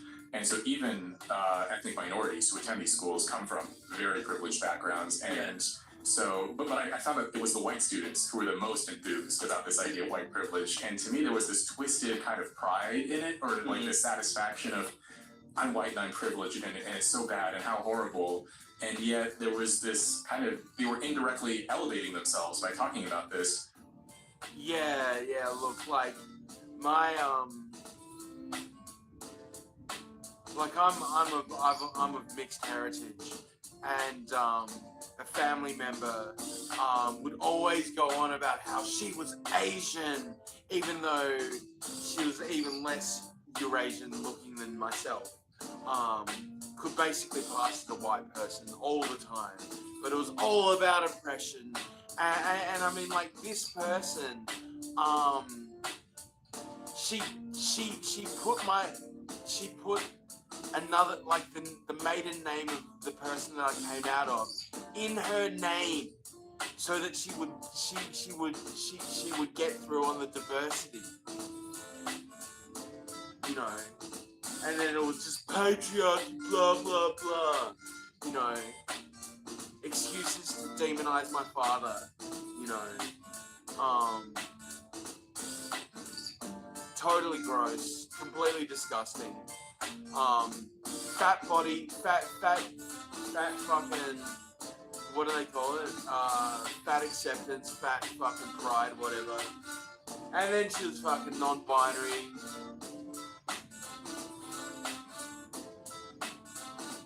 Don't know what else the fuck.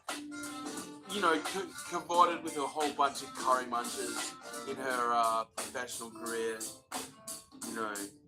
You know, made up false racial narratives in fucking cases that she was running and stuff.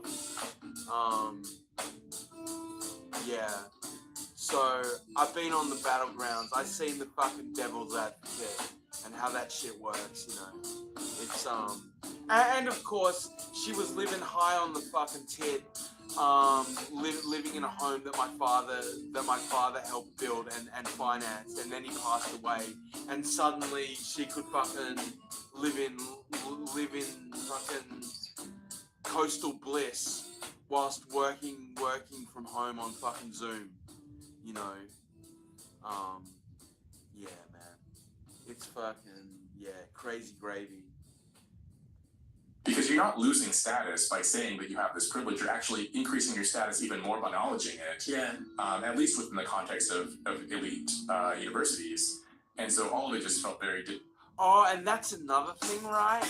Like, this person had a gender-neutral name, right? Like one of those names that could go either way, and like in many senses, it is a more masculine name. And one time, a person had the temerity to assume that she were a man because of her name. And then she was really, really rude, and like, you know, on purposefully misgendered this person, this woman, shamed her and all this kind of stuff, and the woman came back with a mea culpa. So this fucking person won. You know, and it was purely just out of I don't even know, like, yeah, misandry. You know, this person was both a misogynist and that's what fucking these non-binaries love. They can be both fucking anti-men and anti-women. They fucking love it. And of course, she was a she-they. She didn't have the conviction enough to fucking stand staunch, and then when things, you know, transpired, and you know, she accused me of like copying her about my gender confusion and things, because, you know, I'm non-binary and I have dysphoria and blah blah blah. Fucking dead ass nigga. But that is so indicative. When she was at college, she fucking fought for, like, you know, fucking suboptimal women to get places all around the place and things. You know, basically lobbying for people to get past their bar exam without actually deserving it. You know what I mean? Like, took her 3 times to get a bar exam, and each time she fucking complained and whined, you know. one of them. You fucking know, everybody knows one of them, and you're probably fucking related to one of them, you know. Sadly, I got fucking, more than one in my family, but I got more than two in the chamber, so, know what I'm saying? Disingenuous to me. And obviously one of the big themes of your book is family. Do you think that is maybe the most destructive of the sort of luxury beliefs? This idea that, you know, maybe family is oppressive, monogamy is outdated, all of those kinds of ideas that are swirling around. Yeah, well, you know, this is borne out in empirical research. The number one predictor, for example, of graduating from university is being raised by two married parents. The data on that, I mean, that's like crystal clear. But even my personal experiences, I had 5 close friends growing up, and of the 6 of us, none of us were raised by two married parents. And then I look at our life trajectories. I'm the only one of the 6 who went on to graduate from university, but only much later in life. You know, I had to serve 8 years in the military first to get my life on track. But, you know, I had 2 friends who went to prison. I had a friend who was shot to death. I have friends working in kind of, the margins of society, trying to make a go of it in these kind of low-wage jobs, and they're doing okay. But then when I get to Yale, and almost every single person I ever met, they were raised by two married parents, stable, secure families, and yet if you look at who is the least likely to support the idea that children should be raised by two married parents, these are people who have university degrees, earn 6-figure incomes, who they themselves follow that conventional bourgeois life track.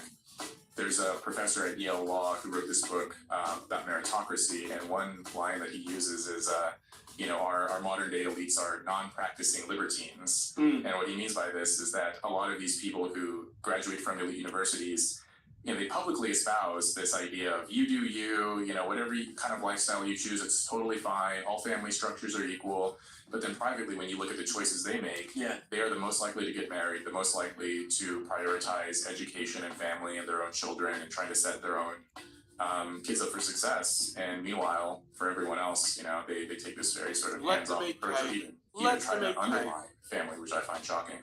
Yeah, and to what extent do you see any of this as deliberate? Is it just something that's neither? Is it a natural part of human psychology to want to seek status? I mean, because it's hard to tell, are people deliberately undermining the family? Because I doubt they have ill intentions. I don't know. Well, okay, so by and large, I would say that your intuition is correct. Most people don't have malicious intent, that they're just kind of going with the flow, that, this belief seems to be fashionable and wins me favor among my friends, and it seems, at least at first glance, to be compassionate, and I want to appear to be a compassionate person, so they just kind of go with the flow.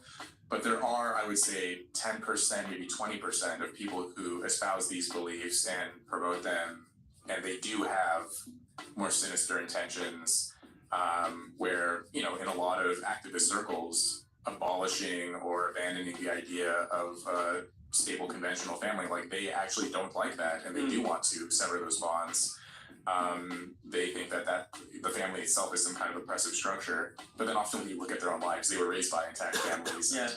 So all this to say that I think most people, they don't hold sinister intentions, but there is a small number of people who do, and so it's true. You can't sort of paint everyone with the same brush. Is it conscious? Is it unconscious? I think it's both. It just depends on kind of who you're speaking with. Yeah, that makes sense. And what you're talking about is that's really interesting, because it's totally the blind leading the naked, in these parts, and I remember, because I've been anti-communism, anti-socialism for many years, even before I left the left, completely,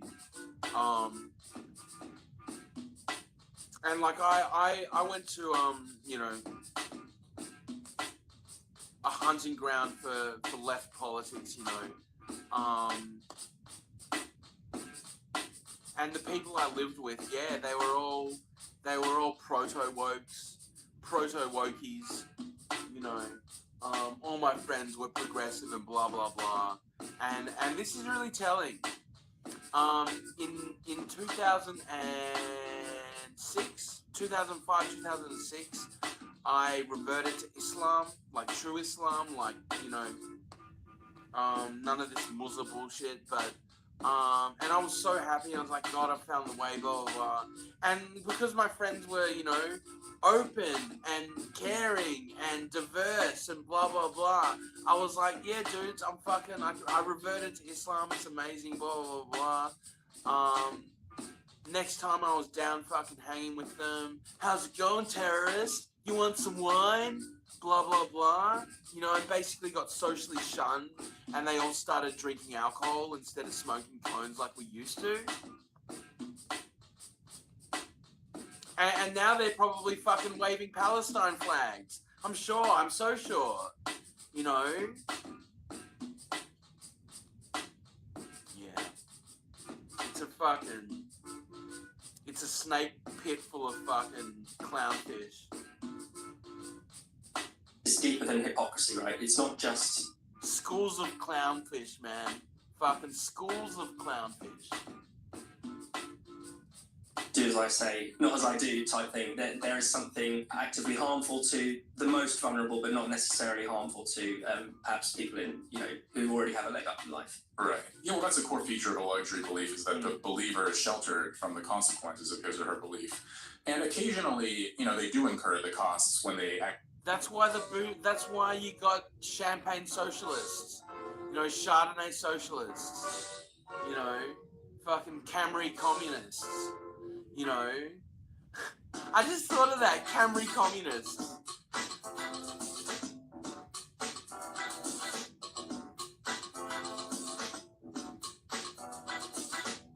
Yeah. Fucking Camry communists. Actually do practice what they preach.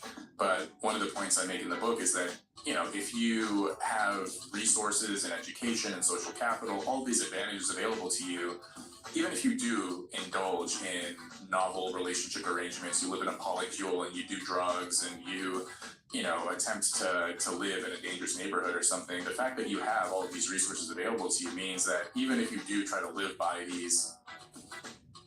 What's that line from Common People? If you call your dad, he could stop it all. And heck, I've been in that position, but fuck it, man. I ain't disowning it, man. You know. Thank God I got fucking bailed out.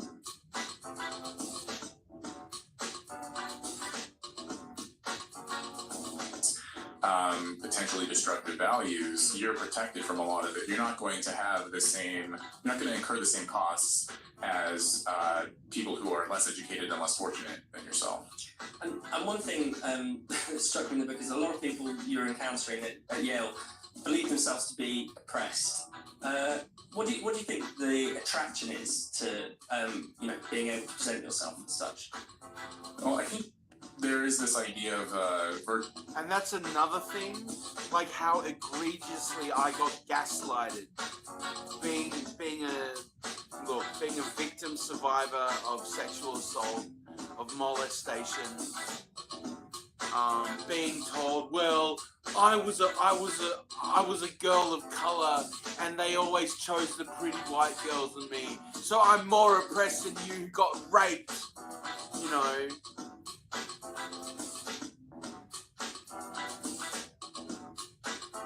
Fucking, yeah, man.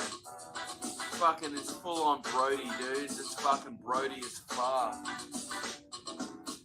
Virtuous victimhood, and this is sort of putting my academic hat on. That shit ain't Baldwin at all, homie. That shit is Brody. But there's been research on this indicating that people seem to believe that if someone has suffered in some way, if they are beleaguered, then therefore we assign some kind of license to them, some sort of special status or value, authority to them.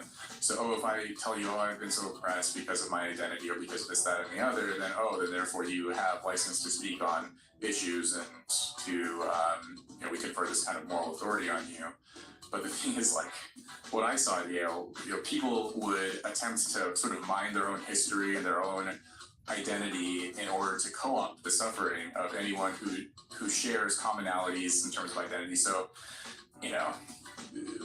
if someone grew up materially well off and fortunate and so on, but they happen to be Hispanic or black or a woman or what have you, then suddenly they can say, oh, well, you know, people who looked like me decades ago underwent extreme prejudice and misfortune, and therefore you have to listen to me today, even though I've lived a very privileged life. Someone who had the same skin color as my parents got oppressed. Give me money! Give me oppression points. And to me, this was you know, kind of a misguided way of thinking about things. There's this like obsession with victimhood, and it's just, I think it's very unhealthy. And today, Really people have luxury beliefs, but would people have held, you know, certain beliefs for the same purpose in the past, or would people have looked to more, you know, I guess, consumer items or whatever to show their status? What have you found out in your research? Well, when you're being run by an autocratic communist dictatorship, run by corrupt unions and ridiculous civil service, you know, public officials, shadow organizations, all this kind of stuff. Fucking A. Until they move on to the next thing and then fucking sideline you, and you're left with a bottle of wine full of piss. Full of warm horse piss. But Daddy, I don't want to drink warm horse piss! Well, so a lot of the luxury beliefs idea was born out of, you know, my readings of Thorstein Veblen. He wrote this book. He was a sociologist and economist around the turn of the 20th century. He wrote The Theory of the Leisure Class in 1899. And in that book, he describes how the elites of his day would exhibit their obsession with material possessions. So, you know, delicate and expensive clothing, pocket watches, monocles, attending lavish and expensive ballroom events. And today people still do that. But my claim is that material possessions are a noisier signal of one's status. So 100 years ago, just by looking at how someone was dressed, you could immediately tell who was rich and who was poor. Whereas today, because we've generally become a more wealthy society, and because, you know, it's just harder to tell just at first glance how much money someone has the way that you could in the past. Now, people express their status through luxury beliefs. So luxury beliefs have, to a large extent, replaced luxury goods. These are expressions of what the sociologist Pierre Bourdieu called cultural capital, where you spend your wealth to attend certain kinds of expensive schools and universities. You absorb the mannerisms and vocabulary and habits and opinions and fashionable views of the elite. That's how you sort of enculturate yourself into it, and it's also how you sort of stand apart from the masses. So if the conventional view is it's good to have law enforcement, well, if you want to indicate that you're not a member of the unwashed masses, you say, actually, we should abolish police and reimagine how law enforcement works, and, you know, hire violence interrupters and bang, you know, bang, all these you're other dead. sort of strange Wait a sec, that's just your hand pointing like you a know, gun. policing, that's so Bang, offensive, bang, you're backwards, and dead. antiquated. This is like a way to signal one's position in society.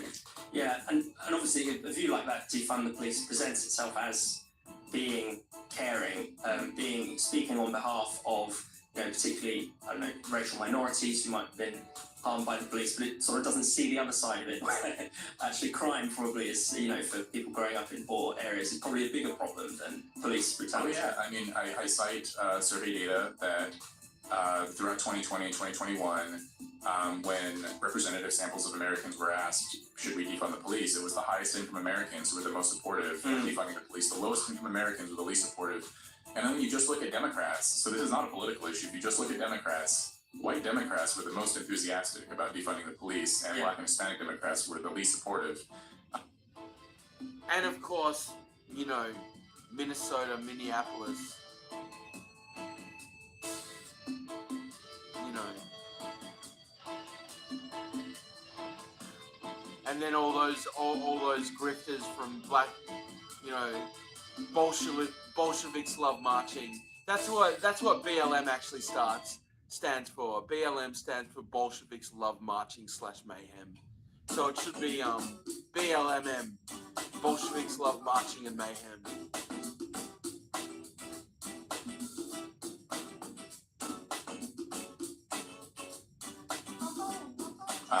And yet, you know, a lot of prestige media and cultural elites, they will appoint sort of members of these communities who they themselves often went to elite universities and claimed to speak on behalf of these oppressed groups. And so we spent a lot of time listening to these activists, but very few of us will actually go into those communities and try to listen and look at the survey data. What do people actually want? And yeah, crime increased, violent crime, the primary victims, the violent crime increase. The majority of the victims were poor, marginalized people. Post George Floyd after exactly after 2020. Violence skyrocketed, homicides increased across the board. And I mean, in Australia, like we have a black problem as well of Sudanese fucking child soldiers got basically repatriated to Australia. No counselling, no social support, thrown out into the fucking western suburbs, where they became gang members, where they became violent. Look, and there are some absolutely wonderful Sudanese people in Australia, but they bash people, they rob, they steal, they do carjackings,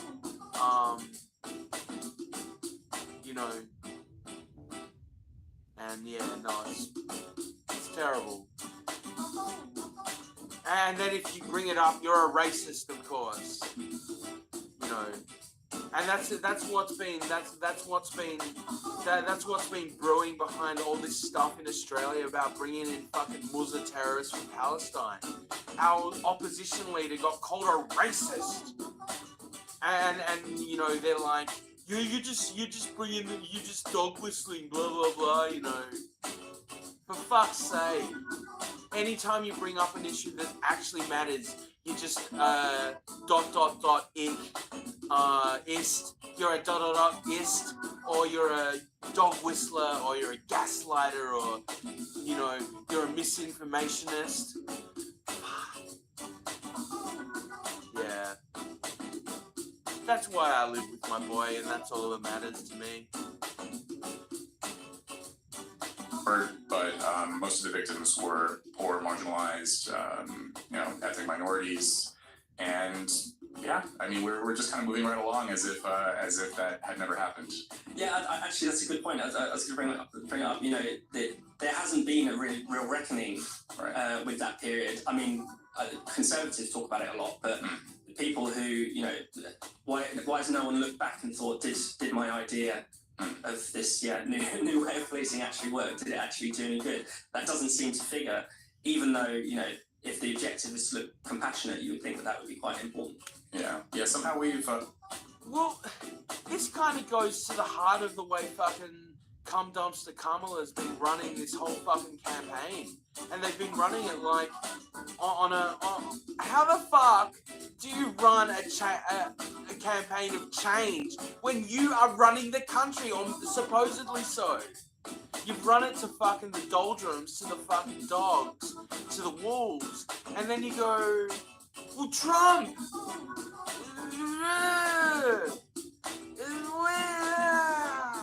Fucking hell. It's wild. It's wild how this fucking dialectic binary just gives carte blanche to just fucking distort the truth and, fucking magical thinking.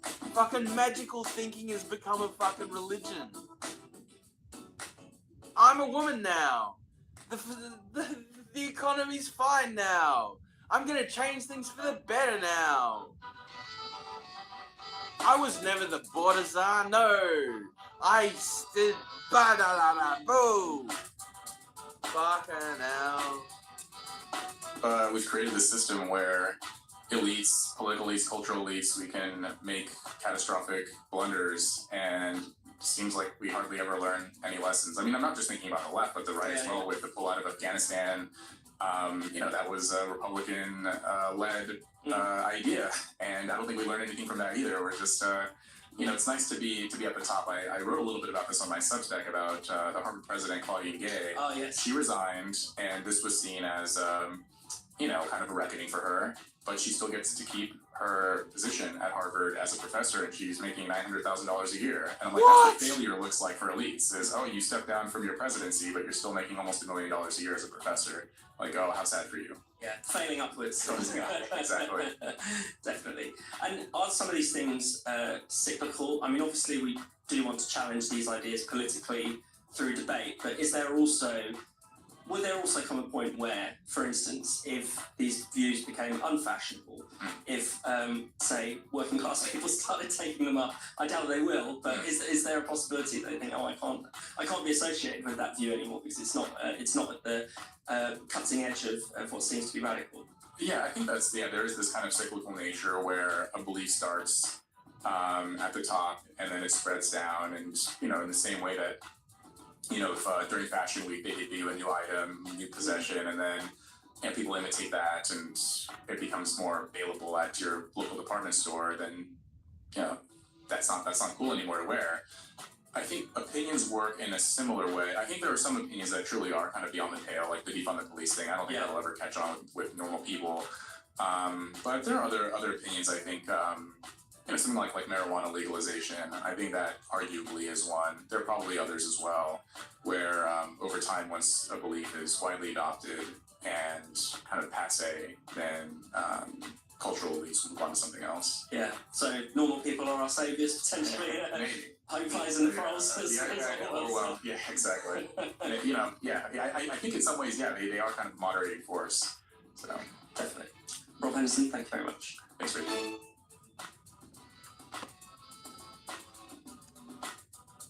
Let's see if we can mix it up. Whoa! Typhoon Shanshan slams in southern Japan. I don't wanna, fuck, yeah.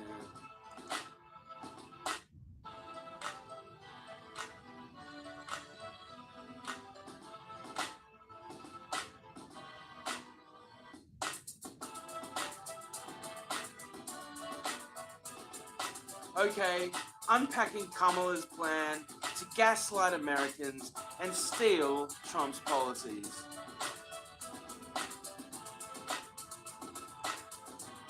Nominee Tim Walton.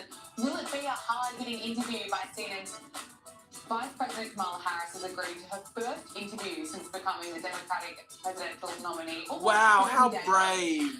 And does her how team strong. trust her to do the interview all by herself? No, they don't. She has to be accompanied by Vice President nominee Tim Walton. The puppet master. The puppet master.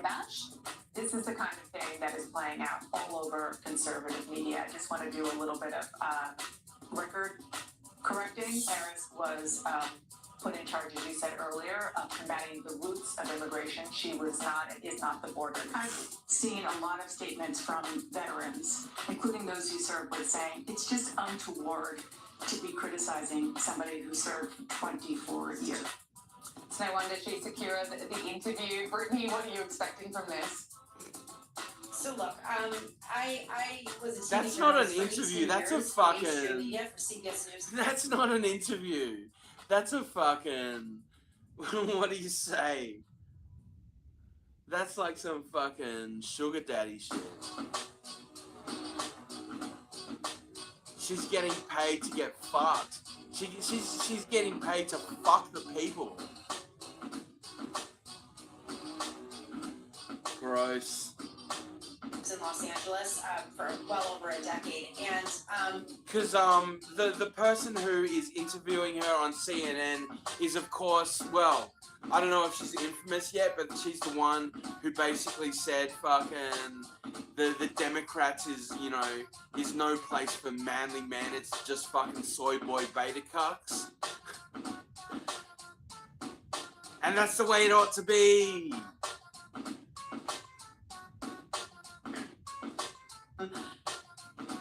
I can tell you this now.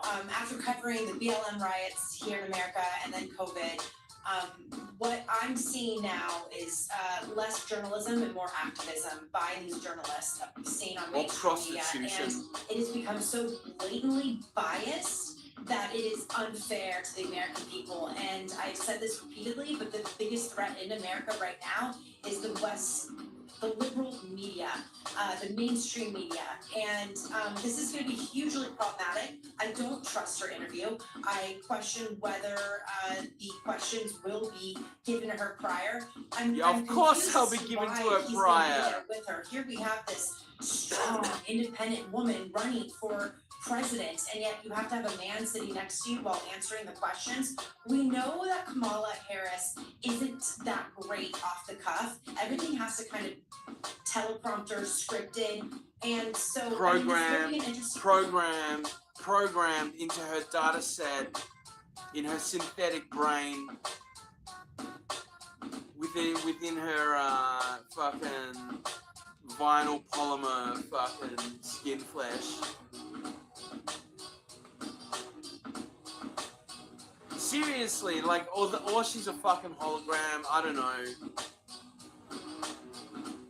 It's fucking, yeah. Don't eat the crazy gravy. Don't eat it. Don't eat the crazy gravy. Interview, but I am very tempted to say that this is going to be very structured and planned, and she's going to know the answers because she can't really ad-lib. Yeah, and it's not going to be done live, so that's an advantage for her. But as you say, I don't know why she can't do it by herself. Look, we did this last week, but there are just more and more Kamala Harris supporters every day being caught out that they actually have no idea why they like her. What is Harris's biggest accomplishment to date as vice president? She's a woman. I don't feel comfortable doing this anymore. She's a woman. A woman. She was a very good vice president. That's an interesting question. Getting to vice president. I have to do more research on her, honestly. I'm pretty sure she's a woman. I'm pretty sure she's black. For once. That's it. She's a woman, right? Isn't she? She's a woman. Good one. I don't know. But you can't really blame them. To your point about the left-wing media, how it's been so dangerous in the role that it plays. And look, I can't really think of one reason why I like Kamala Harris either. What are your thoughts listening to that? I only like her because she's the downfall of the Democratic it's the Party. epitome of so many people in our country right now in America, given the politics. And those people who were being interviewed, they're not young. I mean, they should fully know what's going on in the political climate, given that we're 69, 68 days away from our election. So, I'm not surprised though, unfortunately. And And of course, it completely mirrors the reason why they hate Orange Man, isn't it? Isn't it? It's always epithets. It's fucking empty epithets. He's racist. He's sexist. He's dirty. He's dirty. So what evidence? Because he's racist. He's dirty. He's dirty. You know, it's this fucking complex. It's this complex binary system of fucking, you know, you don't have to have any reason to support or not support someone apart from, you know, the talking points which you're fed. Should people like that really be voting? Should they really, you know what I mean? Like, I don't know. Like, my studies and things have kind of questioned, you know, the legitimacy of democracy. Especially as it stands, you know, block voting and all this kind of stuff. You know, representation should be about demographics and geographics, you know. Not about, you know, the big blow-up storm issue that comes and goes every fucking 3.5 minutes or whatever, you know. No, again, I think with social media and the way people are getting their news nowadays, they're just really reading the headlines and they're not really reading the actual stories, just like how Kamala is spewing her policies, but yet we're not really understanding, well, how are you going to implement those policies? So the American people are just hearing the nuts and bolts, the headlines of, and how mainstream media is really making her look so perfect and great. So yeah, I'm not too surprised by some of these answers, but it's frightening to think that they're just going to be blindly voting for someone that they can't even say what is she known for, what is done for our country as a vice president. Again, all of these things that she's saying she's going to do. Well, let me just tell you, in the last 16 years, for 12 of those years, a Democrat's been in our White House. So we haven't seen a lot of change. I mean, we need change. Yeah. The fact that people keep saying, oh, she's gonna create all this change. Well, why didn't they the last 4 years, and why haven't they years prior? Well, they have made a lot of change. That's the whole point, isn't it? They fractured the very fucking element of society. You know, turned everything, weaponized everything, like everything. Run the economy into the ground. I gotta check out what's happened at Jackson Hole. Okay. You know, completely delegitimized the mainstream media, to the point where people fucking know that they're still bending over and taking it, but going, fuck, I know, oh, I know, you know, fuck.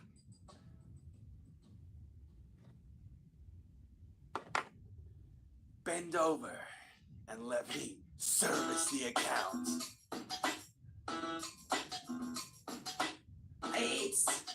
It's frightening to see so many people be so ignorant about this. It's the most frustrating message that I keep hearing here in Australia, seeing it online.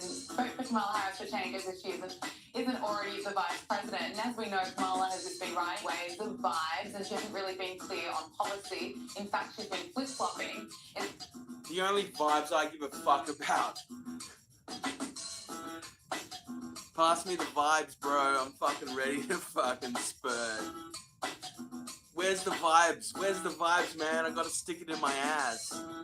In my ass! It's been revealed, according to Axios reports, that Kamala Harris will spend hundreds of millions of dollars on the border wall along the southern border, something that she's previously opposed and even criticized Donald Trump for, calling it un-American. He's held up the United States government and its workers around a vanity project called the wall.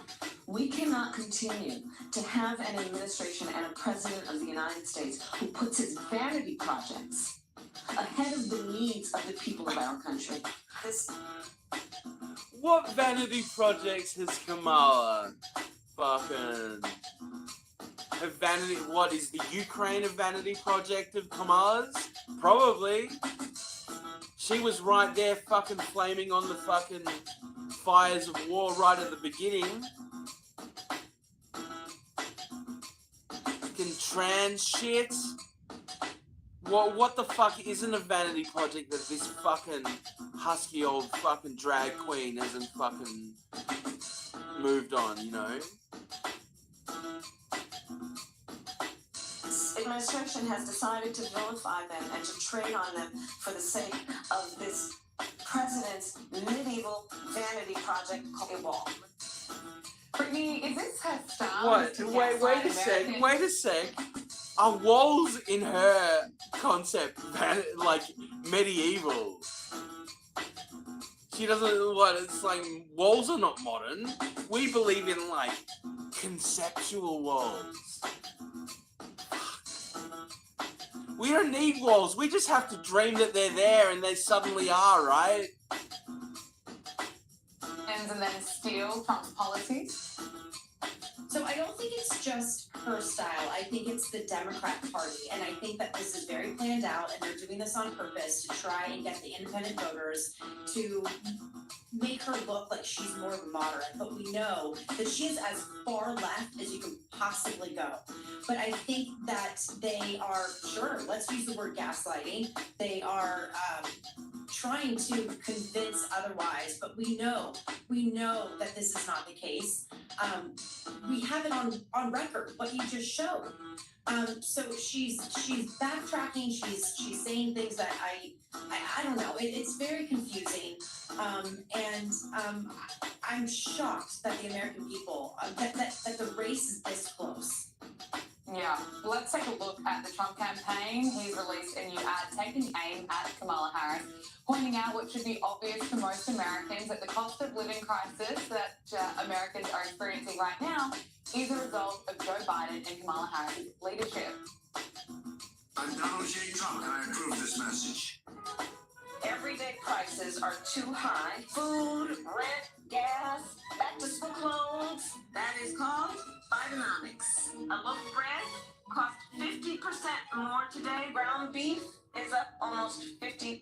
There's not much left at the end of the month. Bidenomics is working. The price of housing has gone up. It feels so hard to just be able to get ahead. We are very proud of Bidenomics. What do you make of the ad, Brittany? Do you think it's going to cut through? I hope so. I mean, it's very true. Bidenomics is obviously not working. Look, here's what I think. I think that those who are going to be voting for Kamala were not going to be able to change their minds. Those who are going to be voting for are not going to be changing their minds. Right now, it comes down to some key states here in America, who wins what, and the independent voters, the ones that are still undecided. This is huge, though. I mean, the economy is obviously on everyone's minds. The border, security, inflation. Eggs are like $10 a carton. So, I mean, everything she's saying is absolutely true, yet it's still, nothing has changed in the past 3.5, almost 4 years she and Biden have been in office. So hopefully people see through this hypocrisy, because this is the definition of the Democrat Party. Hypocrite. That's what they are. Yeah. Oh gosh, I'm waiting and waiting to see more and more people realise this. Look, I'm looking forward to see Donald Trump debate Kamala Harris. It's certainly going to be better than debating Joe Biden. Donald Trump revealed this week that he had, in his words, reached an agreement with the radical left Democrats for a debate with comrade Kamala Harris on ABC News. He said that the rules will be the same as the last CNN debate, which seemed to work out well for everyone except for perhaps Joe Biden. What are you expecting will come from this debate? I mean, I'm planning to play a drinking game, to be honest, while watching this, because how many times does Kamala give us a word salad and just left like, huh? Yeah. What did you just say? Here's the thing, though, is that I do think that they're prepping her, and I'm not quite sure if Trump is prepping as hard as she is. Doesn't need to. I do think he's going to take this, though. I really truly do, because he's a beast, and not a Mr. we've Beast, seen her fucking when she beast. goes off the cuff, and she really just doesn't make sense. And so I think he's going to go hard. I hope he's practicing, because I'm pretty much 99.9% sure that they have her. You know, they're going to give it her all in this debate. But I cannot wait. This debate is going to be huge for the American people in deciding for those undecided voters. And so this is a big night for Trump to really take the home run here and do well. If he doesn't do well, it's not going to look good for him. So I think it's going to come to this debate. This is a really big deal, and I just hope that ABC News keeps it unbiased. I'm not convinced that they won't, but let's see. Hopefully the rules will apply, and we'll have a good debate, because this is what America's all about, and let's see what happens. It is certainly going to be crucial, and good luck for your drinking game, because as we know, Kamala Harris will make some gas when she goes off script, but we'll wait and see. Look, things are moving quickly on the campaign trail. Just in the last week, we saw RFK Jr. drop out to endorse Donald Trump, and then we saw just a few days later, former Democrat Tulsi Gabbard come out to say why she's no longer supporting the Democrats and is endorsing Donald Trump. Why are we seeing this? Why are we seeing this trend? We're seeing more and more prominent Democrats rejecting the party. I think because, the far left liberal movement, they have basically hijacked the Democrat Party. So I think we're seeing more and more Democrats leaning. I look at it this way, and I don't consider myself a far-right conservative at all, but I think that the Republican Party over the years, they have moved closer to being more moderates, where the Democrat Party has moved closer to being left-wing, loony nut jobs. So, that's the biggest difference that we're seeing right now, and I really do think that the Democrat Party is not what my parents, even though my parents were never Democrats, but it's not what it used to be. It's now this far left liberal gender identity that's party, and I think a lot of people are frustrated, and so that's why we're seeing more and more Democrats. I have a feeling that we're going to see even more based off these two joining forces with Donald Trump. I think you're right, and in every way. Finally, I said this in my editorial, but US President Joe Biden has jetted off to the beach in Delaware after enjoying several days in California's wine country. Brittany, I suppose this is to be expected. Everyone already looks at him as if he's tired, as if he's just an old grandpa that we need to be nice to when he doesn't make any sense. But how embarrassing is this for America? Well, who's running our country? Yeah, great question. The national threat to our country, we know that millions of people, millions of illegal immigrants have been allowed in. We know that some of those have been terrorists. What an opportune time right now, God forbid, to have a terrorist attack on our soil when literally our president is out to lunch. So I don't know who's running this country. You have Kamala campaigning, you have President Biden right there, and people blowing him kisses. And, a man his age should be doing this. At this point in his condition, he should be doing this. But he is the president of the United States of America. And there's a lot happening right now. There's a lot going on. And I just question our national security at this point. Brittany Hopper, independent journalist, joining us from Florida. Thank you so much for joining us on Power Hour. Thank you so much for having me. Wowza dowza.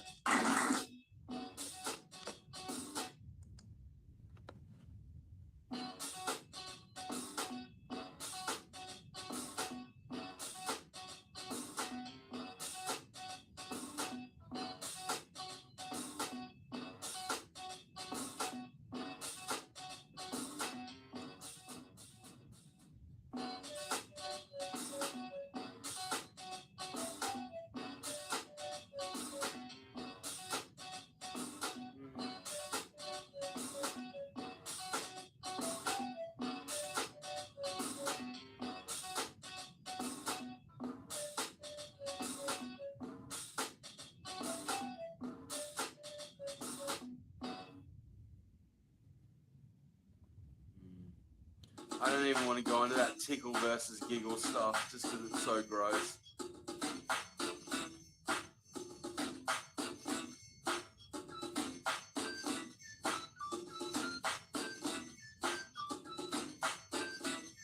Okay.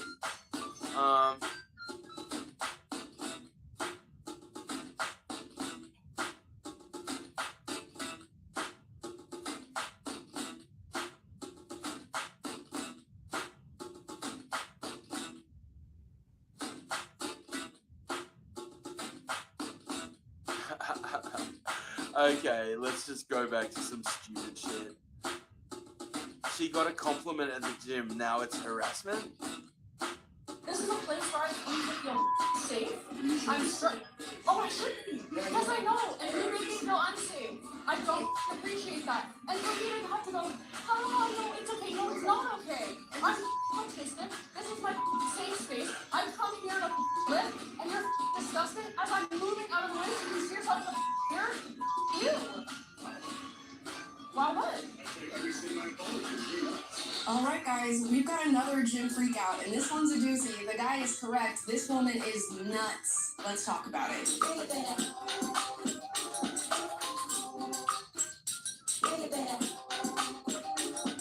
Guys, before we get into today's video, please like and subscribe. We're often talking about the subject of gym behavior on this channel, and specifically as it pertains to women. More often than not, we're talking about the subject of women going to the gym, sexualizing themselves, and then complaining when they are sexualized by others. Now, this one's going to be an interesting story of a woman who went to the gym, was hit on by a man, and she didn't appreciate that come on, and was then accusing him of sexual harassment. Let's find out if it's actually true. Let's watch. So an Ottawa police officer just sexually harassed me at the gym. As one does, of course. He was doing chest flyers. I was standing in front of him, and I was respecting him his space, and one wanted him to be able to see his form, so I kept moving out of the way so that he could see himself in the mirror. And after I did this twice, he stopped me and he's like, yeah, it's okay. I may just be a dirty old man. Here it comes. But I almost don't mind if you're standing in front of me while I do this. And I did what we all do as women when we get comments like that. I just went, turned around and I was like, I hate him. And then I was really pissed and went to turn around to tell him, like, this is not okay, and here's why. And he was gone. I got a Good Life associate, told her, and she wanted to see where it happened so that she could find it on camera, because I was like, I don't want to come back here with this dude. Like, if I'm uncomfortable as shit right now. He was there. I was like, oh, this is him. Confronted him.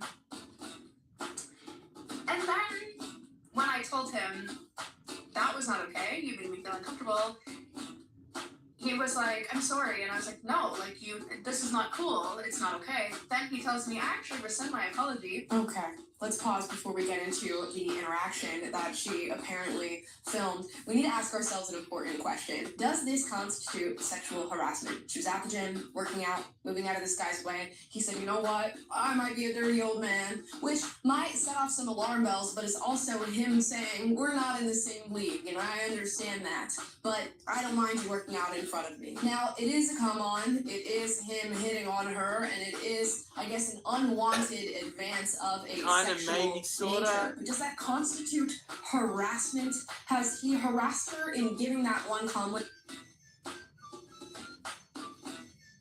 The criminalization of flirting. Goodness sake. The criminalization of compliments. Heavens to Betsy. Going about his day, and then being confronted by her again, and apologizing after he notices that she's uncomfortable. To me, that does not scream harassment. And of course, we'll have to look up the definition of harassment to cross our T's and dot our I's. Hey, this is according to the Legal Information Institute. Harassment refers to words or behaviors that threatens, intimidates, or demeans a person.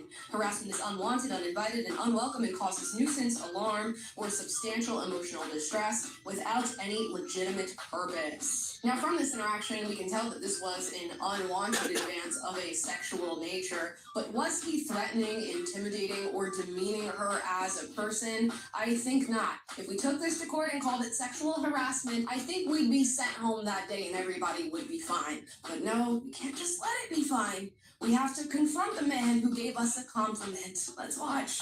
Here's the video. And I kept moving like, oh, that's him. Ew. Oh, God. No. I don't give a shit. It's inappropriate. I don't appreciate it. And it made me feel uncomfortable. This is a place where I come to feel safe. I'm sure. Oh, I shouldn't be. Yes, I know. And you made me feel unsafe. I don't appreciate that. And for me to have to go, oh, no, it's okay. No, it's not okay. I'm autistic. This is my safe space. I come here to live, and you're disgusting as I'm moving out of the way so you see yourself in the mirror. Ew. Wow, what? Oh my gosh, W at the end there. He said, oh wow, as he came to the realization that this lady's crazy. You know, I take it back, I rescind my apology. When she came to him and said, you know what, this made me feel uncomfortable, I'm not okay with it, he immediately said, I apologize, you know what, I am so sorry. Which, whether or not you agree with that, is the stance he took, and he decided to back off and say, you know what, if I made you uncomfortable with my comment, I apologize for making you uncomfortable. She could not have that. She had to continue and to say, you're disgusting, you're making me feel unsafe. I come here to feel safe, which is an issue we'll tackle in just a moment here. She could not simply take the apology, which is, I guess, arguably what she wanted in the first place. But we all know it's not exactly what she wanted. She wanted to embarrass and flex. It's all about the flex. As we were saying with the Karen stuff. This is a total fucking Karen move, right? Asserting her dominance as an autistic woman, probably, you know. Soon they're gonna say having tattoos is a minority set or something. Intimidate this man. It seems as though she wanted to harass him on the back of him harassing her. And on the issue of her saying, I come here to feel safe, I can understand the sentiment. You want to go places where you know there is safety, where you don't have to worry about being harassed or targeted in any way. Arguably, she wasn't harassed or targeted in any way at this gym, but I digress. There's no guarantee of safety anywhere you go. I don't know where we got this idea where everything in the world needs to be this safe, cushy place for us to do whatever it is that we want. Even so, the guy responded to her and said, you should be. You should be safe in this place, meaning that he is no threat to her. He wasn't going to do anything bad to her. He just wanted to give her a compliment and go about his day. But oh no, that cannot be anymore. For how can you sexualize a woman who is working out at the gym right next to you? Then we go on to her wearing a training bra and fucking lycra pants. Screaming, I'm effing autistic to him, and I really have to ask myself, what is the driver behind that comment? It seems as though she wants to rack up as many victim points as she possibly can. She's got the victim point of being a woman who is now being sexually harassed at the gym. Then she has to throw in the autism to make this man feel worse about a 2-second comment that he gave her at the gym. And clearly it doesn't work. Luckily, it doesn't work. And he realizes, oh, she's crazy. I'm going to take my apology back.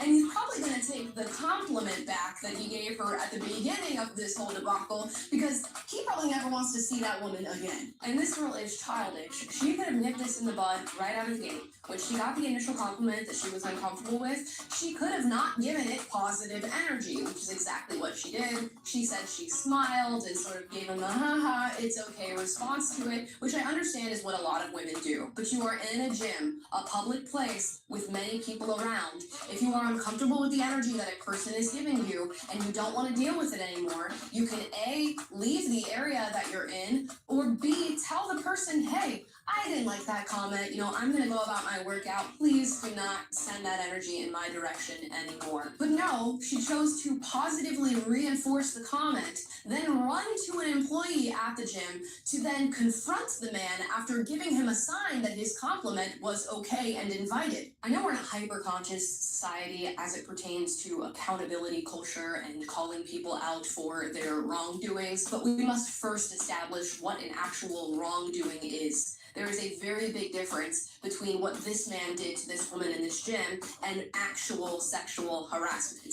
And if we don't have proper discernment in policing these things, we will have instances like this where a confrontation that is wholly avoidable ends up being filmed and posted on the internet for more people to see and judge. Presumably she posted this video on the internet thinking that people were going to be on her side of this, and I'm sure there are people who are, but I am not one of them. She is not the victim in this case. And if I have to be Judge Judy right here and pick a victim in this case, it's the man. Listen to me. You're wrong. And if you don't get it, I feel sorry for you. At a certain point, after confronting him, getting an apology from him, and then continuing the confrontation, you are the harasser. And damn, what are men supposed to do if they want to give a compliment to a woman nowadays? That was a pretty benign thing to have been said out loud, and it caused this big of a reaction. And let's be honest, had this compliment come from an attractive man, he probably would have got a very different reaction. So it's got to be very difficult to be able to figure out where do you stand on the totem pole before giving a compliment to a woman that could end in a confrontation like this. And I wonder what happened after. Does this man still have his membership? Does she still have her membership? If I was going to revoke one, it wouldn't be his. And I get it. He could have worded it differently. He maybe didn't need to refer to himself as a dirty old man, if that's even what he said. But I see it more as a self-deprecating comment, sort of knocking himself down a peg before he compliments you, rather than something that is meant to intimidate or threaten you in any way. And the fact that he didn't pursue anything after that comment and apologized immediately upon being confronted should have told you that this man was not threatening or intimidating in any way, shape, or form. And that's why it's really important that we assess ourselves and take a look at the lens in which we are looking at the world through, because if you are looking at the world through the lens of victimhood, you are going to interpret everything as some sort of oppressive force upon you. This was a compliment. wasn't a well-worded compliment, but it was a compliment. And if you suddenly turn every single compliment or advance into sexual harassment, you're going to have problems like this. It's not fair to the person involved in the confrontation that you are interpreting what they say as an attack. And I'll be honest, it's not fair to yourself to be taking all of these things in as offensive, intimidating attacks. I can imagine that this girl truly felt that she was sexually harassed at the gym. That's why she confronted the man. That's why she decided to post this video. She truly believes that she was the victim of something horrendous. She is deluded. As for man put it, she's nuts. And this main character victimhood mentality, if carried with us throughout the world, is going to bring about many more circumstances like this one. And these are wholly avoidable. So maybe we take a chill pill. We be charitable and generous towards Some kind of treat fucking us. pill. And we utilize our discernment to figure out when something is an actual threat to us. When harassment is actually occurring. Because in this case, it wasn't. But those are just my thoughts. Drop your thoughts in the comments down below. As always, I encourage healthy debate. So if you disagree with anything said in this video, duke it out, but do so respectfully. And my goodness, I hope that man's having enough date.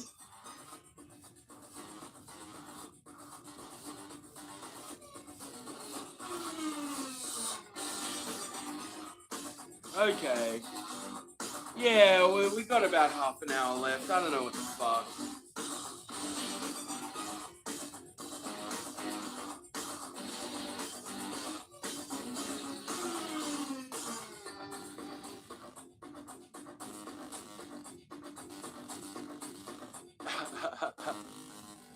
Okay, everyone is suing Logan Paul. Everyone is suing Logan Paul, which is weird because he seemed like he took legal obligations so seriously. I had to rely on my team. I crumbled internally. But things aren't looking great for Logan Paul or his Prime Energy drink company. Dramatically declining sales are only the tip of the iceberg. What? He runs Prime. Fuck, okay. Yeah, right. Thought that was a total bullshit drink. And have caused him to be sued by not just the U.S. Olympic Committee, but also the manufacturer of the drink. As many YouTubers have found out, your fans can propel you to huge success on the streaming service, but selling products away from YouTube is about much more than a hungry fan base. And if you don't cross your legal T's and dot your legal I's, you could be in a lot of hot water. And that's where Logan Paul finds himself today, thanks to 2 lawsuits that may sink his popular beverage brand. The U.S. Olympic Committee is suing Paul for trademark infringement, and Prime's manufacturer said that Paul breached their contract when sales of the drink started to tank. So today we'll be breaking down those 2 lawsuits. Now, Logan Paul has a knack for making quick money, scamming people, and getting punched in the face. And in our last video, Paul covered his bonus defamation lawsuit against CoffeeZilla. Now, fighting this lawsuit is costly, and you can check out CoffeeZilla's video on how you can help. But the current dust-up is about Paul's beverage line, Prime, which launched with influencer KSI back in 2022. We made a better-for-you drink that tastes better. Yeah. Prime currently has 2 offerings, Prime Hydration, which doesn't have caffeine, and Prime Energy, which does. A 12-ounce bottle of Prime Energy has about 200 milligrams of caffeine, which is the equivalent of about 6 cans of Coke. The demand for both products was initially through the roof. People lined up at dawn to get new flavors. Bottles were sold out on eBay for thousands of dollars, and people literally fought each other to get their hands on the orange mango flavor. And of course, both Logan Paul and KSI have been involved in various controversies over the years, from problematic content on YouTube to I'm pretty sure I got... These controversies have spilled over into their business ventures, including... I remember a while back, I got a couple of bottles for like 50, maybe 50 cents Australian, just because nobody wanted that flavor. And I was like, yeah, this is just like watered down cordial, yo. I don't get it. Like... lawsuits and inquiries by several U.S. states and many more European countries. Basically, wherever Prime's beverages have appeared, they've also been the target of the law. For example, Canadian and New Zealand regulators banned Prime Energy because it exceeds their regulatory limits for caffeine. But in the U.S., there is no legal limit for the amount of caffeine the companies can put into their energy drinks. And thank goodness for that in America. But we discussed high caffeine levels in the video that we did on Aaron Brett's Charged Lemonade. And when the same concerns were raised about Prime, Senator Chuck Schumer asked the FDA to investigate Prime Energy. And in April, consumers filed a class action lawsuit accusing Prime of mislabeling the amount of caffeine in each drink. Though Prime says its energy drink has a warning label that it is not recommended for children under 18 and that it contains comparable level of caffeine to other competitors. Now, obviously, if you're getting sued by the notoriously litigious U.S. Olympic Committee, you want a good lawyer. But if you want a great lawyer, my law firm, the Eagle Team, can help.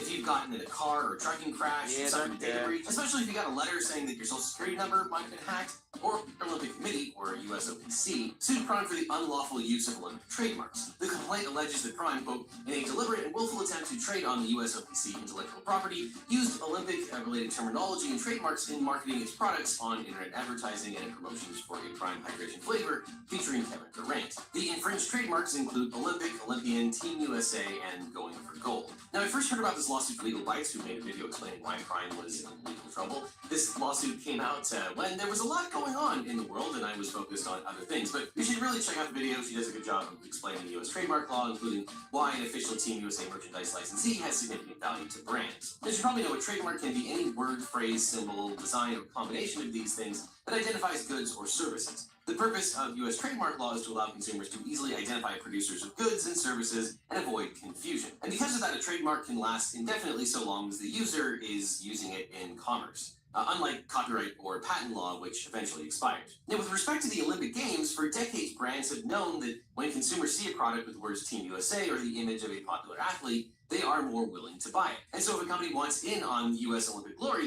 it has to become a licensee of the USOPC. And the USOPC gets to decide who can use those trademarks and where they appear. So, for example, if you see a Wheaties box featuring Katie Ledecky or Simone Biles with the words Go for the Gold, that's because Wheaties paid for a license. And lots of companies work with the USOPC, such as Coca-Cola, Polo, Eli Lilly, Cisco, Warner Brothers, Delta, Fanatics, and Visa. And of course, Prime is not on that list because it never negotiated a license. However, the label on the bottle of Prime's Kevin Durant-themed hydration drink features Durant's name emblazoned above a curiously patriotic-looking Prime logo.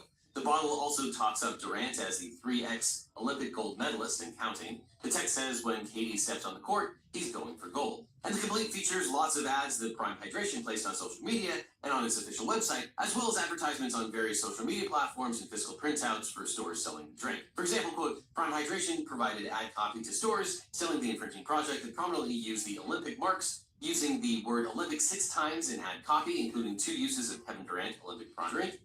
Celebrate greatness with the Kevin Durant Olympic Prime drink, Olympic achievements, Kevin Durant Olympic legacy, and other uses. Now, I found this to be fascinating because not only does the USOPC have the rights to the trademark by right of trademark law, but they actually got it written into law. 36 U.S. Code 220506 grants the U.S. Olympic Committee exclusive rights to the names, seals, emblems, badges, all of that associated with the Olympics, including the name of the United States Olympic and Paralympic Committee and the symbol of the International Olympic Committee, as well as related words and phrases including Olympics, Olympiad, and Paralympic. And the law says that the Olympic Committee can bring a civil lawsuit under the Trademark Act of 1946 against a person who, without the committee's consent, uses the Olympics-related symbols, emblems, and words mentioned earlier for the purpose of trade to induce the sale of any goods or services, or to promote any theatrical exhibition, athletic performance, or competition. Now, the law does include some exceptions from civil suit, mostly to do with place names and regions with variants of Olympic in the name, such as Olympia, Washington,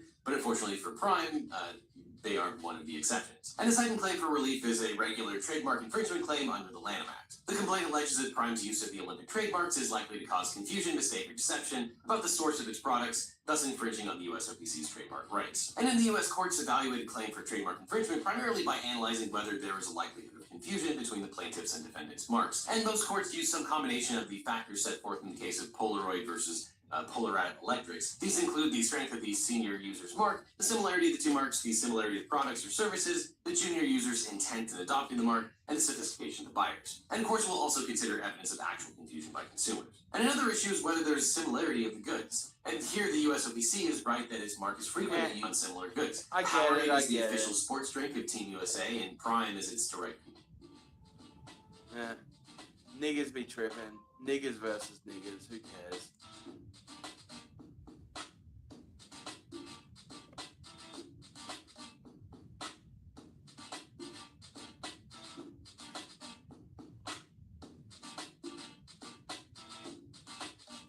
Ah, okay. Konstantin Kishin schools journalist on terrorism, race baiting, and Trump.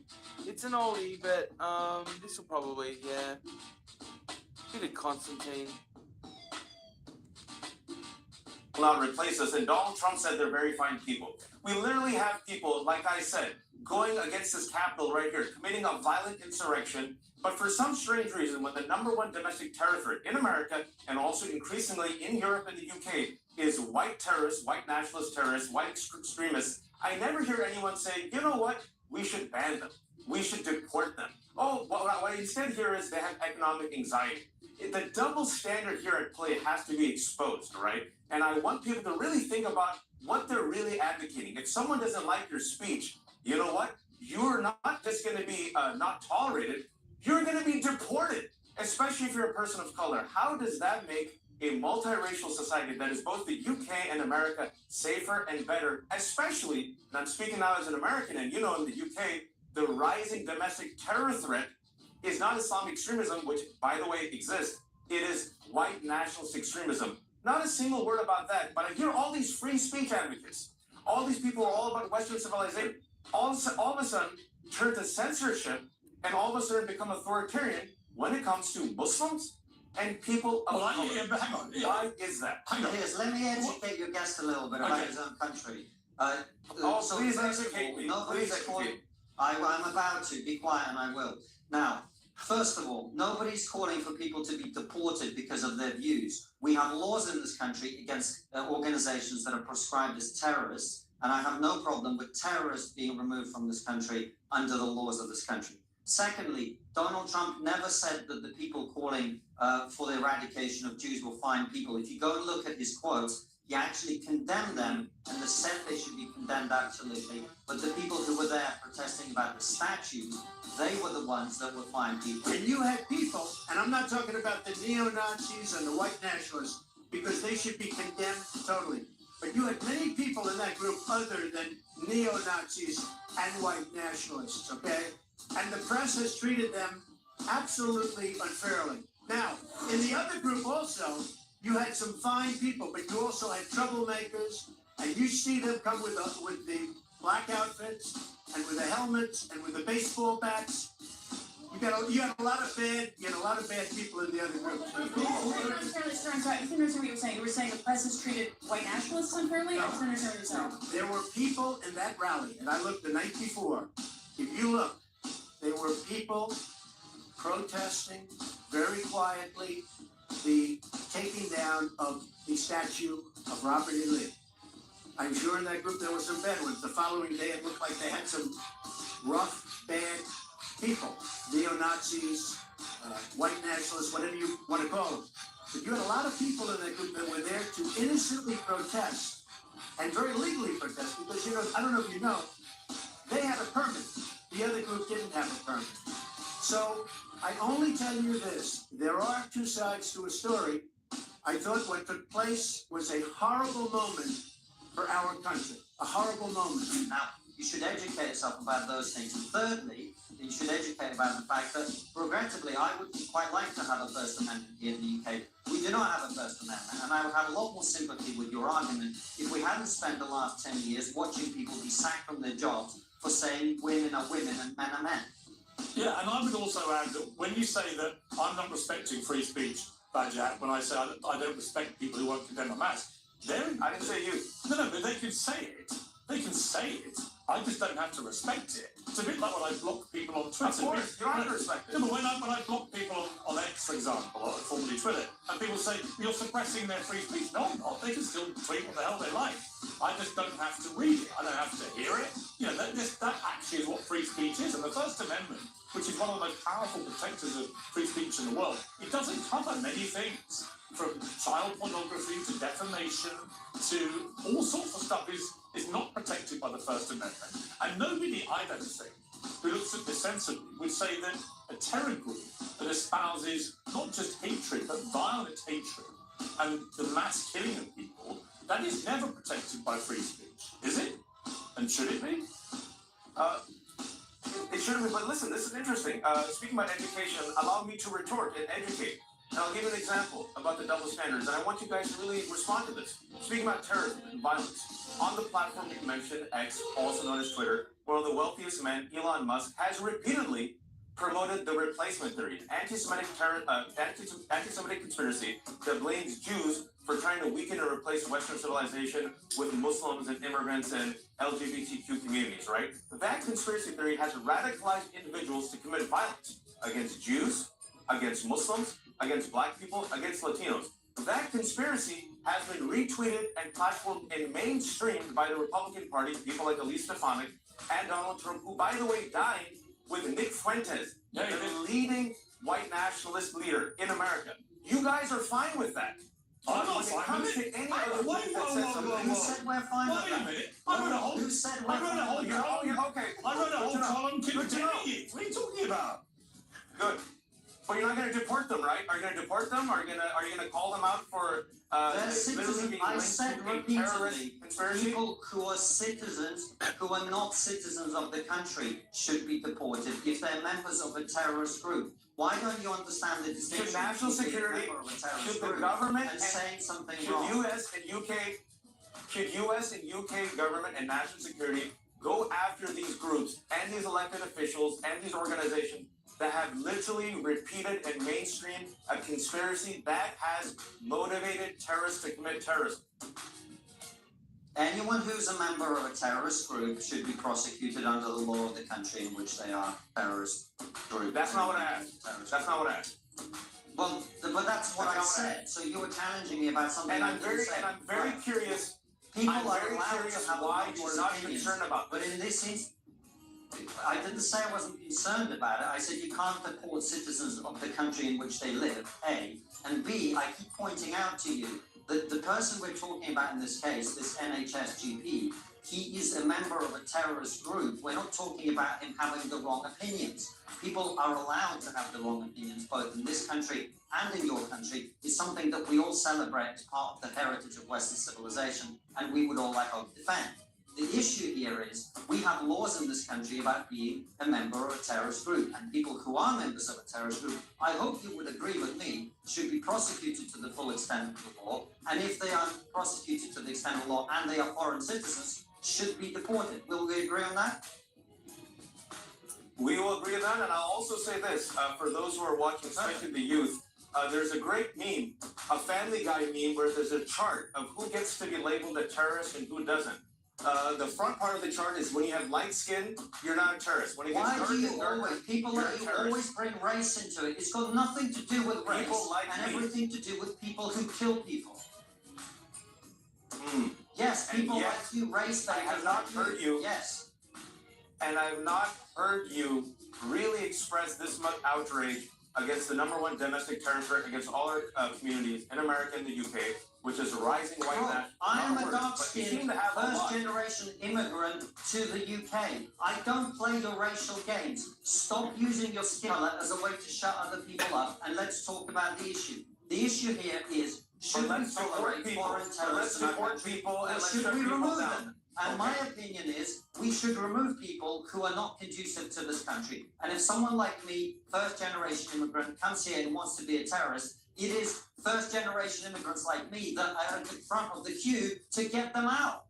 Okay, it's been a fascinating debate. Remove And listen, I people think who are not conducive to this listen, society. it's been a fascinating debate. I actually think Who are terrorists, yes. I actually think, Bajan, to be fair to you, I do think that the white nationalism related terrorist acts that we see increasingly is never played up as much, actually, as Islamist terror was, particularly in the heyday of Al-Qaeda and ISIS. I think it's a perfectly valid point to make, for what it's worth.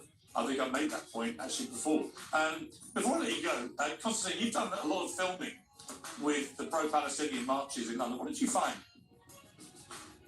Well, I actually went over the last few months, Piers. We went to the protest against anti-Semitism. We went to 2 pro-Palestine protests. We went to an Extinction Rebellion protest, which was very, very funny. I encourage people to go and watch that. But at the latest pro-Palestine protest in particular, there were some fascinating scenes. And, we really tried to talk to people with an open mind. I don't have it, actually, contrary to the discussion we've just had, a particularly strong position on it. I'm interested really in getting people's views. And one of the things that came through very strongly is young people in particular, of whom there are many, the way I would kind of describe the demographic side, it's a mixture of sort of beards and headscarves on the one hand and septum piercings and coloured hair on the other. The young people who are there in particular, when you ask them very, very basic questions, you know, from which river to Well, let's take a look at the clip actually. We've got a clip of some of this. Let's watch it here. So I just noticed the sign that you got from the river to the sea, Palestine will be free. What is that? Well, it's quite self-explanatory. How would that come about? What would happen to the Israelis, etc.? I don't. I'm trying to think of how to word it. Isn't it just as self-explanatory as the area of land? It's Palestine's land. What's a socialist intifada? If I'm being honest with you, I just got this at the stand over there. I don't actually know the definition of word intifada. I mean, it's kind of laughable. I don't think for a moment that a lot of people on that march are that ignorant about it. A lot of them clearly are well informed and are absolutely marching because they want peace and they want to cease fire in Gaza. I completely understand that. But Fajr, when you hear that, there are a lot of young people joining up in these marches who are completely clueless. And I actually blame TikTok more than anything, which is the #1 news source now for kids under 25. And spews just relentless nonsense into their heads. And that's where they get their news.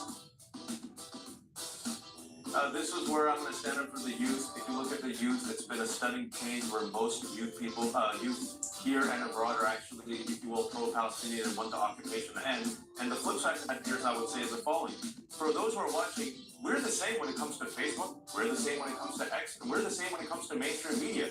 You are a breath of fresh air because you allow multiple opinions to come on, talk about Palestinian side and Israeli side. In America, you know that this wasn't the case. And so for those people who are terrified by the TikTok, just think about what limited viewpoints that you got for 30, 40 years. And now, for better and for worse, the young generation is exposed to multiple narratives and they see for themselves what's happening, which is why you see the shift in which a lot of people, especially in Israel and here, are horrified by the Netanyahu government, want an end to the occupation, want a ceasefire, hate Hamas, hate extremists in the Netanyahu government, and believe that Palestinians have a right to freedom. Yeah, well, they certainly do, in my estimation. But there is one clip, Constantine, which really got to me. It's about me. Let's take a look. So I see you've got a sign that says journalism that get paid for selling lies, and I'm guessing that's Piers Morgan, right? Why do you say that this is journalism that's selling lies? It's very obvious what is going on, all the lies about what happened on the October 7th, the justification for the genocide, they're all based on lies. When you say lies about October 7th, what do you mean? All those allegations that we never saw any footages of decapitated children that Piers Morgan always asked about, and all those women that got gang raped.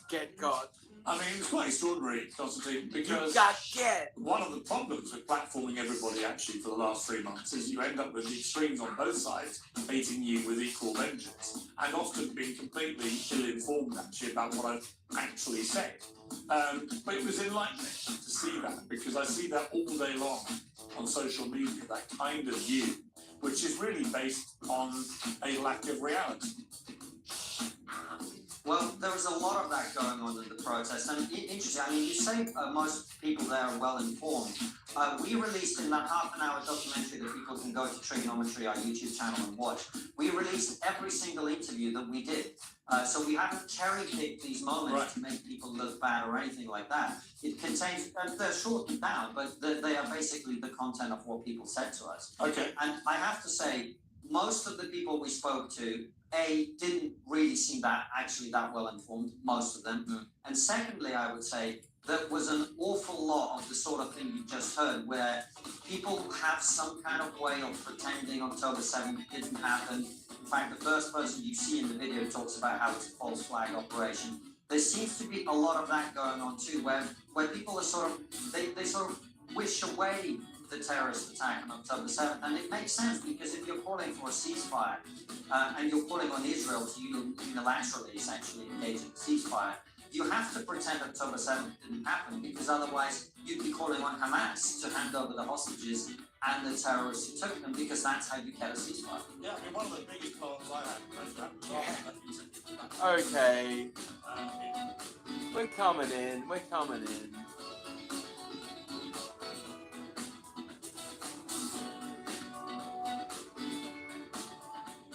Okay.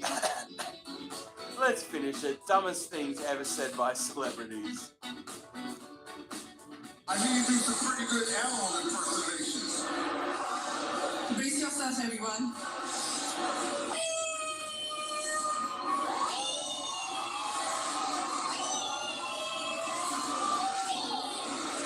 Or how many Earth places are there in the solar system? Earth places? The planets. Oh, girl. Honestly, I think we should just trust the president in every decision that he makes, and we should just support that, you know, and be thankful. Hydrogen is at the top of the Food chain. Solar system. periodic table. What is a hydrogen? Hydrogen peroxide. Is that what they use to put on their eyebrows? Hey everyone, I'm Joe Biden's husband. I am the #1 most impactful artist of our generation. I am Shakespeare in the flesh. Walt Disney, Nike, Google. At night I'll be flying. I believe I can fly. I am a unicorn. You are a unicorn. We are unicorns. Do you know how powerful you are? What's the girl, the famous girl? There's a famous girl on the picture. There's a few famous girls on a picture. I keep wanting to say Marie Antoinette. She was a famous woman, yeah. I don't remember the girl that was sitting there like this. She was like, Mona Lisa? Yes! That's my girl. But I just want to thank everybody, the first responders, on behalf of myself, our Vice President. Melania really wanted to be with us. It's really touched her heart what's going on. And we've seen the devastation. Melania really wanted to be with us. It's really touched her heart what's going on. And we've seen the devastation. Your favorite dish? My favorite dish? I like mugs because they're very comfortable in your hand and they hold hot things that you don't have to touch. So, coffee or hot tea. So, what does carpe diem mean? I think it means like zen. It means seize the day. How come I don't know that? We went to school a long time ago. What are the 3 states of matter? The states, like in the United States. What does NaCl stand for?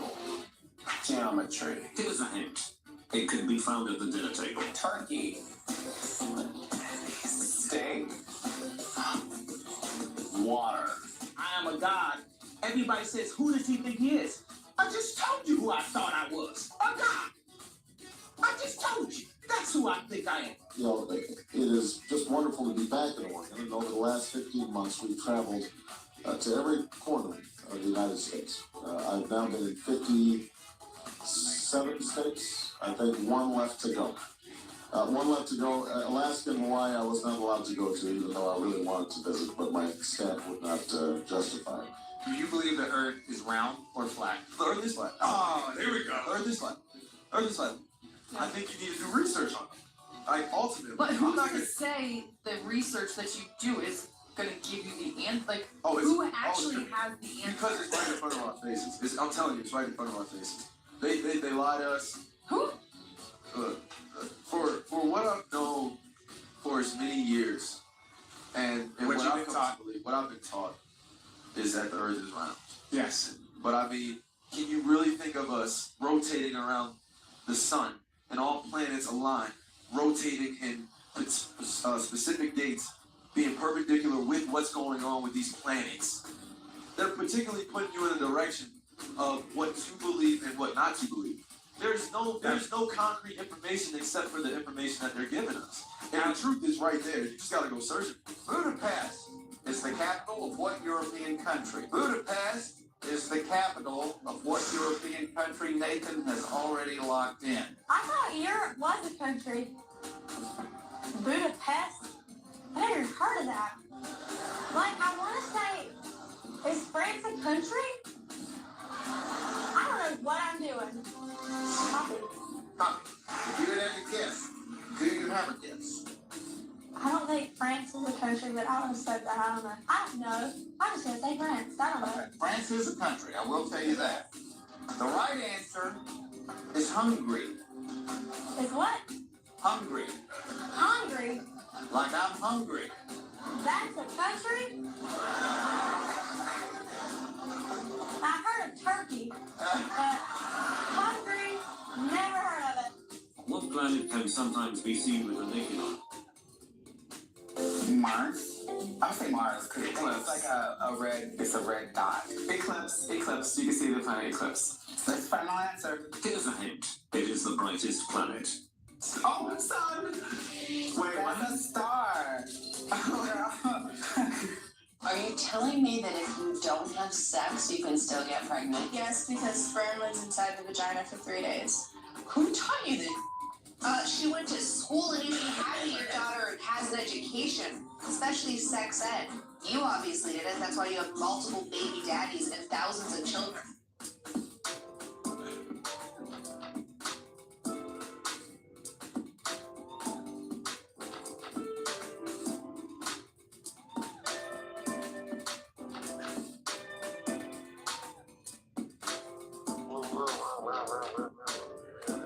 I wasn't ever good at math. I was always promised no math. There will be no math on this show. So Maybe by the end you'll be good at it. I know. And then, is math related to sex? Math is the language of the universe. Numbers. If you want to go to China and speak to Chinese people, you learn Mandarin? Or, Yeah. Yeah, okay. Go to Spain, you learn Spanish? Yeah. Want to go to the universe, you learn math. It's that straightforward. I know that people have done this before on your show, but I just want to go and do it once. Melania Trump impression. Okay, I gotta have the face right. I love my husband, President Barack Obama, and our children, Sacha and Malia. And by the way, I sit on the stand, and it get hot. I got hairy legs that turn blonde in the sun. And the kids used to come up, reach in the pool, and rub my leg down, so it was straight, and then watch the hair come back up again. They look at it. So I learned about roaches. I learned about kids jumping on my lap, and I love kids jumping on my lap. Each planet has a sun and moon. Are you really They have both. No, they don't each have a sun and they all have the same sun. They have multiple moons. I think Earth is the only one that has one moon. Does that even sound correct, sis? It didn't have to sound correct. I said it, so it is so. I remember that in class, the teacher puts this board, and there's one sun, one moon, and we all share it. Okay. Courtney, what the is up with your Wi-Fi? You have this big ass house and you can't afford a Wi-Fi box out here? It's not about affording, it's about radiation. I don't even know what this means, but I'm gonna. Should I say the word? Yes, say the word. Tuba. Oh, a tuba. You know what a tuba is? What's a tuba? Let's get out. Let's go. Get out of here.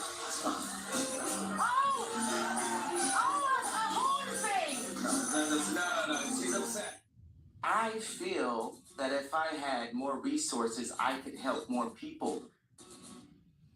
I have ideas that can make the human race existence within our 100 years better. Period. I love that color. That's such a happy, beautiful, rich. It almost kind of looks like what the Earth looks like when you're a bazillion miles away from the planet Moon. Yes, I The just planet squinted Moon, at it. From You're the right. Moon looking back From the at you. planet Moon. From the planet Isn't the Moon a star?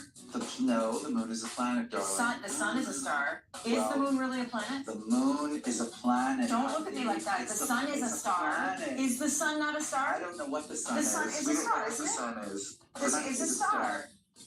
The Moon is not a planet. So these are all outtakes from the DNC from last week.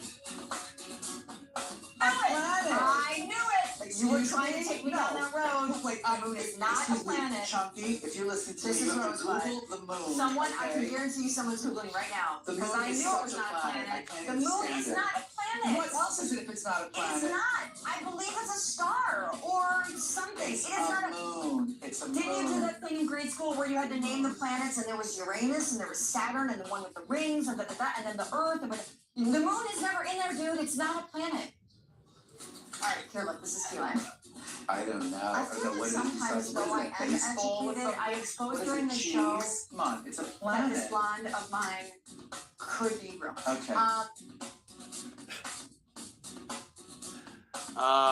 Dudes, I fucking smashed it way too hard again.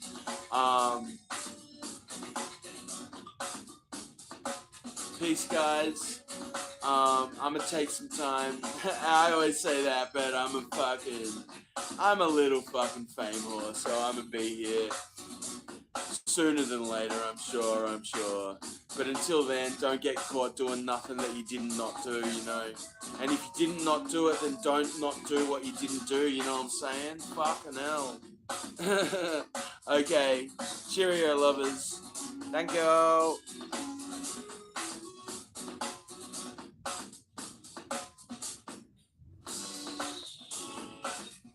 Bye-bye.